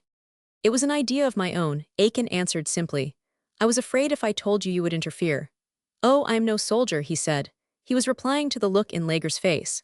"And I can tell you that there are other ways of doing things than according to Hardy. Alvarez officers came to me after the Battle of Camiagua. They expected to beat you there, and when you chased them out of the city and started for the capital, they thought it was all up with them, and decided to make terms." "With you," said Lager. Aiken laughed without the least trace of resentment, and nodded. "Well, you give a dog a bad name," he said, "and it sticks to him. So they came to me. I am no grandstand fighter, I am not a fighter at all. I think fighting is silly. You've got all the young men you want to stop bullets for you without me. They like it. They like to catch 'em in their teeth. I don't. But that's not saying that I am no good. You know the old gag of the lion and the little mousie, and how the mouse came along and chewed the lion out of the net. Well, that's me. I am no lion going round seeking whom I may devour. I am just a sewer rat. But I can tell you all," he cried, slapping the table with his hand, "that if it hadn't been for little mousie, every one of you lions would have been shot against a stone wall. And if I can't prove it, you can take a shot at me. I've been the traitor. I've been the go-between from the first. I arranged the whole thing. The Alvarez crowd told me to tell Garcia that even if he did succeed in getting into the palace, the Isthmian line would drive him out of it in a week. But that if he did go away from the country, they'd pay him 50,000 pesos and a pension. He's got the Isthmian line's promise in writing. This joint attack he's planned for Wednesday night is a fake. He doesn't mean to fight. Nobody means to fight except against you. Every soldier and every gun in the city is to be sent out to Pacachua to trap you into an ambush. Natives who pretend to have deserted from Alvarez are to lead you into it. That was an idea of mine. They thought it was very clever. Garcia is to make a pretense of attacking the bridge and a pretense of being driven back. Then messengers are to bring word that the Foreign Legion has been cut to pieces at Pacachua, and he is to disband his army and tell every man to look out for himself. If you want proofs of this, I'll furnish them to any man here that y'all pick out. I told Alvarez that one of your officers was working against you with me, and that at the proper time I'd produce him. Now you choose which officer that shall be. He can learn for himself that all I am telling you is true. But that will take time." Aiken cried as Lager made a movement to interrupt him. "And if you want to get out of this fix alive, you'd better believe me and start for the coast at Onsenote night." Lager laughed and sprang to his feet. His eyes were shining, and the color had rushed to his cheeks. He looked like a young man masquerading in a white wig. He waved his hand at Aiken with a gesture that was part benediction and part salute. "I do believe you," he cried, "and thank you, sir." He glanced sharply at the officers around him as though he were weighing the value of each. "Gentlemen," he cried, "often in my life I have been prejudiced, and often I have been deceived, and I think that it is time now that I acted for myself. From the first, the burden of this expedition has been carried by the Foreign Legion. I know that, you who fought the battles certainly know it. We invaded Honduras with a purpose. We came to obtain for the peons the debt that is due them and to give them liberty and free government. And whether our allies run away or betray us, that purpose is still the same." He paused as though for the first time it had occurred to him that the motives of the others might not be as his own. Am I right? He asked, eagerly. Are you willing to carry out that purpose? He demanded. Are you ready to follow me now? Tonight not to the coast shouted but to the Capitalto the top of Pecachua. Old Man Webster jumped in front of us and shot his arm into the air as though it held a standard. We'll follow you to hell and back again, he cried. I would not have believed that so few men could have made so much noise. We yelled and cheered so wildly that we woke the camp. We could hear the men running down the road, and the sentries calling upon them to halt. The whole legion was awake and wondering. Webster beat us into silence by pounding the table with his fist. I have lived in this country for 40 years, he cried with his eyes fixed upon Lager, and you are the first white man I have known who has not come into it, either flying from the law or to rob and despoil it. I know this country. I know all of Central America, and it is a wonderful country. There is not a fruit, nor a grain, nor a plant that you cannot dig out of it with your bare fingers. It has great forests, great pasture lands, and buried treasures of silver and iron and gold. But it is cursed with the laziest of God's creatures, and the men who rule them are the most corrupt and the most vicious. They are the dogs in the manger among rulers. They will do nothing to help their own country, they will not permit others to help it. They are a menace and an insult to civilization, and it is time that they stepped down and out, and made way for their betters, or that they were kicked out. One strong man, if he is an honest man, can conquer and hold Central America. William Walker was such a man. I was with him when he ruled the best part of this country for 2 years. He governed all Nicaragua with 200 white men, and never before or since have the Pueblo known such peace and justice and prosperity as Walker gave them. Webster threw himself across the table and pointed his hand at Lager. And you, General Lager, he cried, and you, do you see your duty? You say it calls you tonight to El Pecachua, then if it does, it calls you farther to the capital. There can be no stopping halfway now, no turning back. If we follow you tonight to Pecachua, we follow you to the palace. Webster's voice rose until it seemed to shake the palm-leaf roof. He was like a man possessed. He sprang up on the table, and from the height above us hurled his words at Lager. We are not fighting for any half-breed now, he cried. We are fighting for you. We know you. We believe in you. We mean to make you president, and we will not stop there. Our motto shall be Walker's motto, 5 or none, and when we have taken this republic we shall take the other 4, and you will be president of the United States of Central America. We had been standing open-eyed, open-mouthed, every nerve trembling, and at these words we shrieked and cheered. But Webster waved at us with an angry gesture and leaned toward Lager. You will open this land, he cried, with roads and railways. You will feed the world with its coffee. You will cut the Nicaragua Canal. And you will found an empire, not the empire of slaves that Walker planned, but an empire of freed men, freed by you from their tyrants and from themselves. They tell me, General, he cried, that you have fought under 13 flags. Tonight, sir, you shall fight under your own. We all cheered and cheered again, the oldest as well as myself, and I cheered louder than any until I looked at Lager. Then I felt how terribly real it was to him. Until I looked at him it had seemed quite sane and feasible. But when I saw how deeply he was moved, and that his eyes were brimming with pride and resolve, I felt that it was a mad dream, and that we were wicked not to wake him. For I, who loved him like a son, understood what it meant to him. In his talk along the trail, and by the campfire, he had always dreamed of an impossible republic, an utopia ruled by love and justice, and I now saw he believed that the dreams had at last come true. I knew that the offer these men had made to follow him filled him with a great happiness and gratitude, and that he, who all his life had striven so earnestly and so loyally for others, would give his very soul for men who fought for him. I was not glad that they had offered to make him their leader. I could only look ahead with miserable forebodings and feel bitterly sorry that one so fine and good was again to be disillusioned and disappointed and cast down. But there was no time that night to look ahead. The men were outside the hut, a black, growling mob crying for revenge upon Garcia. Had we not at once surrounded them, they would have broken for his camp and murdered him in his hammock, and with him his ignorant, deceived followers. But when Webster spoke to them as he had spoken to us, and told them what we planned to do, and Lager stepped out into the moonlight, they forgot their anger in their pride for him, and at his first word, they fell into the ranks as obediently as so many fond and devoted children. In Honduras, a night attack is a discredited maneuver. It is considered an affront to the Blessed Virgin, who first invented sleep, and those officers who that night guarded Pecachua, being acquainted with Garcia's plot, were not expecting us until 2 nights later, when we were to walk into their parlor and be torn to pieces. Consequently, when Miller, who knew Picachua well, having served without political prejudice in 6 revolutions, led us up a bypath to its top, we found the government troops sleeping sweetly. Before their only sentry had discovered that someone was kneeling on his chest, our men were in possession of their batteries. That morning when the sun rose gloriously, as from a bath, all pink and shining and dripping with radiance, and the church bells began to clang for early mass, and the bugles at the barracks sounded the jaunty call of the reveille, 2 puffs of white smoke rose from Thecrestival Picachua and drifted lazily away. At the same instant, a shell sang over the roofs of Tegucigalpa, howling jeeringly, and smashed into the pots and pans of the president's kitchen.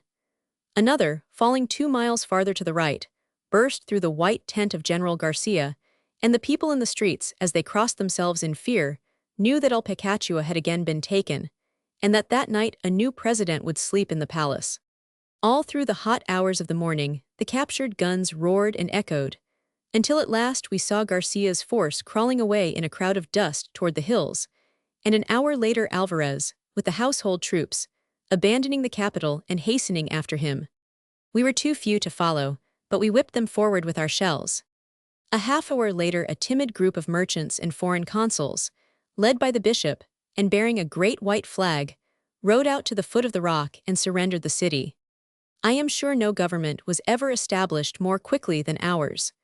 We held our first cabinet meeting 20 minutes after we entered the capital, and 10 minutes later Webster, from the balcony of the palace, proclaimed Lager president and military dictator of Honduras. Lager in turn nominated Webster, on account of his knowledge of the country, Minister of the Interior, and made me Vice President and Minister of War. No one knew what were the duties of a Vice President, so I asked if I might not also be Provost Marshal of the city, and I was accordingly appointed to that position and sent out into the street to keep order. Aiken, as a reward for his late services, was made head of the detective department and chief of police. His first official act was to promote 2 barefooted policemen who, on his last visit to the capital, had put him under arrest. The general, or the president, as we now called him, at once issued a ringing proclamation in which he promised every liberty that the people of a free republic should enjoy, and announced that in 3 months he would call a general election, when the people could either re-elect him or a candidate of their own choice. He announced also that he would force the Isthmian line to pay the people the $500,000 it owed them, and he suggested that this money be placed to the credit of the people, and that they should pay no taxes until the sum was consumed in public improvements. Up to that time, every new president had imposed new taxes. None had ever suggested remitting them altogether, and this offer made a tremendous sensation in our favor. There were other departures from the usual procedure of victorious presidents, which helped much to make us popular. One was the fact that Lager did not shoot anybody against the barrack wall, nor levy forced loans upon the foreign merchants. Indeed, the only persons who suffered on the day he came into power were 2 of our own men, whom I caught looting. I put them to sweeping the streets, each with a ball and chain to his ankle, as an example of the sort of order we meant to keep among ourselves. Before midday Aiken sent a list, which his spies had compiled, of sympathizers with Alvarez. He guaranteed to have them all in jail before night, but Lager sent for them and promised them, if they remained neutral, they should not be molested. Personally, I have always been of the opinion that most of the persons on Aiken's list of suspects were most worthy merchants, to whom he owed money. Lager gave a long audience to the cashier of the Manchester and Central American Bank, Limited, which finances Honduras, and assured him that the new administration would not force the bank to accept the paper money issued by Alvarez, but would accept the paper money issued by the bank, which was based on gold. As a result, the cashier came down the staircase of the palace 3 steps at a time, and later our censor read his cable to the home bank in England, in which he said that Honduras at last had an honest man for president. What was more to the purpose, he reopened his bank at 3 o'clock and quoted Honduranian money on his blackboard at a rise of 3% over that of the day before. This was a great compliment to our government, and it must have impressed the other businessmen, for by 6 o'clock that night a delegation of American, German, and English shopkeepers called on the president and offered him a vote of confidence. They volunteered also to form a home guard for the defense of the city and to help keep him in office.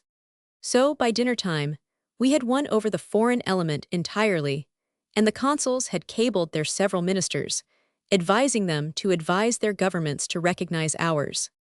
It was a great triumph for fair promises backed by fair dealing. Although I was a cabinet minister and had a right to have my say, I did not concern myself much with these graver problems of the palace. Instead, my first act was to cable to Beatrice that we were safe in the capital and that I was second in command. I did not tell her I was vice president of a country of 300,000 people, because at Dobbs Ferry, such a fact would seem hardly probable. After that, I spent the day very happily galloping around the town with the provost guard at my heels, making friends with the inhabitants, and arranging for their defense. I posted a gun at the entrance to each of the 3 principal streets, and ordered mounted scouts to patrol the plains outside the capital. I also remembered Hines and the artillerymen who were protecting us on the heights of Picachua, and sent them a moderate amount of rum, and an immoderate amount of canned goods and cigars. I also found time to design a wonderful uniform for the officers of our Legion, a dark green blouse, with silver facings, and scarlet riding breeches, and, on the plea of military necessity, I ordered 6 tailors to sit up all night to finish them. Uniforms for the men I requisitioned from the stores of the government, and ordered the red facings changed to yellow. The next day when we paraded in full dress, the president noticed this, and remarked, "No one but Macklin could have converted a battery of artillery, without the loss of a single gun or the addition of a single horse, into a battalion of cavalry." We had escorted the president back to the palace, and I was returning to the barracks at the head of the legion, with the local band playing grandly before me, and the people bowing from the sidewalks, when a girl on a gray pony turned into the plaza and rode toward us. She was followed by a group of white men, but I saw only the girl. When I recognized, even at a distance, that she was a girl from the States, my satisfaction was unbounded. It had needed only the presence of such an audience to give the final touch of pleasure to my triumphant progress. My new uniform had been finished only just in time. When I first saw the girl, I was startled merely because any white woman in Honduras is an unusual spectacle. But as she rode nearer, I knew that, had I seen this girl at home among 1,000 women, I would have looked only at her. She wore a white riding habit and a high-peaked Mexican sombrero, and when her pony shied at the sound of the music, she raised her head, and the sun struck on the burnished braid around the brim and framed her face with a rim of silver. I had never seen such a face. It was so beautiful that I drew a great breath of wonder, and my throat tightened with the deep delight that rose in me. I stared at her as she rode forward because I could not help myself. If an earthquake had opened a crevasse at my feet, I would not have lowered my eyes. I had time to guess who she was, for I knew there could be no other woman so beautiful in Honduras, except the daughter of Joseph Fisk. Had not Aiken said of her, "When she passes, the native women kneel by the trail and cross themselves." I rode toward her fearfully, conscious only of a sudden deep flood of gratitude for anything so nobly beautiful. I was as humbly thankful as the crusader who is rewarded by his first sight of the holy city, and I was glad, too, that I came into her presence worthily, riding in advance of a regiment. I was proud of our triumphant music, of our captured flags and guns, and the men behind me who had taken them. I still watched her as our column drew nearer, and she pulled her pony to one side to let it pass. I felt as though I were marching in review before an empress, and I all but lifted my sword blade in salute. But as we passed, I saw that the look on her face was that of a superior and critical adversary. It was a glance of amused disdain, softened only by a smile of contempt. As it fell upon me, I blushed to the rim of my sombrero. I felt as meanly as though I had been caught in a lie. With her eyes, I saw the bare feet of our Negro band, our ill-fitting uniforms with their flannel facings, the swagger of our officers, glancing pompously from their half-starved, unkempt ponies upon the native Indians, who fawned at us from the sidewalks. I saw that to her we were so many red-shirted firemen, dragging a wooden hose-cart, a company of burnt-cork minstrels, kicking up the dust of a village street, that we were ridiculous, lawless, absurd, and it was like a blow over my heart that one so noble-looking should be so blind and so unjust. I was swept with bitter indignation. I wanted to turn in my saddle and cry to her that beneath the flannel facings at which she laughed these men wore deep, uncared-for, festering wounds, that to march thus through the streets of this tiny capital they had waded waist-high through rivers, had starved in fever camps, and at any hour when I had called on them had run forward to throw cold hands with death. The group of gentlemen who were riding with the girl had halted their ponies by the sidewalk, and as I drew near, I noted that one of them wore the uniform of an ensign in our navy. This puzzled me for an instant, until I remembered I had heard that the cruiser Raleigh was lying at Amapala. I was just passing the group when one of them, with the evident intent that I should hear him, raised his voice. "Well, here's the army," he said, "but where's Falstaff? I don't see Lager." My face was still burning with the blush the girl had brought to it, and the moment was not the one that any man should have chosen to ridicule my general. Because the girl had laughed at us, I felt indignant with her, but for the same offense I was grateful to the man, for the reason that he was a man, and could be punished. I whirled my pony around and rode it close against his.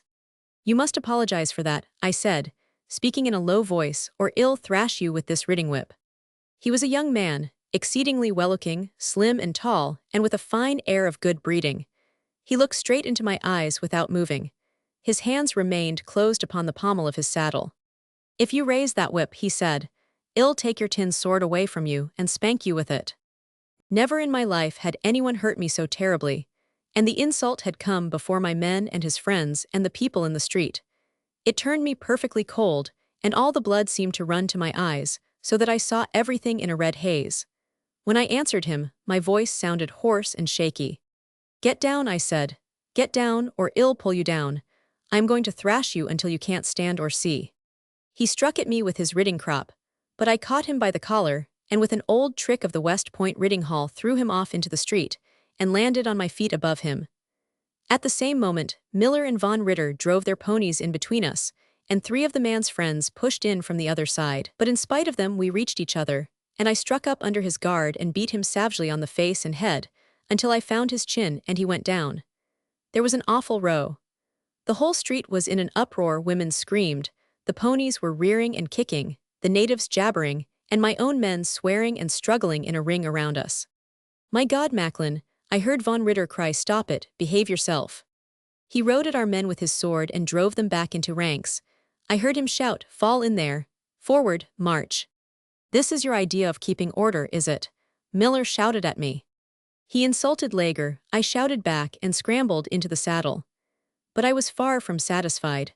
I, Vice President, Minister of War, Provost Marshal of the city, had been fighting with my fists in the open street before half the population. I knew what Lager would say, and I wondered hotly if the girl had seen me, and I swore at myself for having justified her contempt for us. Then I swore at myself again for giving a moment's consideration to what she thought. I was recalled to the present by the apparition of my adversary riding his pony toward me, partly supported and partly restrained by 2 of his friends. He was trembling with anger and pain and mortification. "You shall fight me for this," he cried. I was about to retort that he looked as though I had been fighting him, but it is not easy to laugh at a man when he is covered with dust and blood, and this one was so sorry a spectacle that I felt ashamed for him, and said nothing. "I am not a street fighter," he raged. "I wasn't taught to fight in a lot. But I'll fight you like a gentleman, just as though you were a gentleman. You needn't think you've heard the last of me. My friends will act for me, and unless you're a coward you will name your seconds." Before I could answer, Von Ritter had removed his hat and was bowing violently from his saddle. "I am Baron Herbert von Ritter," he said, late aide-de-camp to His Majesty, the King of Bavaria.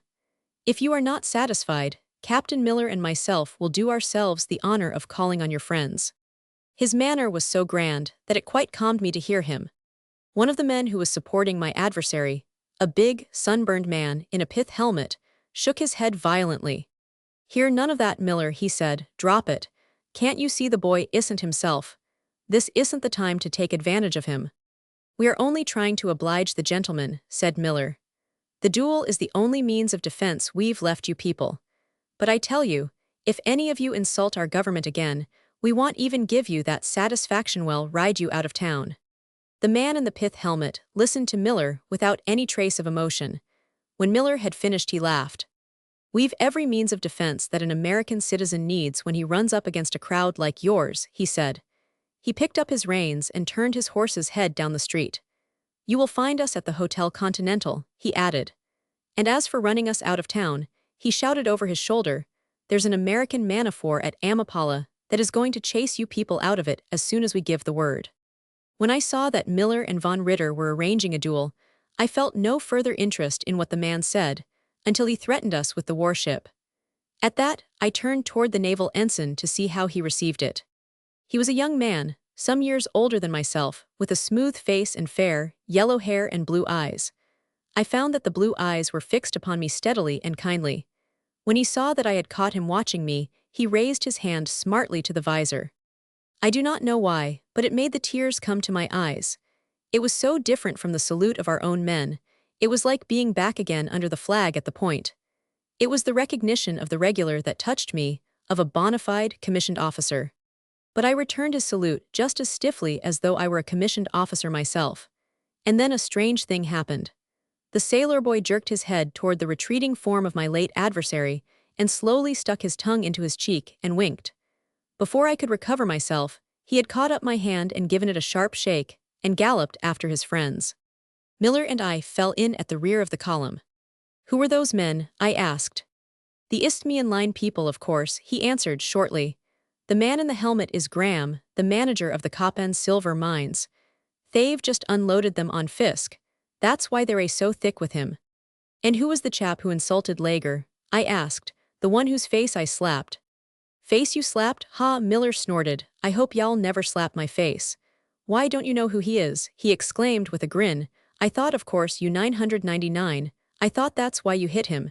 He's young Fisk, the old man's son. That was his sister riding ahead of them. Didn't you see that girl?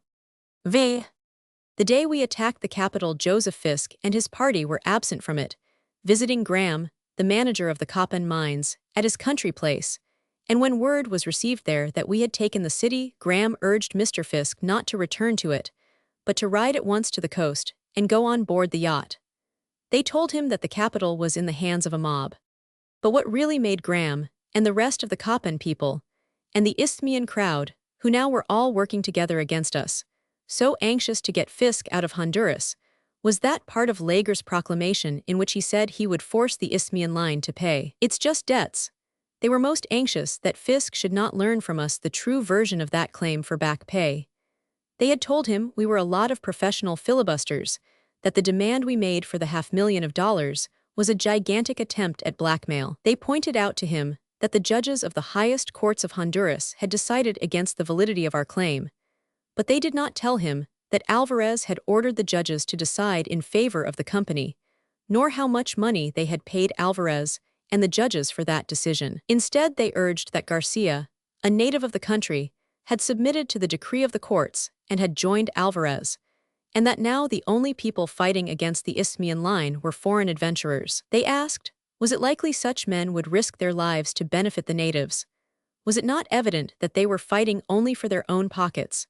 And they warned Fisk that while Lager was still urging his claim against this company, it would be unwise for the president of that company to show himself in Tegucigalpa.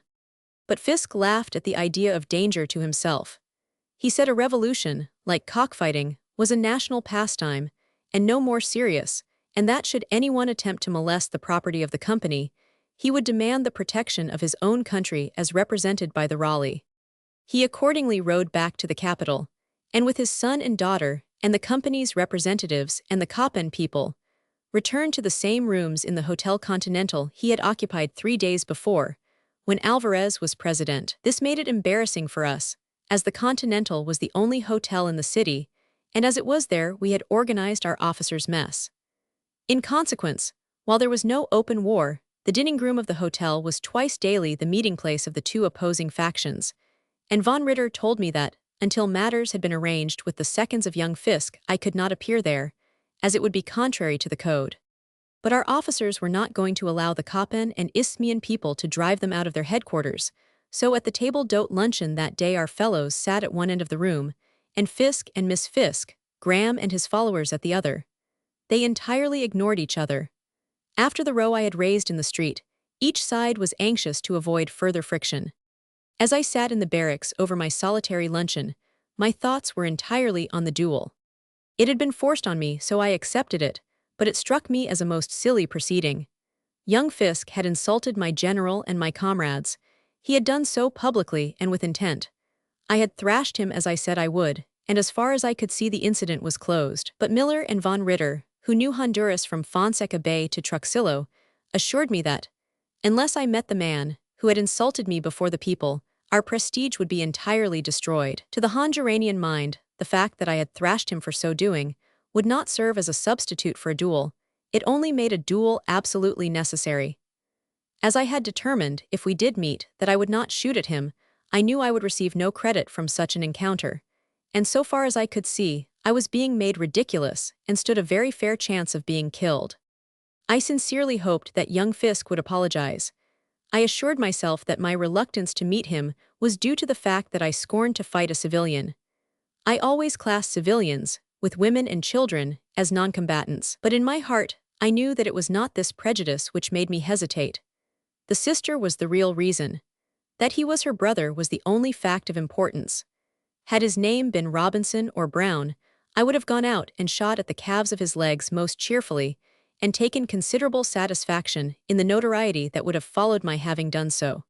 But I could never let his sister know that I had only fired in the air, and I knew that if I fought her brother, she would always look upon me as one who had attempted to murder him. I could never speak to her, or even look at her again. And at that moment, I felt that if I did not meet her, I could go without meeting any other women for many years to come. She was the most wonderful creature I had ever seen. She was not beautiful, as Beatrice was beautiful in a womanly, gracious way, but she had the beauty of something unattainable. Instead of inspiring you, she filled you with disquiet. She seemed to me a regal, goddess-like woman, one that a man might worship with that tribute of fear and adoration that savages pay to the fire and the sun. I had ceased to blush because she had laughed at us. I had begun to think that it was quite right that she should do so. To her, we were lawless adventurers, exiles, expatriates, fugitives. She did not know that most of us were unselfish, and that our cause was just. She thought, if she thought of us at all, that we were trying to levy blackmail on her father. I did not blame her for despising us. I only wished I could tell her how she had been deceived, and assure her that among us there was one, at least, who thought of her gratefully and devotedly, and who would suffer much before he would hurt her or hers. I knew that this was so, and I hoped her brother would not be such an ass as to insist upon a duel, and make me pretend to fight him, that her father would be honest enough to pay his debts, and that some day she and I might be friends. But these hopes were killed by the entrance of Miller and von Ritter. They looked very grave. "He won't apologize," Miller said. "We arranged that you are to meet behind the graveyard at sunrise tomorrow morning." I was bitterly disappointed, but of course I could not let them see that. "Does Lager know?" I asked. "No," Miller said, "neither does old man Fisk. We had the deuce of a time. Graham and Lowell that young middy from the rally are his seconds, and we found we were all agreed that he had better apologize. Lowell, especially, was very keen that you two should shake hands, but when they went out to talk it over with Fisk, he came back with them in a terrible rage, and swore he'd not apologize, and that he'd either shoot you or see you hung. Lowell told him it was all rot that two Americans should be fighting duels, but Fisk said that when he was in Rome, he did as Romans did, that he had been brought up in Paris to believe in duels, and that a duel he would have. Then the sister came in, and there was a hell of a row. "The sister," I exclaimed.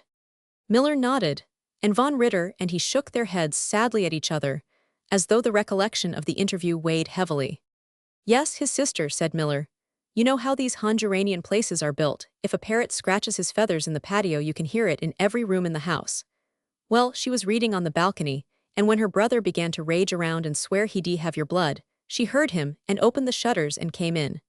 She didn't stay long, and she didn't say much, but she talked to us as though we were so many bad children. I never felt so mean in my life." "She should not have been there," said von Ritter stolidly. "It was most irregular." Fisk tried the high and mighty, brotherly act with her, Miller continued, but she shook him up like a charge of racaroc. She told him that a duel was unmanly and un-American, and that he would be a murderer. She said his honor didn't require him to risk his life for every cad who went about armed, insulting unarmed people. "What did she say?" I cried. "Say that again." Von Ritter tossed up his arms and groaned, but Miller shook his fist at me. "Now don't you go and get wrathy," he roared. "We'll not stand it. We've been abused by everybody else on your account today, and we won't take it from you. It doesn't matter what the girls said. They probably told her you began the fight and—" "She said I was a cad," I repeated, "and that I struck an unarmed man. Didn't her brother tell her that he first insulted me and struck me with his whip, and that I only used my fists? Didn't any of you tell her?" "No," roared Miller. What the devil has that got to do with it? She was trying to prevent the duel. We were trying to prevent the duel. That's all that's important. And if she hadn't made the mistake of thinking you might back out of it, we could have prevented it. Now we can't. I began to wonder if the opinion the Fisk family had formed of me, on so slight an acquaintance, was not more severe than I deserved, but I did not let the men see how sorely the news had hurt me. I only asked, what other mistake did the young lady make? She meant it all right, said Miller, but it was a woman's idea of a bluff, and it didn't go. She told us that before we urged her brother on to fight, we should have found out that he has spent the last 5 years in Paris, and that he's the gilt-edged pistol shot of the Salle d'Armes in the Rue Scribe, that he can hit a scarfpin at 20 paces. Of course that ended it. The Baron spoke up in his best style and said that in the face of this information, it would be now quite impossible for our man to accept an apology without being considered a coward, and that a meeting must take place. Then the girl ran to her brother and said, "What have I done?" And he put his arm around her and walked her out of the room. Then we arranged the details in peace and came on here. Good, I said, you did exactly right. I'll meet you at dinner at the hotel. But at this, von Ritter protested that I must not dine there, that it was against the code. The code be hanged, I said. If I don't turn up at dinner they'll say I'm afraid to show myself out of doors. Besides, if I must be shot through the scarfpin before breakfast tomorrow morning, I mean to have a good dinner tonight. They left me, and I rode to the palace to make my daily report to the president. I was relieved to find that both he and Webster were so deep in affairs of state that they had heard nothing of my row in the plaza, nor of the duel to follow. They were happy as two children building forts of sand on the seashore. They had rescinded taxes, altered the tariffs, reorganized the law courts, taken over the custom houses by telegraph, and every 5 minutes were receiving addresses from delegations of prominent Honduranians. Nicaragua and Salvador had both recognized their government, and concession hunters were already cooling their heels in the anteroom. In every town and seaport, the adherents of Garcia had swung over to Lager and our government, and our flag was now flying in every part of Honduras. It was the flag of Walker, with the 5-pointed blood-red star. We did not explain the significance of the 5 points. I reported that my scouts had located Alvarez and Garcia in the hills, some 5 miles distant from the capital, that they were preparing a permanent camp there, and that they gave no evidence of any immediate intention of attacking the city. General Lager was already informed of the arrival of Mr. Fisk, and had arranged to give him an audience the following morning. He hoped in this interview to make clear to him how just was the people's claim for the $500,000 due them, and to obtain his guarantee that the money should be paid. As I was leaving the palace, I met Aiken. He was in his most cynical mood. He said that the air was filled with plots and counterplots, and that treachery stalked abroad. He had been unsuccessful in trying to persuade the president to relieve Hines of his command on Pecachua. He wanted von Ritter or myself put in his place. It is the key to the position, Aiken said, and if Hines should sell us out, we would have to run for our lives. These people are all smiles and vivas today because we are on top. But if we lost Pecachua, every man of them would turn against us. I laughed and said, we can trust Hines. If I had your opinion of my fellowmen, it'd blow my brains out. If I hadn't had such a low opinion of my fellowmen, Aiken retorted, he'd have blown your brains out. Don't forget that. No one listens to me, he said. I consider that I am very hardly used. For a consideration, a friend of Alvarez told me where Alvarez had buried most of the government money. I went to the cellar and dug it up and turned it over to Lager. And what do you think he's doing with it? Aiken exclaimed with indignation. He's going to give the government troops their back pay, and the post office clerks, and the peons who worked on the public roads. I said I considered that that was a most excellent use to make of the money, that from what I had seen of the native troops, it would turn our prisoners of war into our most loyal adherents. Of course it will, Aiken agreed. Why, if the government troops out there in the hills with Alvarez knew we were paying 60 pesos for soldiers, they'd run to join us so quick that they'd die on the way of sunstroke. But that's not it. Where do we come in? What do we get out of this? Have we been fighting for 3 months just to pay the troops who have been fighting against us? Charity begins at home, I think. You get your own salary, don't you? I asked. Oh, I'm not starving, Aiken said, with a grin. There's a lot of loot in being chief of police. This is going to be a witty open town if I can run it. Well, you can't, I laughed. Not as long as I am its provost marshal. Yes, and how long will that be? Aiken retorted. You take my advice and make money now while you've got the club to get it with you. Why, if I had your job, I could scare 10,000 souls out of these merchants before sunrise. Instead of which you walk around nights to see their front doors are locked. Let them do the walking. We've won, and let's enjoy the spoil. Eat, live, and be merry, my boy, for tomorrow you die. I hope not, I exclaimed, and I ran down the steps of the palace and turned toward the barracks. Tomorrow you die, I repeated, but I could not arouse a single emotion. Portents and premonitions may frighten some people, but the only superstition I hold to is to believe in the luck of Royal Macklin. What if Fisk can hit a scarfpin at 20 paces? I said to myself, he can't hit me. I was just as sure of it as I was of the fact that when I met him I was going to fire in the air. I cannot tell why, I was just sure of it. The dining room at the Continental held 3 long tables. That night our officers sat at one. Mr. Fisk and his party were at the one farthest away, and a dining club of consular agents, merchants, and the telegraph company's people occupied the one in between. I could see her whenever the German consul bent over his food. She was very pale and tired-looking, but in the white evening frock she wore, all soft and shining with lace, she was as beautiful as the moonlit night outside. She never once looked in our direction, but I could not keep my eyes away from her. The merchants, no doubt, enjoyed their dinner. They laughed and argued boisterously, but at the 2 other tables there was very little said. The waiters, pattering over the stone floor in their bare feet, made more noise than our entire mess. When the brandy came, Russell nodded at the others and they filled their glasses and drank to me in silence. At the other table I saw the same pantomime, only on account of old man Fisk they had to act even more covertly. It struck me as being vastly absurd and wicked. What right had young Fisk to put his life in jeopardy to me? It was not in my keeping. I had no claim upon it. It was not in his own keeping. At least not to throw away. When they had gone and our officers had shaken hands with me and ridden off to their different posts, I went out upon the balcony by myself and sat down in the shadow of the vines. The stream which cuts Tegucigalpa in 2 ran directly below the hotel, splashing against the rocks and sweeping under the stone bridge with a ceaseless murmur. Beyond it stretched the red-tiled roofs, glowing pink in the moonlight, and beyond them the campfires of Alvarez twinkling like glowworms against the dark background of the hills.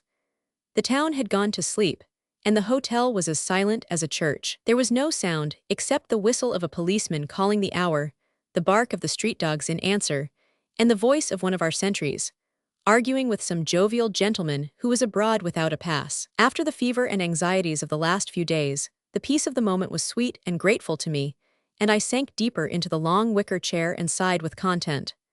The previous night I had spent on provost duty in the saddle, and it must have been that I dropped asleep, for when I next raised my head Miss Fisk was standing not 20 feet from me.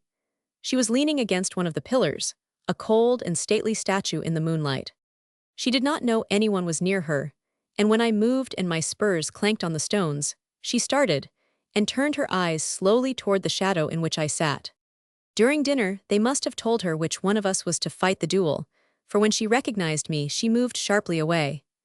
I did not wish her to think I would intrude on her against her will, so I rose and walked toward the door, but before I had reached it, she again turned and approached me. "You are Captain Macklin," she said. I was so excited at the thought that she was about to speak to me, and so happy to hear her voice, that for an instant I could only whip off my hat and gaze at her stupidly. "Captain Macklin," she repeated. "This afternoon I tried to stop the duel you are to fight with my brother, and I am told that I made a very serious blunder. I should like to try and correct it. When I spoke of my brother's skill, I mean his skill with the pistol. I knew you were ignorant of it, and I thought if you did know of it you would see the utter folly, the wickedness of this duel. But instead I am told that I only made it difficult for you not to meet him. I cannot in the least see that that follows. I wish to make it clear to you that it does not." She paused, and I, as though I had been speaking, drew a long breath.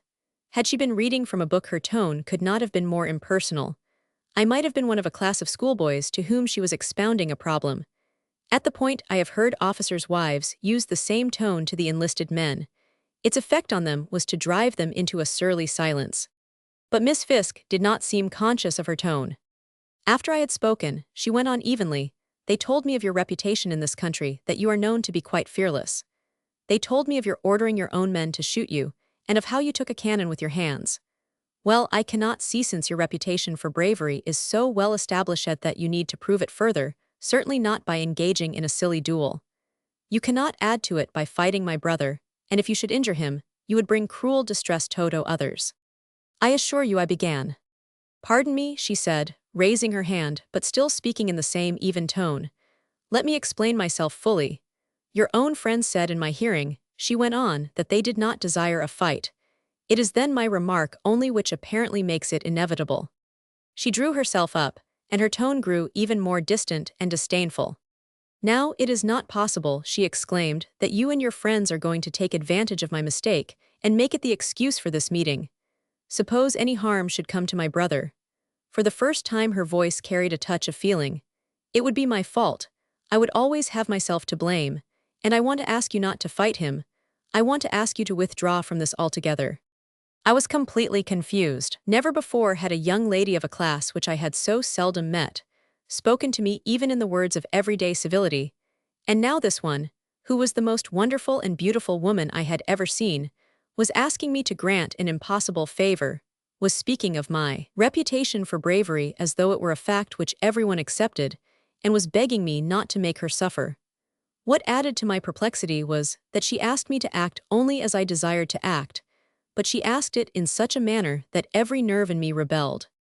I could not understand how she could ask so great a favor of one she held in such evident contempt. It seemed to me that she should not have addressed me at all, or if she did ask me to stultify my honor and spare the life of her precious brother, she should not have done so in the same tone with which she would have asked a tradesman for his bill. The fact that I knew, since I meant to fire in the air, that the duel was a farce, made it still more difficult for me to speak. But I managed to say that what she asked was impossible. I do not know, I stammered, that I ought to talk about it to you at all. But you don't understand that your brother did not only insult me, he insulted my regiment and my general. It was that I resented, and that is why I am fighting. Then you refuse, she said. I have no choice, I replied. He has left me no choice. She drew back, but still stood looking at me coldly. The dislike in her eyes wounded me inexpressively. Before she spoke, I had longed only for the chance to assure her of my regard, and had she appealed to me generously, in a manner suited to one so noble-looking, I was in a state of mind to swim rivers and climb mountains to serve her. I still would have fought the duel, but sooner than harm her brother I would have put my hand in the fire. Now, since she had spoken, I was filled only with pity and disappointment. It seemed so wrong that one so finely bred and wonderfully fair should feel so little consideration. No matter how greatly she had been prejudiced against me, she had no cause to ignore my rights in the matter. To speak to me as though I had no honor of my own, no worthy motive, to treat me like a common brawler who, because his vanity was wounded, was trying to force an unoffending stranger to a fight. My vanity was wounded, but I felt more sorry for her than for myself, and when she spoke again, I listened eagerly, hoping she would say something which would soften what had gone before. But she did not make it easier for either of us. If I persuade my brother to apologize for what he said of your regiment, she continued, will you accept his apology? Her tone was one partly of interrogation, partly of command. I do not think he is likely to do so, she added, but if you will let that suffice, I shall see him at once and ask him. You need not do that, I replied quickly. As I have said, it is not my affair. It concerns a great many people. I am sorry, but the meeting must take place. For the first time Miss Fisk smiled, but it was the same smile of amusement with which she had regarded us when she first saw us in the plaza. I quite understand, she said, still smiling. You need not assure me that it concerns a great many people. She turned away as though the interview was at an end, and then halted. She had stepped into the circle of the moonlight so that her beauty shone full upon me. I know that it concerns a great many people, she cried. I know that it is all a part of the plot against my father.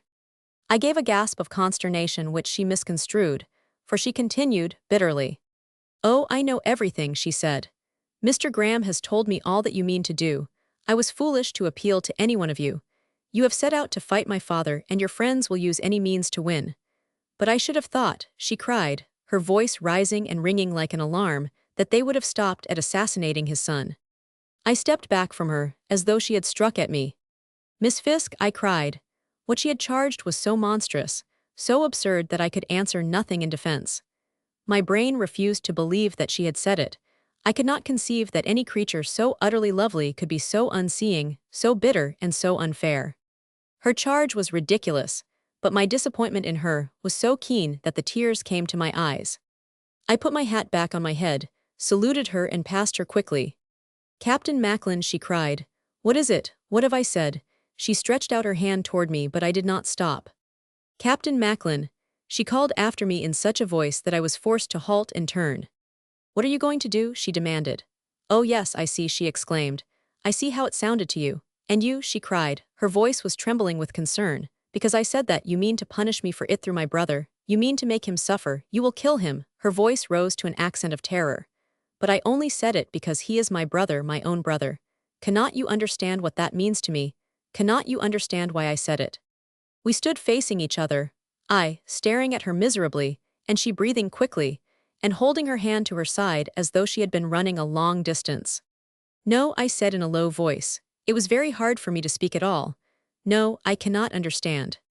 I pulled off my hat again, and stood before her crushing it in my hands. "Why didn't you trust me?" I said bitterly. "How could you doubt what I would do? I trusted you. From the moment you came riding toward me, I thanked God for the sight of such a woman, for making anything so beautiful." I stopped, for I saw I had again offended. At the words she drew back quickly, and her eyes shone with indignation. She looked at me as though I had tried to touch her with my hand, but I spoke on without heeding her. I repeated the words with which I had offended. "Yes," I said, "I thanked God for anything so noble and so beautiful. To me you could do no wrong. But you judged me before you even knew my name. You said I was a cad who went about armed to fight unarmed men. To you I was a coward who could be frightened off by a tale of bullseyes and broken pipestems at a Paris fair. What do I care for your brother's tricks? Let him see my scorecards at West Point. He'll find them framed on the walls. I was first a coward and a cad, and now I am a bully and a hired assassin. From the first, you and your brother have laughed at me and mine, while all I asked of you was to be what you seemed to be, what I was happy to think you were. I wanted to believe in you. Why did you show me that you can be selfish and unfeeling? It is you who do not understand. You understand so little," I cried, "that I pity you from the bottom of my heart. I give you my word, I pity you." "Stop," she commanded. I drew back and bowed, and we stood confronting each other in silence. "And they call you a brave man," she said at last, speaking slowly and steadily, as though she were picking each word. "It is like a brave man to insult a woman, because she wants to save her brother's life." When I raised my face it was burning, as though she had thrown vitriol. "If I have insulted you, Miss Fisk," I said, "if I have ever insulted any woman, I hope to God that tomorrow morning your brother will kill me." When I turned and looked back at her from the door, she was leaning against one of the pillars with her face bent in her hands, and weeping bitterly. I rode to the barracks and spent several hours in writing a long letter to Beatrice. I felt a great need to draw near to her. I was confused and sore and unhappy, and although nothing of this, nor of the duel appeared in my letter, I was comforted to think that I was writing it to her. It was good to remember that there was such a woman in the world, and when I compared her with the girl from whom I had just parted, I laughed out loud. And yet I knew that had I put the case to Beatrice, she would have discovered something to present in favor of Miss Fisk. She was pleading for her brother, and she did not understand, Beatrice would have said, but in my own heart I could find no excuse. Her family had brought me nothing but evil. Because her father would not pay his debts, I had been twice wounded and many times had risked death. The son had struck me with a whip in the public streets, and the sister had called me everything that is contemptible, from a cad to a hired cutthroat. So I was done with the house of Fisk. My hand was against it. I owed it nothing. But with all my indignation against them, for which there was reason enough, I knew in my heart that I had looked up to them and stood in awe of them, for reasons that made me the cad they called me. Ever since my arrival in Honduras I had been carried away by the talk of the Fisk millions, and later by the beauty of the girl, and by the boy's insolent air, of what I accepted as good breeding. I had been impressed with his 5 years in Paris, by the cut of his riding clothes, even by the fact that he owned a yacht. I had looked up to them, because they belonged to a class who formed society, as I knew society through the Sunday papers. And now these superior beings had rewarded my snobbishness by acting toward me in a way that was contrary to every ideal I held of what was right and decent. For such as these, I had felt ashamed of my old comrades. It was humiliating, but it was true. And as I admitted this to myself, my cheeks burned in the darkness, and I buried my face in the pillow. For some time I lay awake debating fiercely in my mind as to whether, when I faced young Fisk, I should shoot the pistol out of his hand or fire into the ground.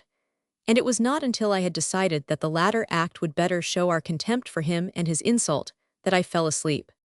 Von Ritter and Miller woke me at 4 o'clock. They were painfully correct and formal. Miller had even borrowed something of the Baron's manner, which sat upon him as awkwardly as would a wig and patches. I laughed at them both, but, for the time being, they had lost their sense of humor, and we drank our coffee in a constrained and sleepy silence. At the graveyard we found that Fisk, his 2 seconds, Graham and Lowell, the young middy, and a local surgeon had already arrived. We exchanged bows and salutes gloomily, and the seconds gathered together and began to talk in hoarse whispers. It was still very dark. The moon hung empty and pallid above the cold outline of the hills, and although the roosters were crowing cheerfully, the sun had not yet risen. In the hollows the mists lay like lakes, and every stone and rock was wet and shining, as though it had been washed in readiness for the coming day.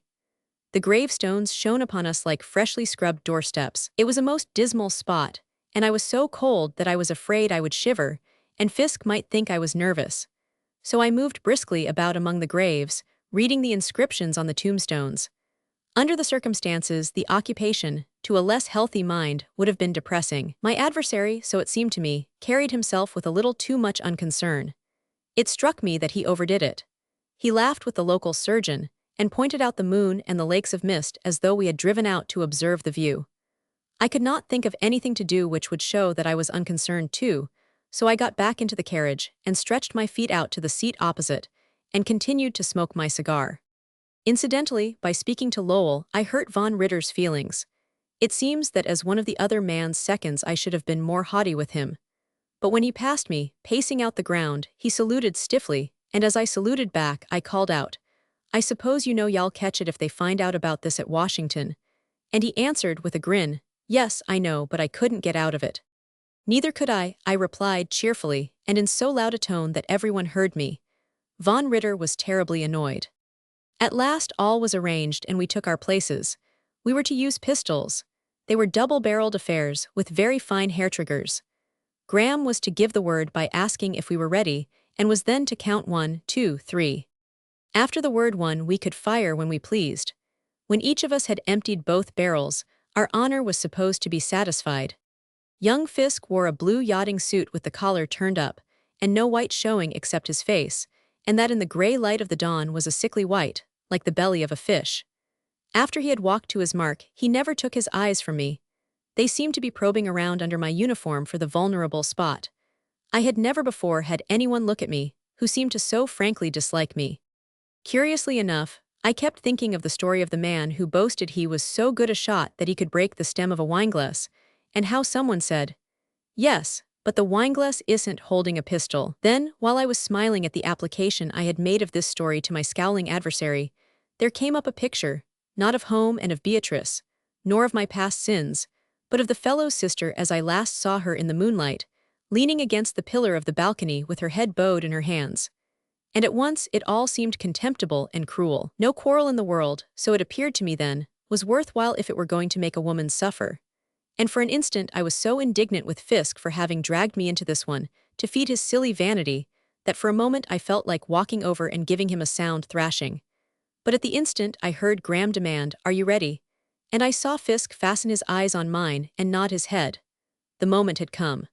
1, Graham counted, and at the word Fisk threw up his gun and fired, and the ball whistled past my ear.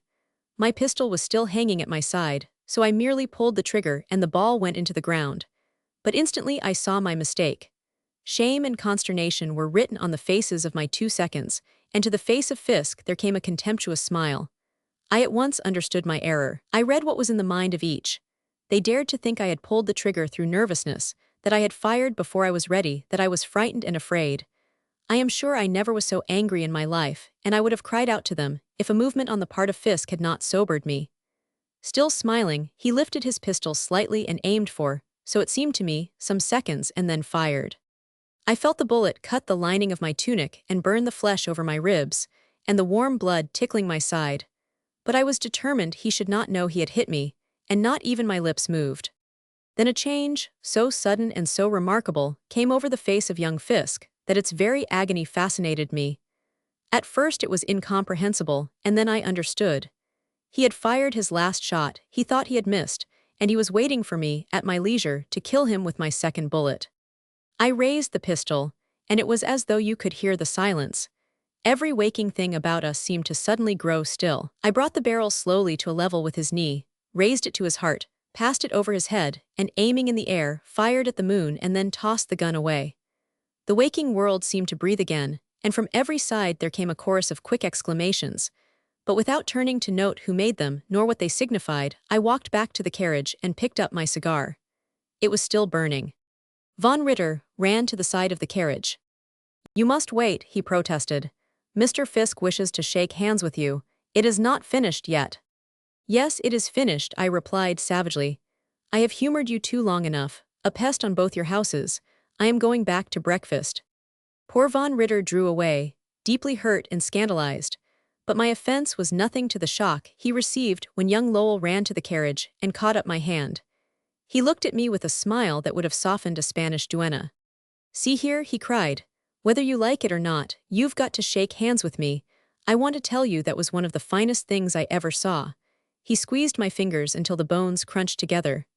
"I've heard a lot about you, and now I believe all I've heard." To stand up there, he ran on, breathlessly, "knowing you didn't mean to fire, and knowing he was a dead shot, and make a canvas target of yourself, that was bully.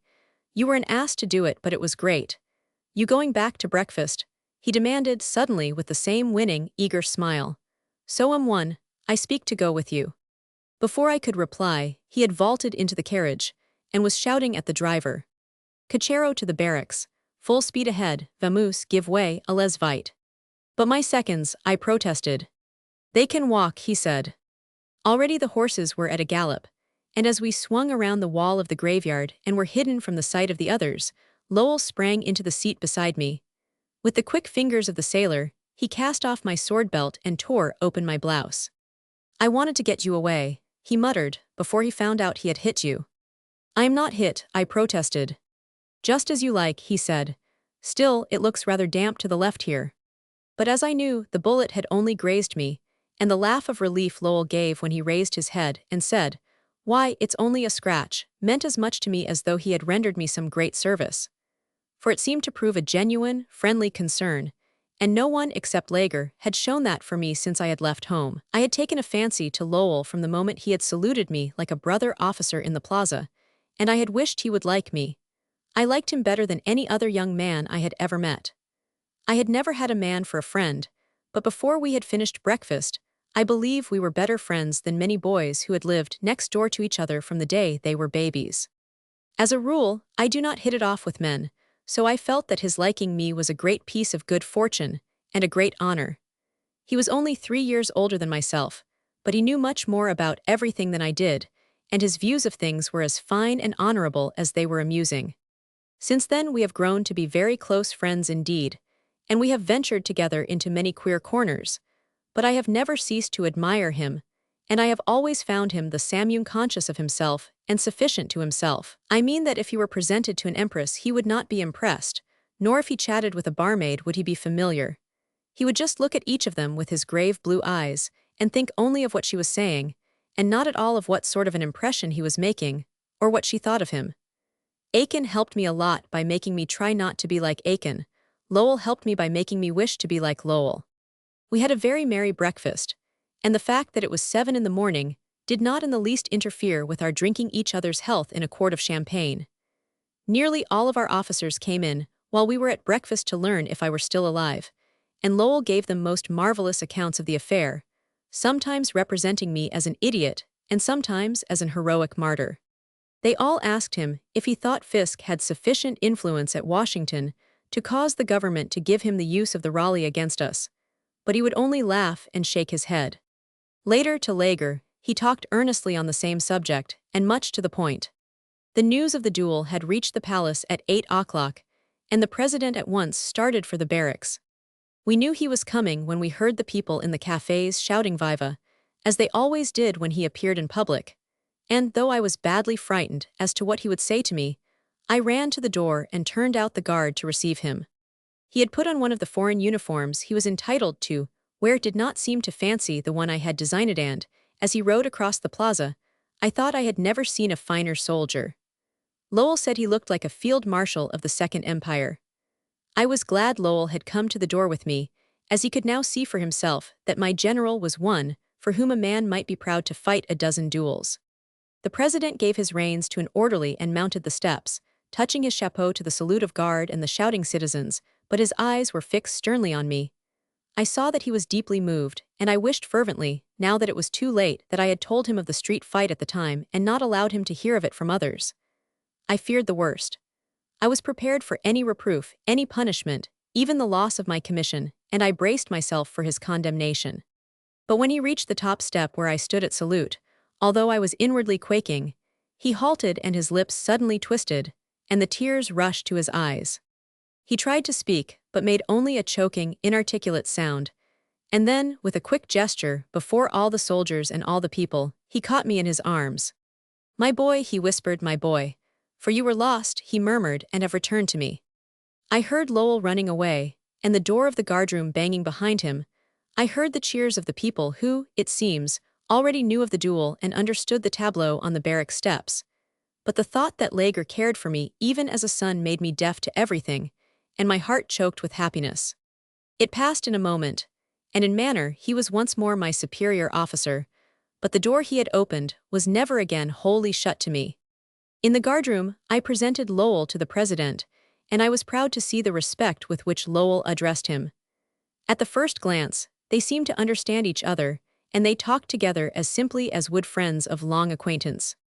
After they had spoken of many things, Lager said, "Would it be fair for me to ask you, Mr. Lowell, what instructions the United States has given your commanding officer in regard to our government?"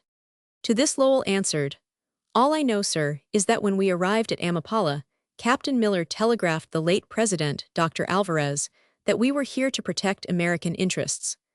But you probably know," he added, as everyone else does, "that we came here because the Isthmian line demanded protection."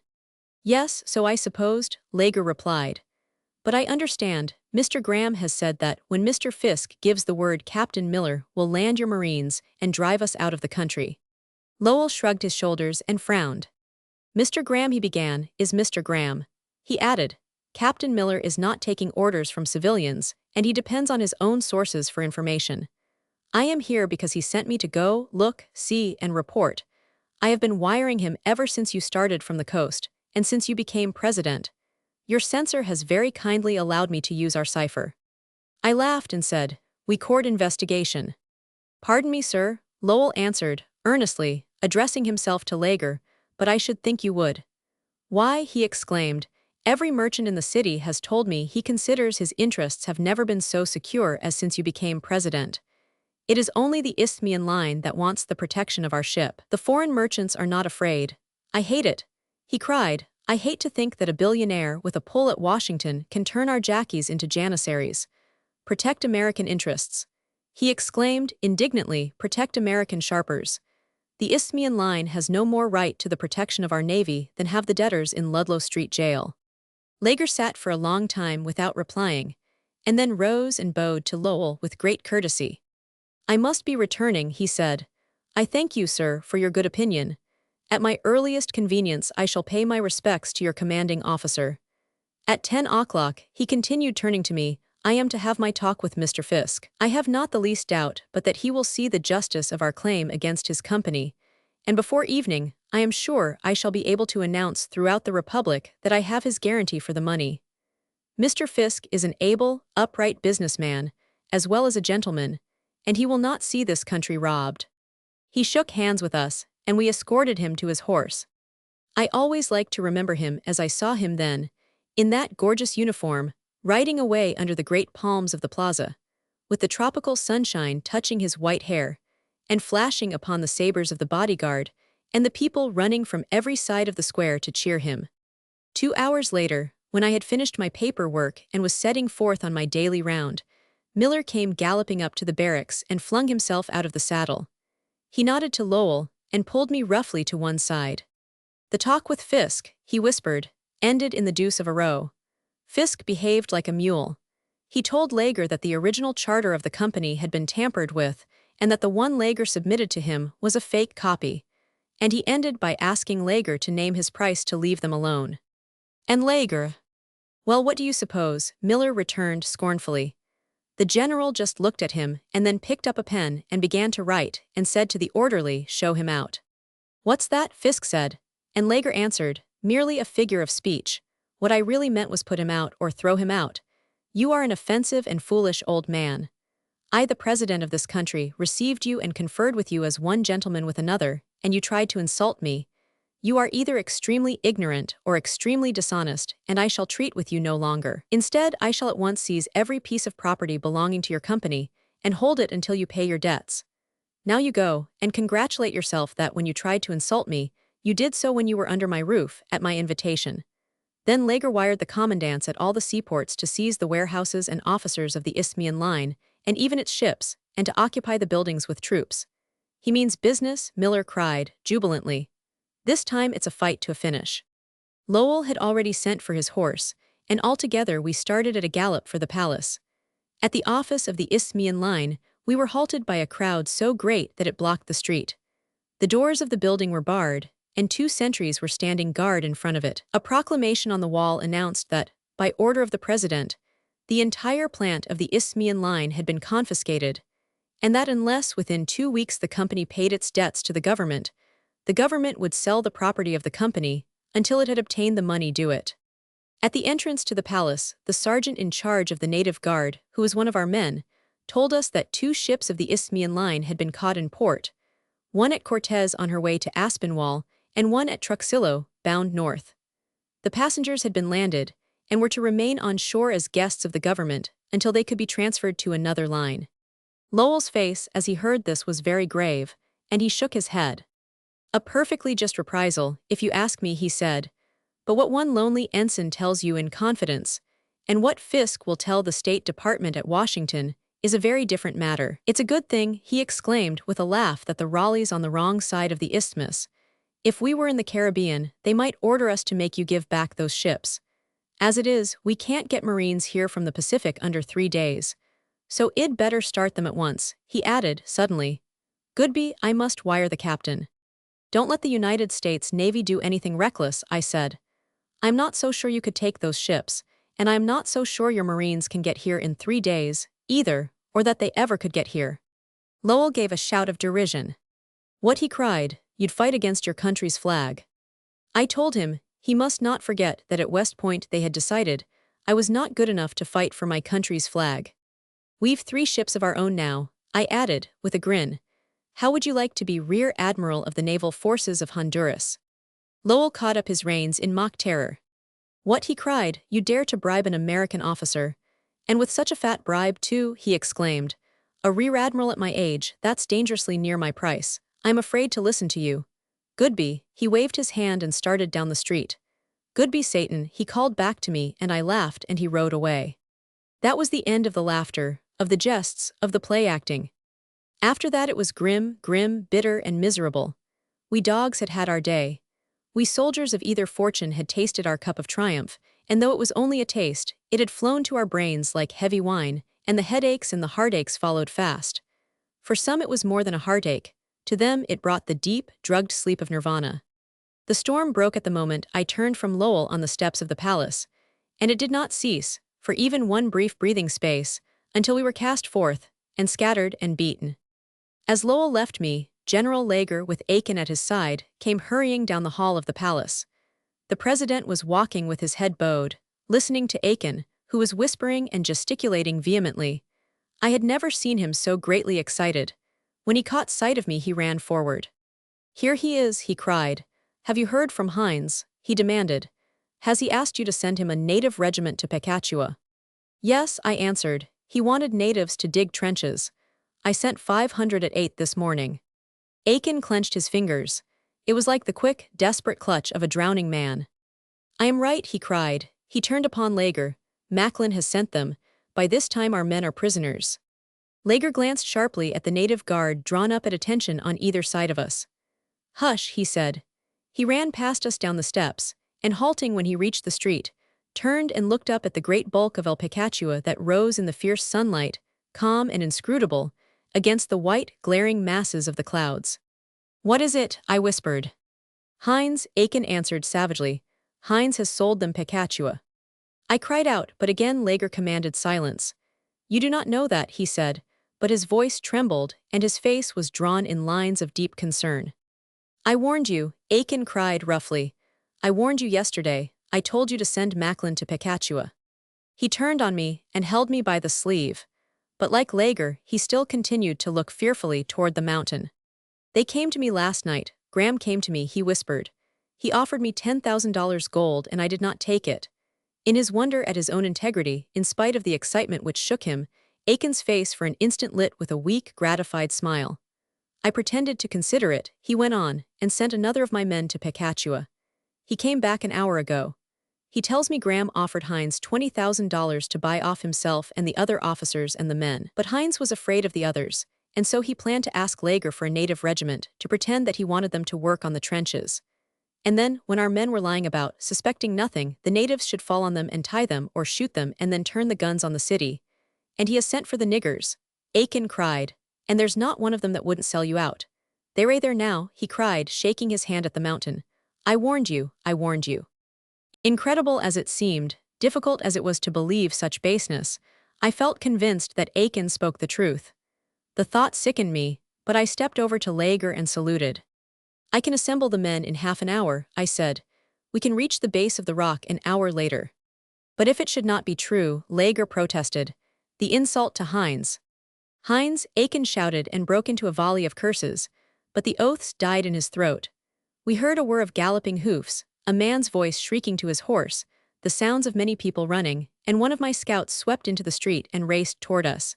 He fell off at our feet, and the pony rolled upon its head, its flanks heaving horribly and the blood spurting from its nostrils.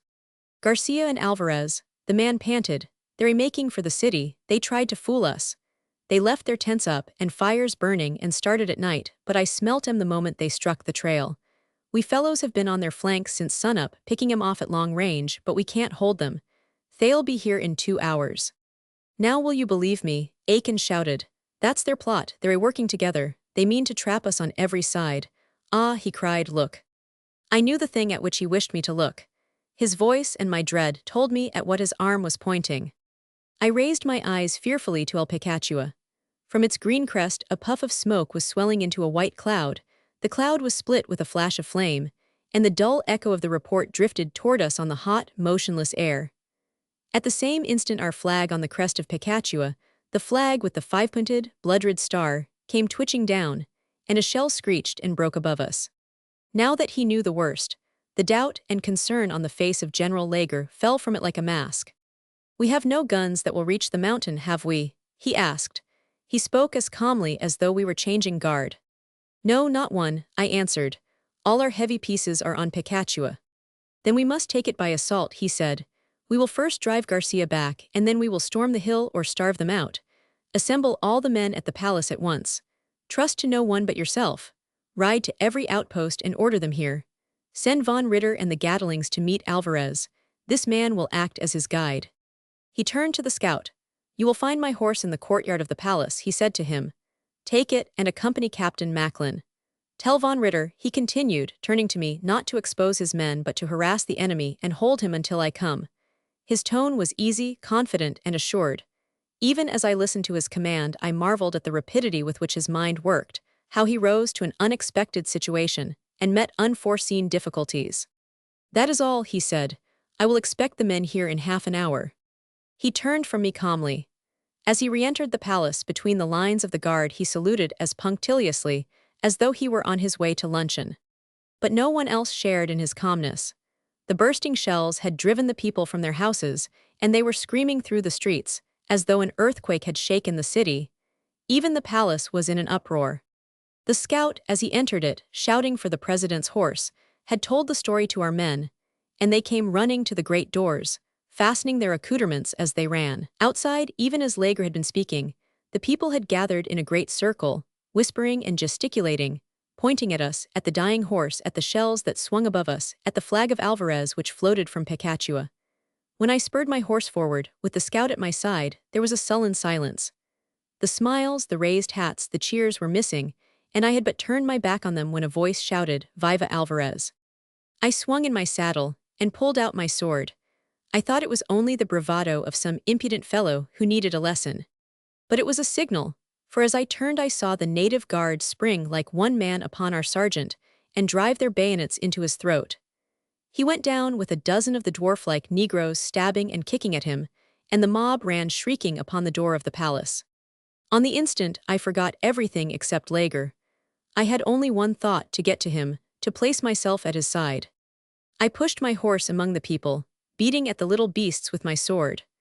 But the voice I knew best of all called my name from just above my head, and I looked up and saw Lager with Aiken and Webster on the iron balcony of the palace. Lager's face was white and set. "Captain Macklin," he cried, "what does this mean? Obey your orders. You have my orders. Obey my orders." "I can't," I cried. "This is an attack upon you. They will kill you." At the moment I spoke, our men fired a scattering volley at the mob and swung to the great gates. The mob answered their volley with a dozen pistol shots and threw itself forward. Still looking up, I saw Lager clasp his hands to his throat and fall back upon Webster's shoulder, but he again instantly stood upright and motioned me fiercely with his arm. "Go," he cried. "Bring the Gatlings here and all the men. If you delay, we lose the palace." "Obey my orders," he again commanded, with a second fierce gesture. The movement was all but fatal. The wound in his throat tore apart, his head fell forward and his eyes closed. I saw the blood spreading and dyeing the gold braid. But he straightened himself and leaned forward. His eyes opened, and holding himself erect with one hand on the railing of the balcony, he stretched the other over me, as though in benediction. "Go, Royal," he cried, "and God bless you." Romans 6. I bent my head and drove my spurs into my horse. I did not know where he was carrying me. My eyes were shut with tears, and with the horror of what I had witnessed. I was reckless, mad, for the first time in my life, filled with hate against my fellowmen. I rode 100 yards before I heard the scout at my side shouting, "To the right, Captain, to the right." At the word I pulled on my rein, and we turned into the plaza. The scout was McGraw, the Kansas cowboy, who had halted Aiken and myself the day we first met with the filibusters. He was shooting from the saddle as steadily as other men would shoot with a rest, and each time he fired, he laughed. The laugh brought me back to the desperate need of our mission. I tricked myself into believing that Lager was not seriously wounded.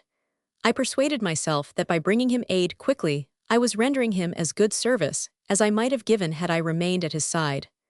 I shut out the picture of him, faint and bleeding, and opened my eyes to the work before us. We were like the lost dogs on a racecourse that run between lines of hooting men. On every side we were assailed with cries. Even the voices of women mocked at us. Men sprang at my bridle, and my horse rode them down. They shot at us from the doors of the cafes, from either curbstone. As we passed the barracks, even the men of my own native regiment raised their rifles and fired. The nearest gun was at the end of the Cal Bogran, and we raced down it, each with his revolver cocked and held in front of him. But before we reached the outpost, I saw the men who formed it, pushing their way toward us, bunched about their Gatling with their clubbed rifles, warding off the blows of a mob that struck at them from every side. They were ignorant of what had transpired. They did not know who was, or who was not their official enemy, and they were unwilling to fire upon the people, who a moment before the flag of Alvarez had risen on Picachua, had been their friends and comrades. These friends now beset them like a pack of wolves. They hung upon their flanks and stabbed at them from the front and rear. The air was filled with broken tiles from the roofs, and with flying paving stones. When the men saw us, they raised a broken cheer. "Open that gun on them," I shouted. "Clear the street and push your gun to the palace. Lager is there. Kill every man in this street if you have to, but get to the palace." The officer in charge fought his way to my side. He was covered with sweat and blood. He made a path for himself with his bare arms. "What in hell does this mean, Macklin?" he shouted. "Who are we fighting?" "You are fighting every native you see," I ordered. "Let loose up this street. Get to the palace." I rode on to the rear of the gun, and as McGraw and I raced on toward the next post, we heard it stabbing the air with short, vicious blows. At the same instant the heavens shook with a clap of thunder, the sky turned black, and with the sudden fierceness of the tropics, heavy drops of rain began to beat upon us, and to splash in the dust like hail.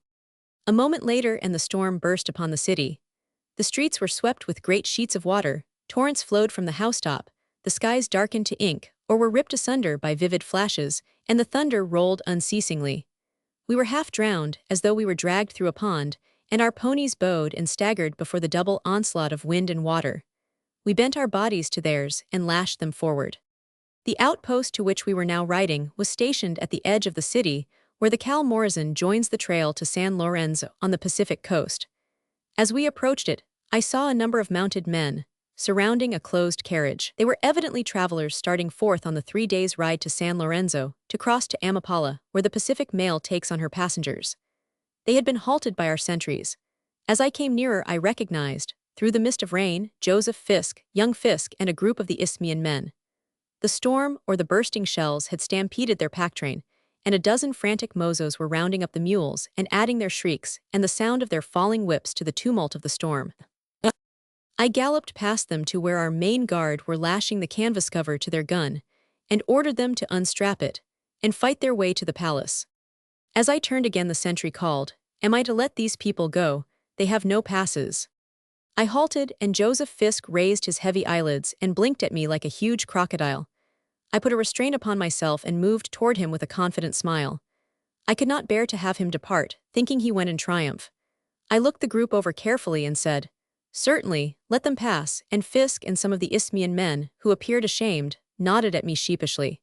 But one of them, who was hidden by the carriage, called out, "You'd better come, too, your ship of state is getting waterlogged." I made no sign that I heard him, but McGraw instantly answered, "Yes, it looks so. The rats are leaving it." At that the man called back tauntingly the old Spanish proverb, "He who takes Picachua sleeps in the palace." McGraw did not understand Spanish and looked at me appealingly, and I retorted, "We've altered that, sir. The man who sleeps in the palace will take Picachua tonight."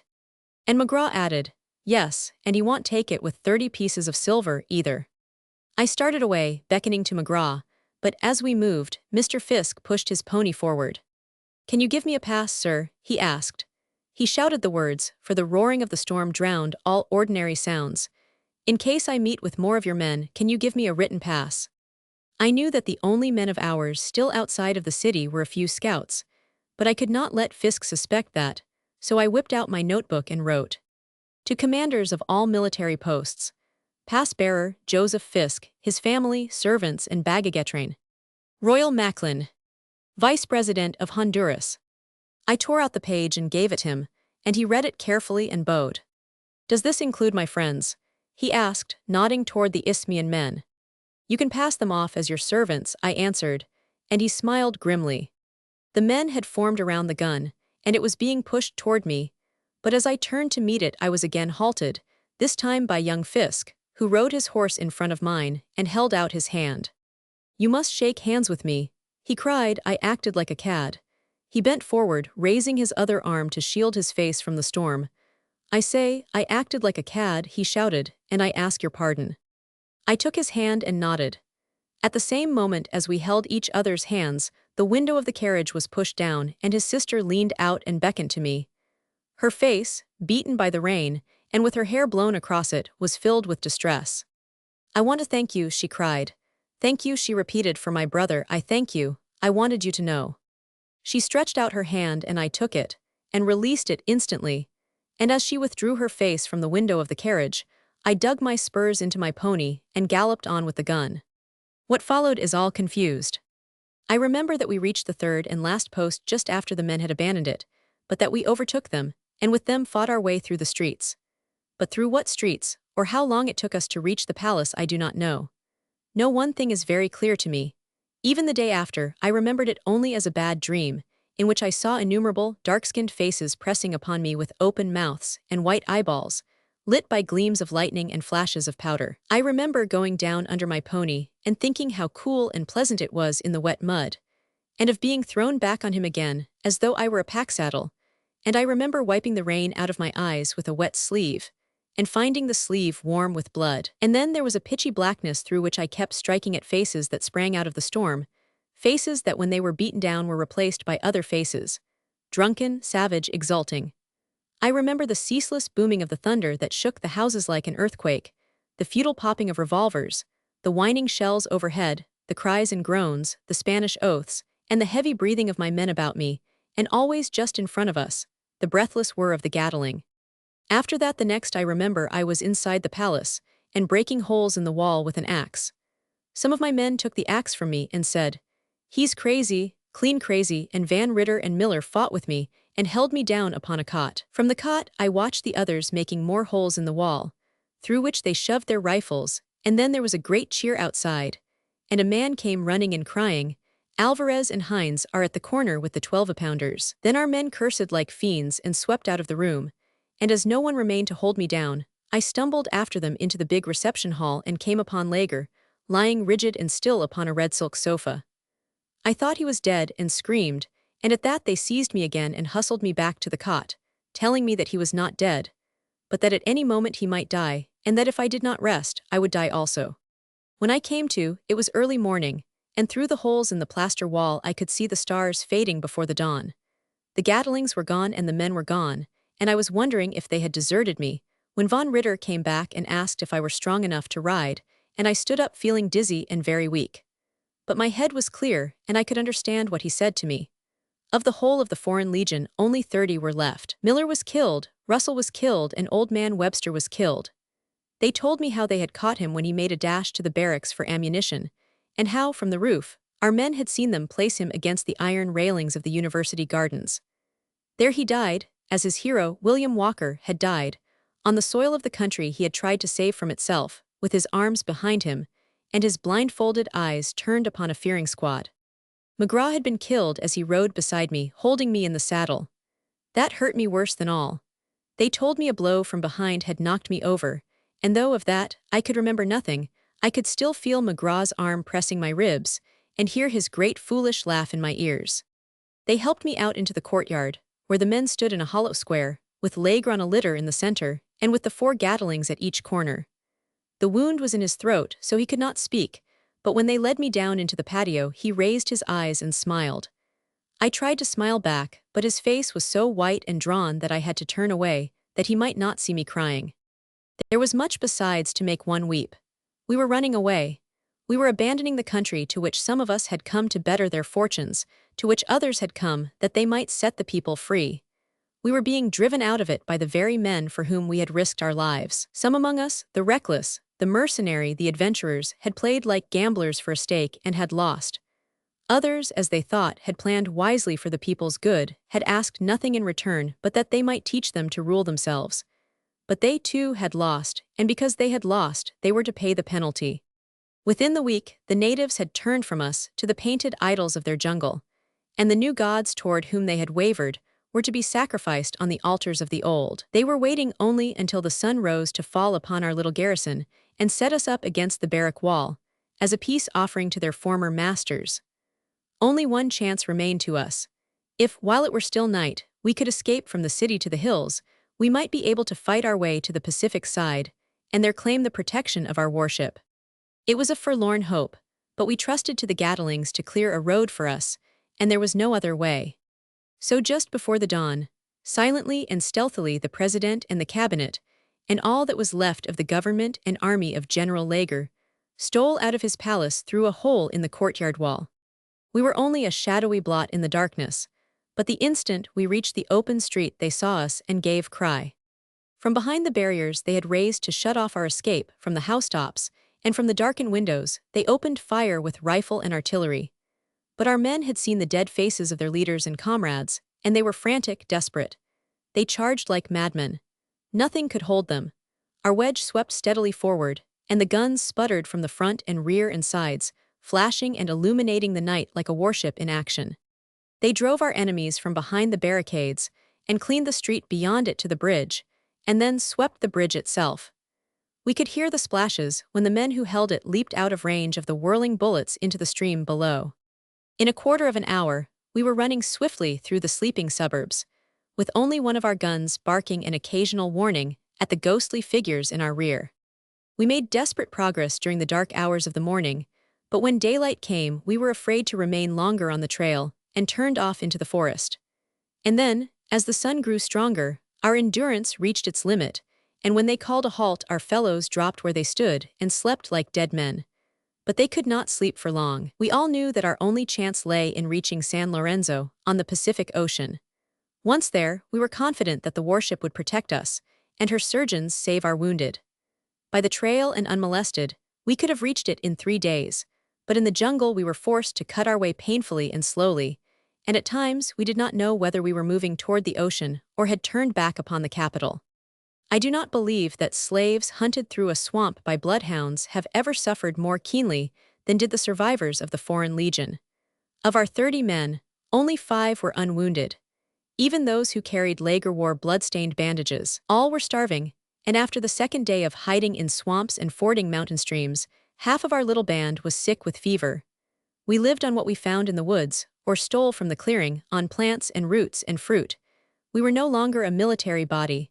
We had ceased to be either officers or privates. We were now only so many wretched fellow beings, dependent upon each other, like sailors cast adrift upon some desert island, and each worked for the good of all, and the ties which bound us together were stronger than those of authority and discipline. Men scarcely able to drag themselves on, begged for the privilege of helping to carry Lager, and he in turn besought and commanded that we leave him by the trail and hasten to the safety of the coast. In one of his conscious moments he protested, "I cannot live, and I am only hindering your escape. It is not right nor human that one man should risk the lives of all the rest. For God's sake, obey my orders and put me down." Hour after hour, by night as well as by day, we struggled forward, staggering, stumbling, some raving with fever, others with set faces, biting their yellow lips to choke back the pain. 3 times when we endeavored to gain ground by venturing on the level trail, the mounted scouts of Alvarez overtook us, or attacked us from ambush, and when we beat them off, they rode ahead and warned the villages that we were coming, so that, when we reached them, we were driven forth like lepers. Even the village dogs snapped and bit at the gaunt figures, trembling for lack of food and loss of sleep and blood. But on the 6th day, just at sunset, as we had dragged ourselves to the top of a wooded hill we saw below us, beyond a league of unbroken jungle, a great shining sheet of water like a cloud on the horizon, and someone cried, "The Pacific!" And we all stumbled forward, and some dropped on their knees, and some wept, and some swung their hats and tried to cheer. And then one of them, I never knew which, started singing, "Praise God from whom all blessings flow," and we stood up, the last of the legion, shaken with fever, starving, wounded and hunted by our fellow men, and gave praise to God as we had never praised him before. That night the fever took hold of me, and in my tossings and turnings I burst open the sword wound at the back of my head. I remember someone exclaiming he's bled to death, and a torch held to my eyes, and then darkness, and the sense that I was being carried and bumped about on men's shoulders. The next thing I knew I was lying in a hammock. A lot of naked, brown children were playing in the dirt beside me. The sun was shining. Great palms were bending in the wind above me, and the strong, sweet air of the salt sea was blowing in my face. I lay for a long time trying to guess where I was, and how I had come there. But I found no explanation for it, so I gave up guessing, and gazed contentedly at the bending palms until one of the children found my eyes upon him, and gave a scream, and they all pattered off like frightened partridges. That brought a native woman from behind me, smiling and murmuring prayers in Spanish. She handed me a gourd filled with water. I asked where I was, and she said, "San Lorenzo." I could have jumped out of the hammock at that, but when I tried to do so, I found I could hardly raise my body. But I had gained the coast. I knew I would find strength enough to leave it. "Where are my friends?" I asked. "Where are the gringos?" But she raised her hands, and threw them wide apart. "They have gone," she said. 3-4 days from now, they sailed away in the white ship. "There was a great fighting," she said, raising her eyes and shaking her head, "and they carried you here and told me to hide you. You have been very ill, and you are still very 99. She gave a little exclamation and disappeared, and returned at once with a piece of folded paper. "For you," she said. On the outside of the paper was written in Spanish, "This paper will be found on the body of Royal Macklin.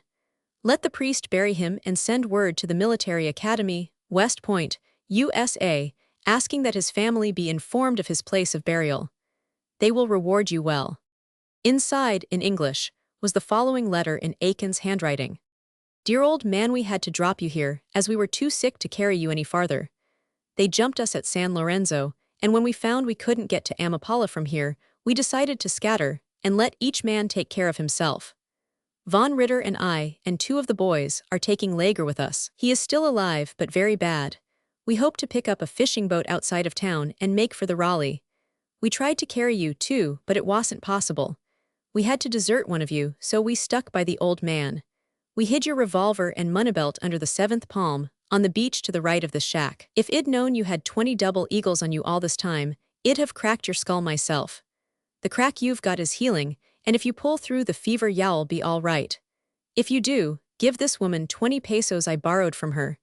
Get her to hire a boat and men, and row it to Amapala. This island is only 15 miles out, and the Pacific mail boat touches there Thursdays and Sundays. If you leave here the night before, you can make it. Whatever you do, don't go into the village here or land at Amapala. If they catch you on shore, they will surely shoot you. So board the steamer in the offing. Hoping you will live to read this, and that we may meet again under more agreeable circumstances, I am. Yours truly, Herbert Aiken. P.S. I have your gilt sword, and I am going to turn it over to the officers of the Raleigh to take back to your folks. Good luck to you, old man.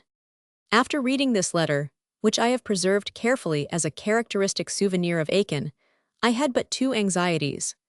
The first was to learn if Lager and the others had reached the Raleigh, and the second was how could I escape to the steamer. The first question was at once answered by the woman. She told me it was known in San Lorenzo that the late President General, with 3 gringos, had reached the American warship and had been received on board. The Commandante of Amapala had demanded their surrender to him, but the captain of the ship had declared that, as political refugees, they were entitled to the protection they claimed. And when 3 days later he had been ordered to return to San Francisco, he had taken them with him. When I heard that, I gave a cheer all by myself, and I felt so much better for the news that I at once began to plot for my own departure. The day was Wednesday, the day before the steamer left Amapala, and I determined to start for the island the following evening. When I told the woman this, she protested I was much too weak to move, but the risk that my hiding place might be discovered before another steamer day arrived was much too great, and I insisted on making a try for the first one. The woman accordingly procured a fishing boat and a crew of 3 men, and I dug up my moneybelt and my revolver, and thanked her and paid her, for Aiken and for myself, as well as one can pay a person for saving one's life. The next night, as soon as the sun set, I seated myself in the stern of the boat, and we pushed out from the shore of Honduras, and were soon rising and falling on the broad swell of the Pacific. My crew were simple fishermen, unconcerned with politics, and as I had no fear of harm from them, I curled up on a mat at their feet and instantly fell asleep. When I again awoke, the sun was well up, and when I raised my head, the boatman pointed to a fringe of palms that hung above the water, and which he told me rose from the island of Amapala. 2 hours later, we made out the wharves and the custom house of the port itself, and lying well toward us in the harbor, a big steamer with the smoke issuing from her stacks, and the American flag hanging at the stern. I was still weak and shaky, and I must confess that I choked a bit at the sight of the flag, and at the thought that, in spite of all, I was going safely back to life, and Beatrice and Aunt Mary. The name I made out on the stern of the steamer was Barracuda, and I considered it the prettiest name I had ever known, and the steamer the handsomest ship that ever sailed the sea. I loved her from her keel to her topmast. I loved her every line and curve, her every rope and bolt, but specially did I love the flag at her stern and the blue Peter at the fore. They meant home. They meant peace, friends, and my own countrymen. I gave the boatman a double eagle, and we all shook hands with great glee, and then with new strength and unassisted, I pulled myself up the companion ladder and stood upon the deck. When I reached it, I wanted to embrace the first man I saw. I somehow expected that he would want to embrace me, too, and say how glad he was I had escaped. But he happened to be the ship's purser, and instead of embracing me, he told me coldly that steerage passengers are not allowed aft. But I did not mind. I knew that I was a disreputable object, but I also knew that I had gold in my moneybelt, and that clothes could be bought from the slopchest. So I said in great good humor that I wanted a first-class cabin, the immediate use of the bathroom, and the services of the ship's barber. My head was bound in a dirty bandage. My uniform, which I still wore as I had nothing else, was in rags from the briars, and the mud of the swamps and the sweat of the fever had caked it with dirt. I had an 8 days' beard, and my bare feet were in native sandals. So my feelings were not greatly hurt because the purser was not as genuinely glad to see me as I was to see him. A first-class passage costs $40 gold in advance, he said. "That's all right," I answered, and I laughed from sheer, foolish happiness. Ill take 6. We had been standing at the head of the companion ladder, and as the purser moved rather reluctantly toward his cabin, a group of men came down the deck toward us. One of them was a fat, red-faced American. The others wore the uniform of Alvarez. When they saw me, they gave little squeals of excitement and fell upon the fat man, gesticulating violently and pointing angrily at me. The purser halted, and if it were possible, regarded me with even greater unfriendliness. As for myself, the sight of the brown, impish faces and the familiar uniforms filled me with disgust. I had thought I was done with brawling and fighting, of being hated and hunted. I had had my fill of it. I wanted to be let alone. I wanted to feel that everybody about me was a friend.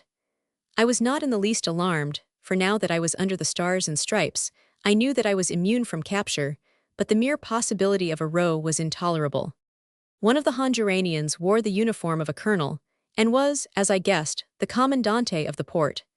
He spoke to the fat man in English, but in the same breath turned to one of his lieutenants and gave an order in Spanish.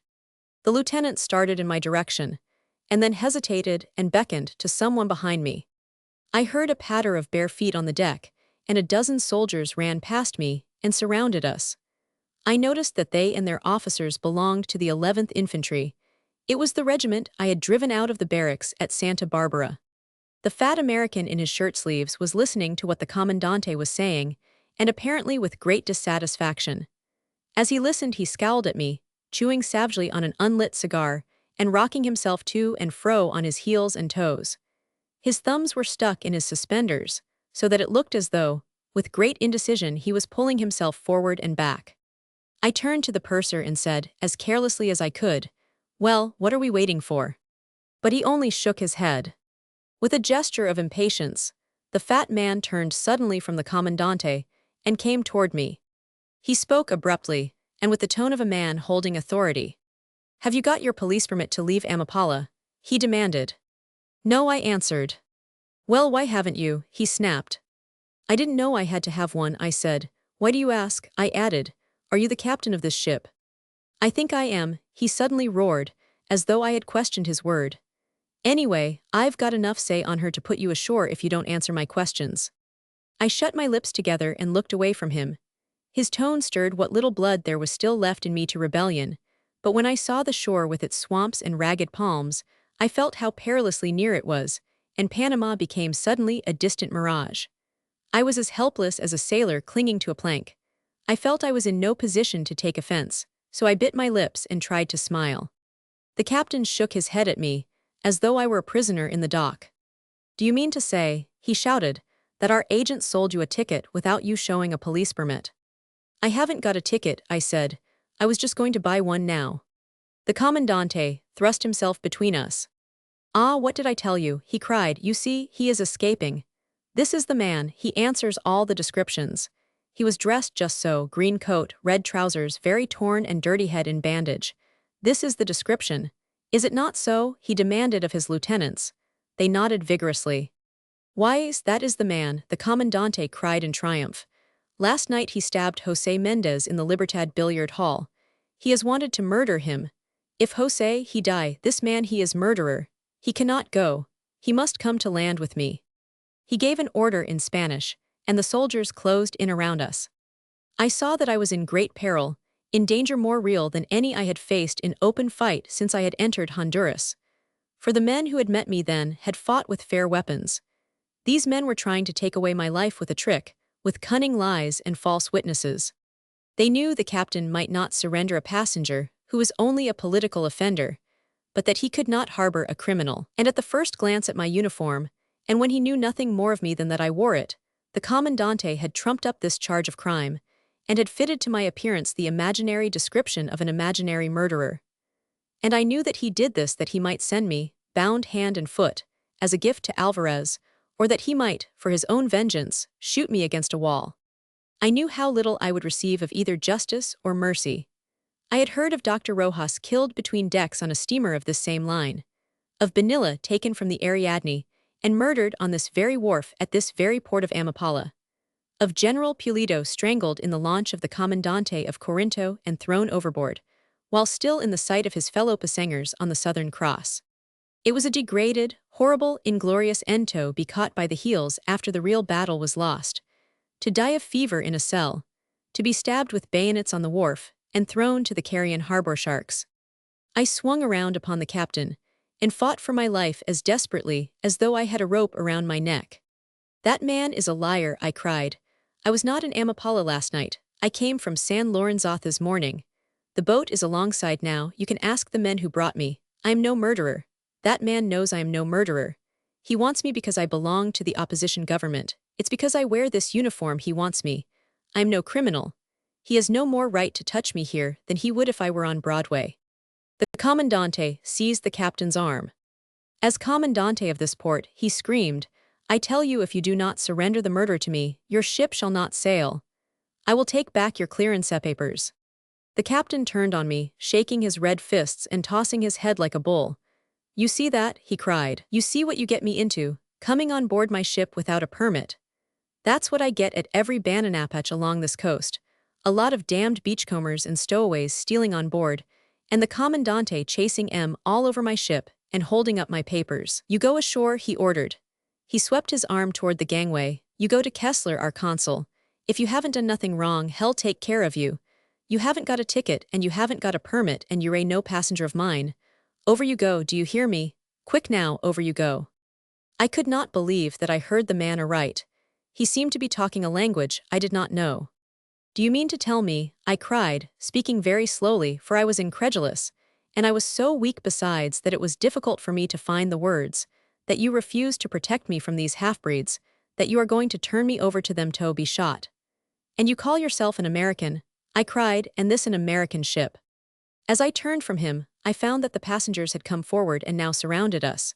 Big, tall men in cool, clean linen and beautiful women, shading their eyes with their fans, and little children crowding in between them and clinging to their skirts. To my famished eyes, they looked like angels out of paradise. They were my own people, and they brought back to me how I loved the life these men were plotting to take from me. The sight of them drove me into a sort of frenzy. "Are you going to take that man's word against mine?" I cried at the captain. "Are you going to let him murder me in sight of that flag? You know hell do it. You know what they did to Rojas on one of your own ships. Do you want another man butchered in sight of your passengers?" The Commandante crowded in front of the ship's captain. "That man is my prisoner," he cried. "He is going to jail to be tried by law. He shall see his consul every day. And so, if you try to leave this harbor with him, I will sink your ship from the fort." The captain turned with an oath and looked up to the second officer, who was leaning over the rail of the bridge above us. "Up anchor," the captain shouted. "Get her under way. There is your answer," he cried, turning upon me. "I am not going to have this ship held up any longer, and I am not going to risk the lives of these ladies and gentlemen by any bombardment either. You're only going to jail. I'll report the matter to our consul at Corinto, and he'll tell our minister." "Corinto," I replied. "I'll be dead before you've passed that lighthouse." The captain roared with anger. "Can't you hear what he says?" he shouted. "He says hell fire on my ship. They've fired on our ships before. I'm not here to protect every damned scalawag that tries to stow away on my ship. I'm here to protect the owners, and I mean to do it. Now you get down that ladder before we throw you down." I knew his words were final. From the bow, I heard the creak of the anchor chains as they were drawn on board, and from the engineer room the tinkle of bells. The ship was abandoning me. My last appeal had failed. My condition was desperate. "Protect your owners and yourself, damn you," I cried. "You're no American, you're no white man. No American would let a conschnigger run his ship. To hell with your protection." All the misery of the last 2 months, the bitterness of my dismissal from the point, the ignominy of our defeat and flight, rose in me and drove me on. "And I don't want the protection of that flag either," I cried. "I wasn't good enough to serve it once, and I don't need it now."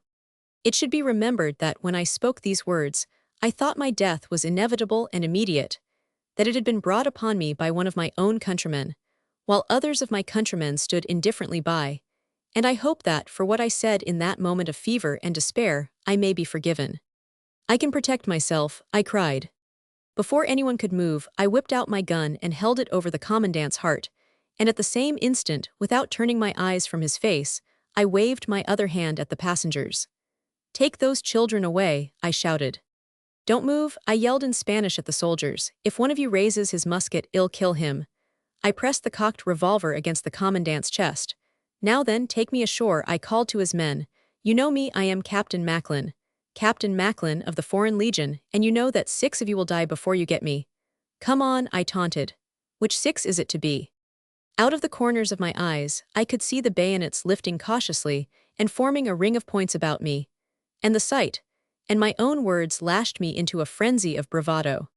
Oh, you don't remember me, don't you? I cried. You ought to remember the Foreign Legion. We drove you out of Santa Barbara and Tabla V and Camiagua, and I am your vice president. Take off your hats to your vice president, to Captain Macklin, vice president of Honduras. I sprang back against the cabin and swung the gun in swift half-circles.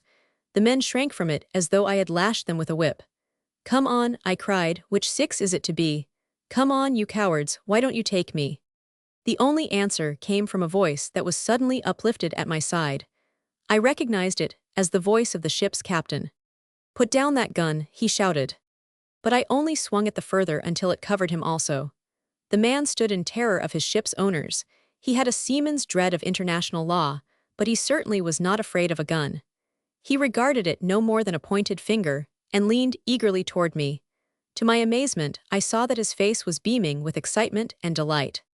Are you Captain Macklin? He cried.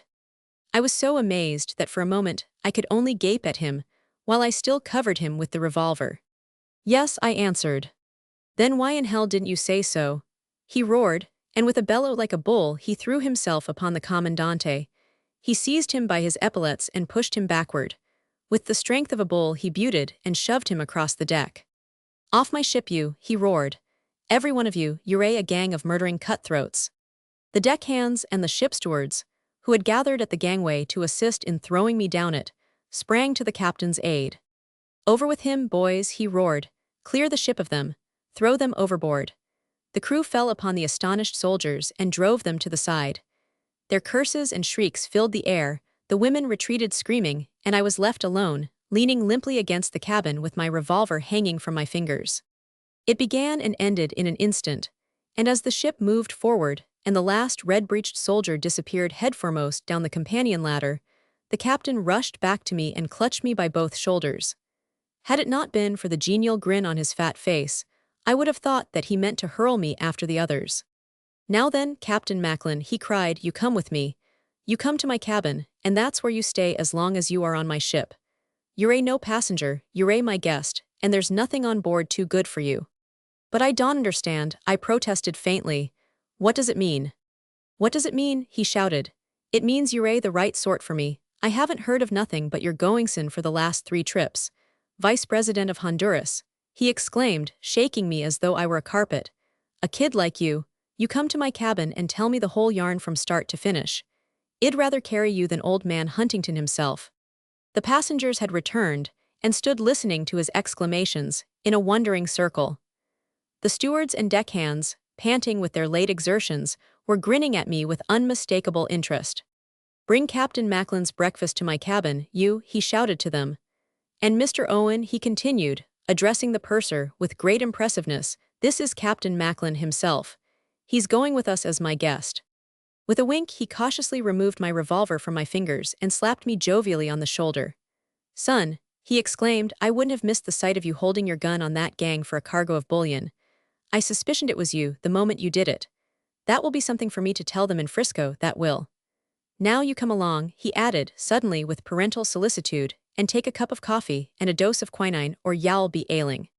He pushed away from me through the crowd of passengers, who fell back in 2 long lines. As we moved between them, I heard a woman's voice ask, in a loud whisper, Who did you say? A man's voice answered, Why, Captain Macklin, and then protested in a rising accent, Now, for heaven's sake, Jenny, don't tell me you don't know who he is. That was my first taste of fame. It was a short-lived, limited sort of fame, but at that time it stretched throughout all Central America. I doubt if it is sufficiently robust to live in the cold latitudes of the north. It is just an exotic of the tropics. I am sure it will never weather Cape Hatteras. But although I won't amount to much in Dobbs Ferry, down here in Central America I am pretty well known, and during these last 2 months that I have been lying, very near to death, In the canal company's hospital, my poor little fame stuck by me and turned strangers into kind and generous friends.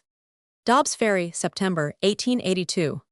September passed before I was a convalescent, and it was the 1st of October when the port of Sydney passed Sandy Hook, and I stood at the bow, trembling with cold and happiness, and saw the autumn leaves on the hills of Staten Island and the thousands of columns of circling, white smoke rising over the three cities.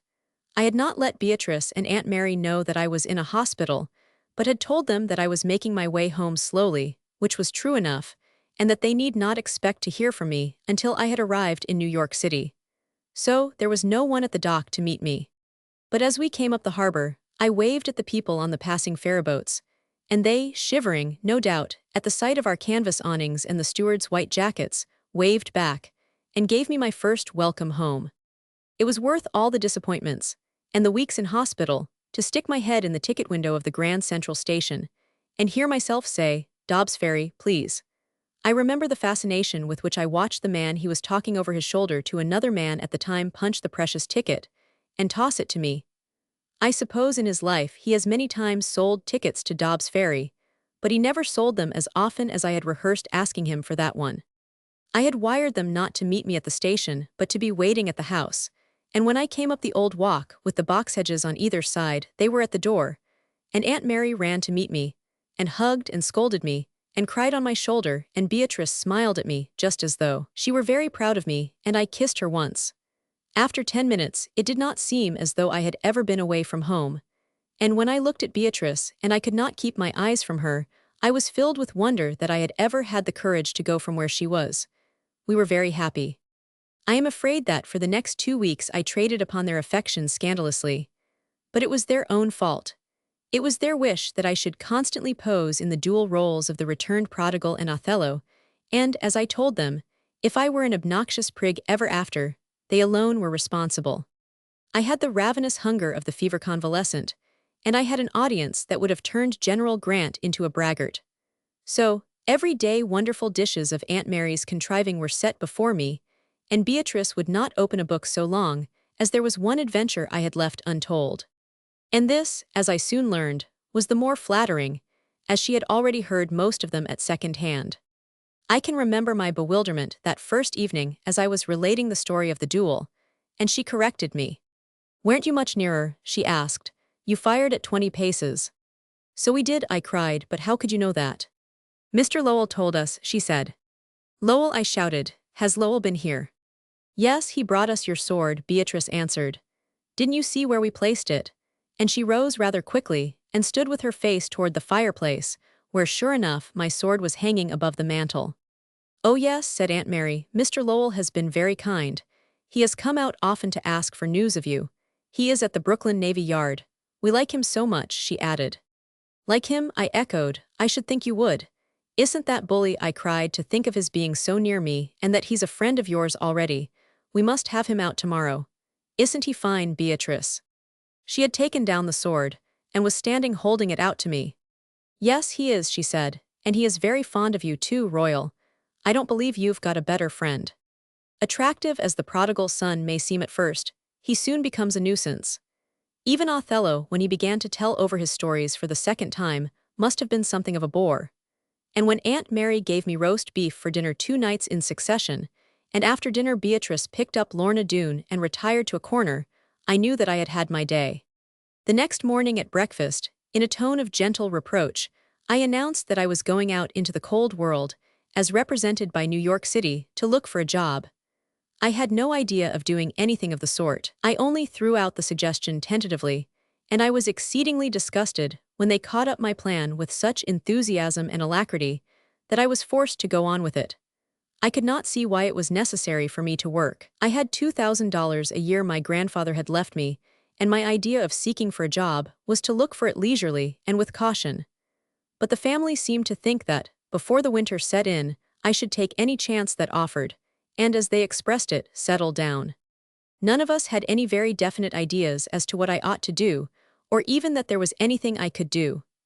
Lowell, who is so much with us now, that I treat him like one of the family, argued that to businessmen my strongest recommendation would be my knowledge of languages. He said I ought to try for a clerkship in some firm where I could handle the foreign correspondence. His even suggesting such work annoyed me extremely. I told him that, on the contrary, my strongest card was my experience in active campaigning, backed by my thorough military education, and my ability to command men. He said unfeelingly that you must first catch your men, and that in downtown business circles a military education counted for no more than a college course in football. You good people don't seem to understand. I explained we were holding a family council on my case at the time. I have no desire to move in downtown business circles. I hate business circles. Well, you must live, Royal, Aunt Mary said. You have not enough money to be a gentleman of leisure. Royal wouldn't be content without some kind of work, said Beatrice. No, he can't persuade us he's not ambitious. Lowell added, you mean to make something of yourself, you know you do, and you can't begin too early. Since Lowell has been promoted to the wardroom, he talks just like a grandfather. Young man, I said, I've seen the day when you were an ensign, and I was a minister of war, and you had to click your heels if you came within 30 feet of my distinguished person. Of course, I am ambitious, and the best proof of it is that I don't want to sit in a birdcage all my life, counting other people's money. Aunt Mary looked troubled and shook her head at me. Well, Royal, she remonstrated, you've got very little of your own to count, and someday y'all want to marry, and then y'all be sorry. I don't know why Aunt Mary's remark should have affected anyone except myself, but it seemed to take all the life out of the discussion, and Beatrice remembered she had some letters to write, and Lowell said he must go back to the Navy Yard. Although when he arrived he told us he had fixed it with another man to stand his watch. The reason I was disturbed was because, when Aunt Mary spoke, it made me wonder if she were not thinking of Beatrice. One day just after I arrived from Panama, when we were alone, she said that while I was gone she had been in fear she might die before I came back, and that Beatrice would be left alone. I laughed at her and told her she would live 100 years, and added, not meaning anything in particular, and shall not be alone. I'll be here. Then Aunt Mary looked at me very sadly and said, Royal, I could die so contentedly if I thought you two were happy. She waited as though she expected me to make some reply, but I couldn't think of anything to say and so just looked solemn.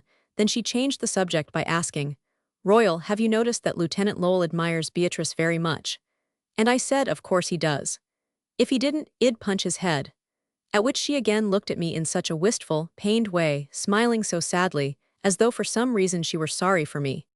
They all seemed to agree that I had had my fling, and should, as they persisted in calling it, settle down. A most odious phrase. They were 2-1 against me, and when one finished another took it up. So that at last I ceased arguing and allowed myself to be bullied into looking for a position. But before surrendering myself to the downtown business circles, I made one last effort to remain free. In Honduras, Lager had told me that a letter to the Credit Lyonnais in Paris would always find him. I knew that since his arrival at San Francisco, he had had plenty of time to reach Paris, and that if he were there now, he must know whether there is anything in this talk of a French expedition against the Chinese in Tonkin. Also whether the Mahdi really means to make trouble for the Khedive and the Soudan. Lager was in the Egyptian army for 3 years, and knows Baker Pasha well. I was sure that if there was going to be trouble, either in China or Egypt, he could not keep out of it. So I cabled him to the Credit Lyonnais, are you well? If going any more campaigns, please take me. I waited 3 restless weeks for an answer, and then, as no answer came, I put it all behind me and hung my old, torn uniform where I would not see it, and hid the presentation sword behind the 8-day clock in the library.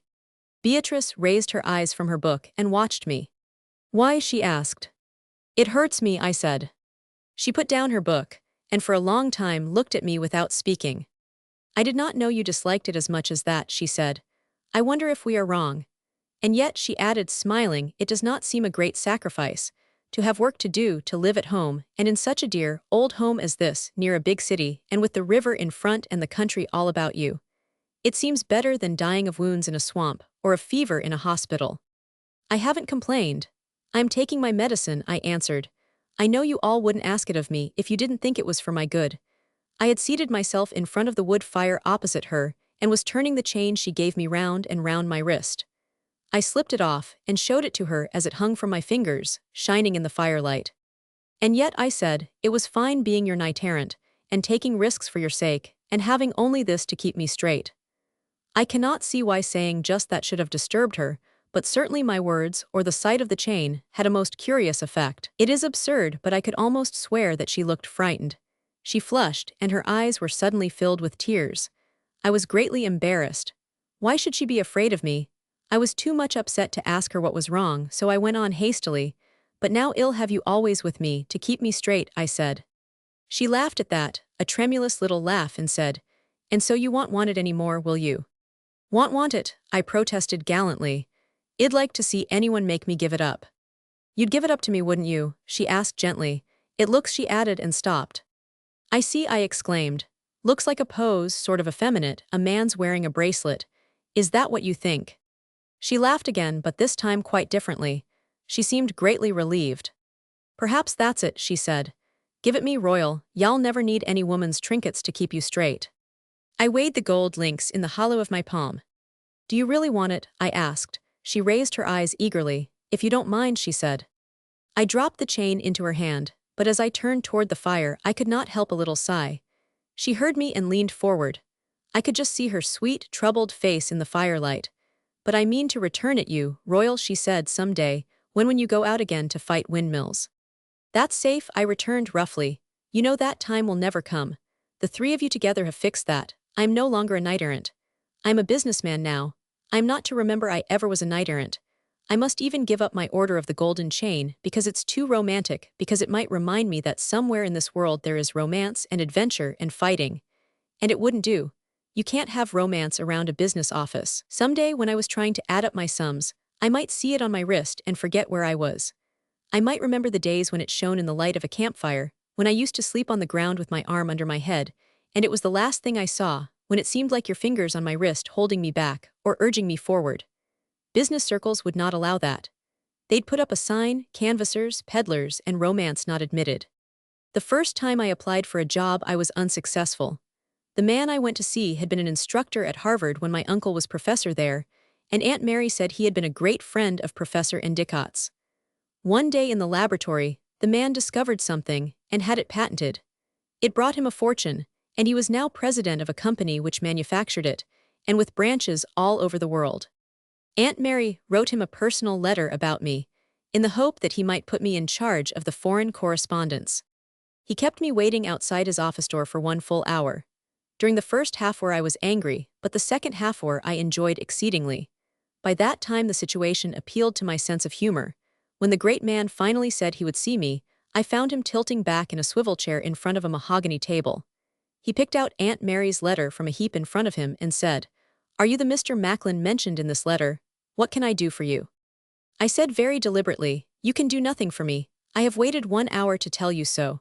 When my aunt, Mrs. Endicott, does anyone the honor to write him a letter, there is no other business in New York City more important than attending promptly to that letter. I had intended becoming a partner in your firm, now I shall not. You are a rude, fat, and absurd little person. Good morning." I crossed over to the Brooklyn Navy Yard and told Lowell and the other watch officers in the wardroom of my first attempt to obtain a job.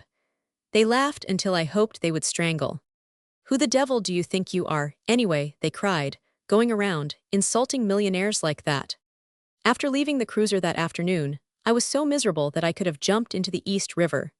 It was the sight of the big, brown guns did it, and the cutlasses in their racks, and the clean-limbed, bare-throated jackies, and the watch officer stamping the deck just as though he were at sea, with his glass and sidearms. And when the Marine at the gate of the yard shifted his gun and challenged me, it was so like old times that I could have fallen on his neck and hugged him. Over the wharves, all along my way to the ferry, the names of strange and beautiful ports mocked at me from the sheds of the steamship lines: Bahia, Rio de Janeiro, and the River Plata, Guayaquil, Callao, and Santiago, Cape Town, Durban, and Lorenzo Marquez. It was past 6 o'clock and very dark. The ice was pushing and grinding against the pierheads, and through the falling snow the tall buildings in New York twinkled with thousands of electric lights, like great Christmas trees. At one wharf a steamer of the Red D line, just in from La Guaira, was making fast, and I guiltily crept on board. Without, she was coated in a shearing of ice, but within she reeked of Spanish-American coffee, rubber, and raw sugar. Pineapples were still swinging in a net from the awning rail. A two-necked water bottle hung at the hot mouth of the engineer room. I found her captain and told him I only wanted to smell a ship again, and to find out if where he came from, the bands were still playing in the plazas. He seemed to understand, and gave me a drink of Jamaica rum with fresh limes in it, and a black cigar. And when his steward brought them, I talked to him in Spanish just for the sound of it. For half an hour I was under the Southern Cross, and New York was 3,000 miles astern. When I left him, the captain gave me a bag of alligator pears to take home with me, and I promised to come the next day and bring him a new library of old, paper novels. But as it turned out, I sent them instead, for that night when I reached the New York side, I saw how weakly and meanly I was acting, and I threw the alligator pears over the rail of the ferryboat and watched them fall into the dirty, grinding ice. I saw that I had been in rank mutiny. My bed had been made for me and I must lie in it. I was to be a businessman. I was to settle down, and it is only slaves who rebel. The next day, humble and chastened in spirit, I kissed the rod, and went into the city to search for a situation. I determined to start at Fordyce Street and work my way downtown until I found a place that looked as though it could afford a foreign correspondent. But I had reached 28th Street, without seeing any place that appealed to me, when a little groom, in a warm fur collar and chilly white breeches, ran up beside me and touched his hat. I was so surprised that I saluted him in return, and then felt uneasily conscious that that was not the proper thing to do, and that forever I had lost his respect. "Miss Fisk would like to speak with you, sir," he said. He ran back to a brougham that was drawn up beside the curb behind me and opened the door. When I reached it, Miss Fisk leaned from it, smiling. "I couldn't help calling you back, Captain Macklin," she said, and held out her hand. When I took it, she laughed again. "Isn't this like our last meeting?" she asked. "Don't you remember my reaching out of the carriage and our shaking hands? Only now," she went on in a most frank and friendly manner, "instead of a tropical thunderstorm, it's a snowstorm, and instead of my running away from your shells, I am out shopping. At least, Mother's out shopping," she added. "She's in there. I'm waiting for her." She seemed to think that the situation required a chaperone. "You mustn't say they were my shells, Miss Fisk," I protested. "I may insult a woman for protecting her brother's life, but I never fire shells at her." It did not surprise me to hear myself laughing at the words which, when she spoke them, had seemed so terrible. It was as though none of it had ever occurred. It was part of a romantic play, and we had seen the play together. Who could believe that the young man, tramping the streets on the lookout for a job, had ever signed his name, as Vice President of Honduras, to a passport for Joseph Fisk? That the beautiful girl in the sables, with her card case in her hand, had ever heard the shriek of shrapnel? And she exclaimed, just as though we had both been thinking aloud, "No, it's not possible, is it?" "It never happened," I said. "But I tell you what has happened," she went on, eagerly, "or perhaps you know. Have you heard what my father did?" I said I had not. I refrained from adding that I believed her father capable of doing almost anything. "Then I am the first to tell you the news," she exclaimed. She nodded at me energetically. "Well, he's paid that money. He owed it all the time." "That's not news," I said. She flushed a little and laughed. "But indeed, father was not to blame," she exclaimed. "They deceived him dreadfully. But when we got home, he looked it up and found you were right about that money, and so he's paid it back, not to that odious Alvarez man, but in some way I don't quite understand how, but so the poor people will get it." "Good," I cried. "And he's discharged all that Isthmian crowd," she went on. "Better," I said. "And made my brother president of the new company," she continued, and then raised her eyebrows and waited, smiling. "Oh well," I said, "since he's your brother best." "That's right," she cried. "That's very nice of you. Here comes Mother. I want you to meet her." Mother came toward us, out of a French dressmaker's. It was one of the places I had decided against, when I had passed it a few minutes before. It seemed one of the few business houses where a French linguist would be superfluous. I was presented as Captain Macklin who, you know, Mother, who fought the duel with Arthur, that is, who didn't shoot at him. Mrs. Fisk looked somewhat startled.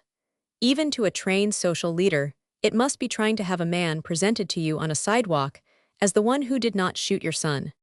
Mrs. Fisk had a toy dog under one arm and was holding up her train, but she slipped the dog to the groom and gave me her hand.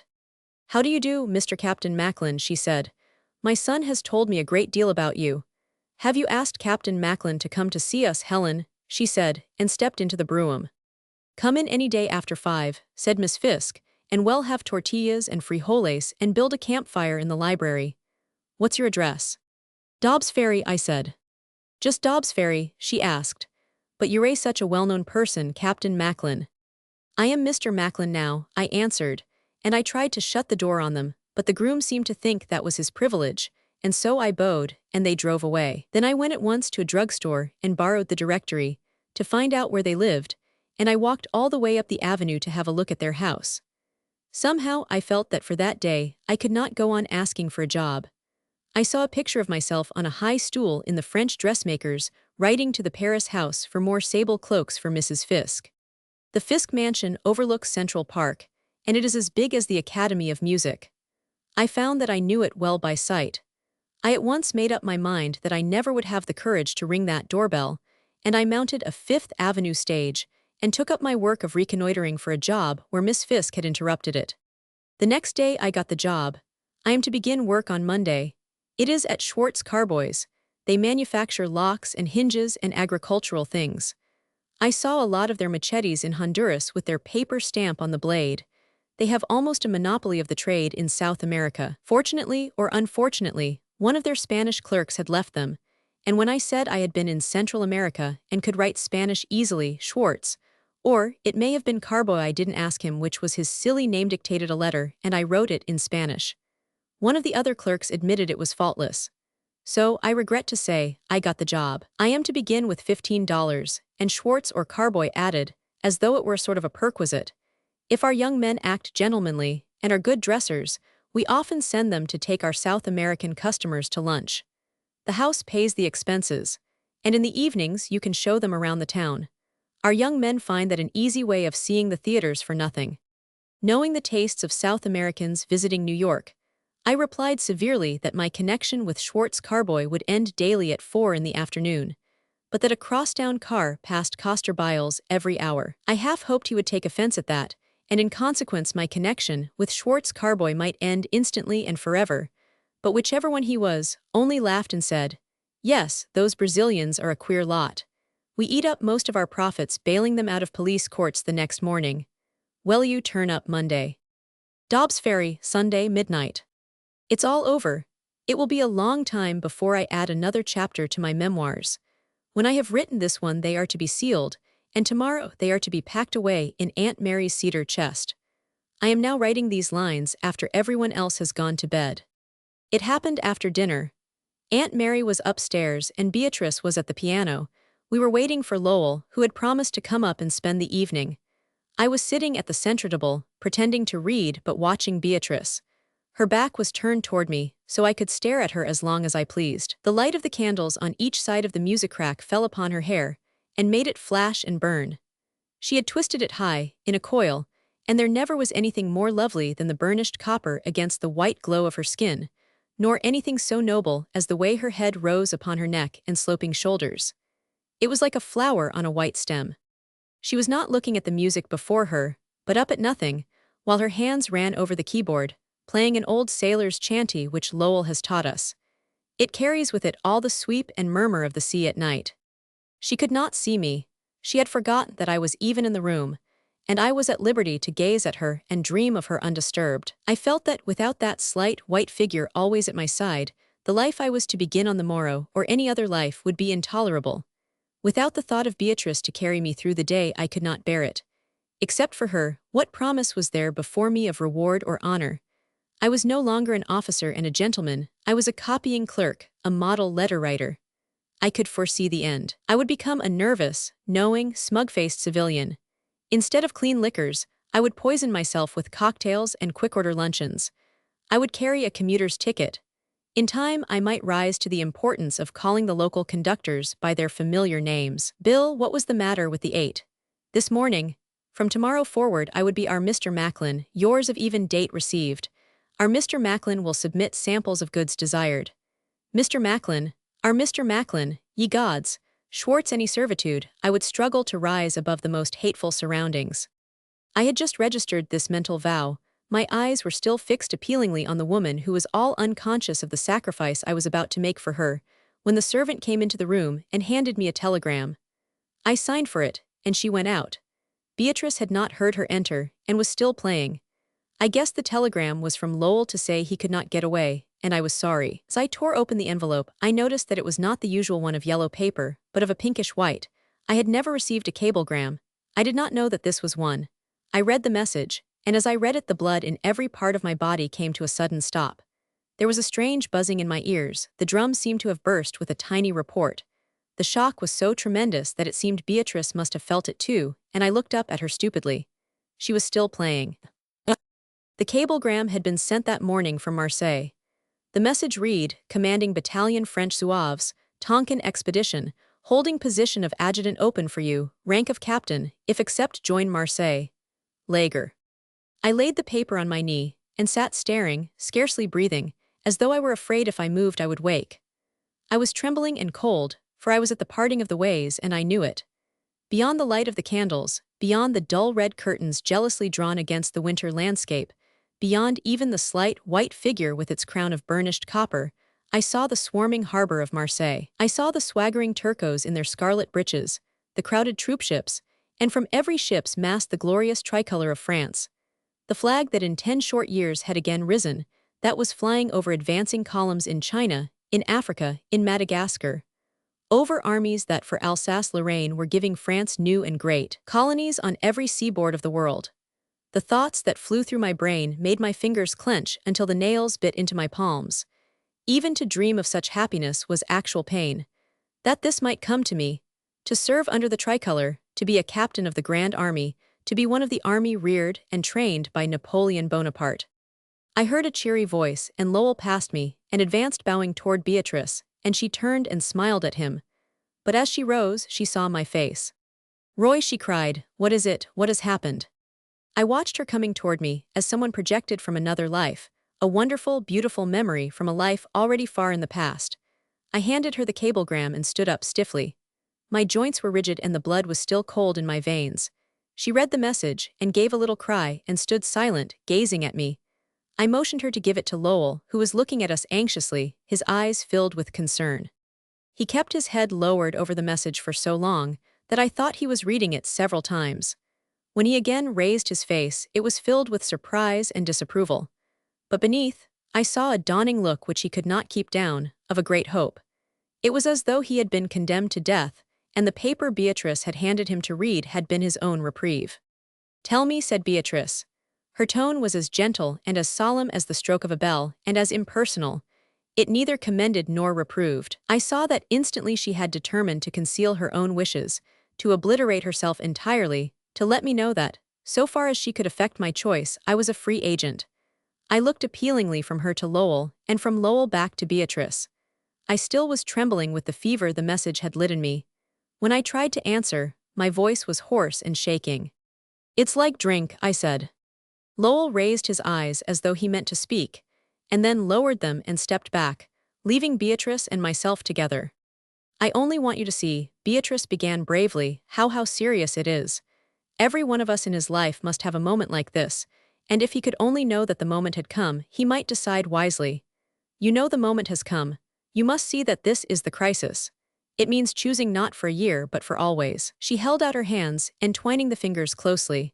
"Oh, don't think I'm trying to stop you, Royal," she cried. "I only want you to see that it's final. I know that it's like strong drink to you, but the more you give way to it. Don't you think, if you gave your life here a fairer trial, if you bore with it a little longer?" She stopped sharply as though she recognized that, in urging me to a choice, she was acting as she had determined she would not. I did not answer, but stood in silence with my head bent, for I could not look at her. I knew now how much dearer to me, even than her voice, was the one which gave the call to arms. I did indeed understand that the crisis had come. In that same room, 5 minutes before the message arrived, I had sworn for her sake alone to submit to the life I hated. And yet in an instant, without a moment's pause at the first sound of boots and saddles, I had sprung to my first love, and had forgotten Beatrice and my sworn allegiance. Knowing how greatly I loved her, I now could understand, since it made me turn from her, how much greater must be my love for this, her only rival, the old life that was again inviting me. I was no longer to be deceived.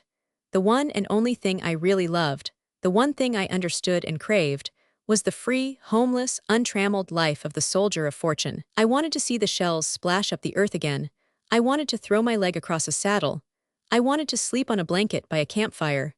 I wanted the kiss and caress of danger, the joy which comes when the sword wins honor and victory together, and I wanted the clear, clean view of right and wrong that is given only to those who hourly walk with death. I raised my head and spoke very softly. It is too late, I am sorry, but I have decided I must go. Lowell stepped out of the shadow and faced me with the same strange look, partly of wonder and partly of indignation. Nonsense, Royal, he said, let me talk to you. We've been shipmates or comrades and all that sort of thing, and you've got to listen to me. Think, man, think what you're losing. Think of all the things you are giving up.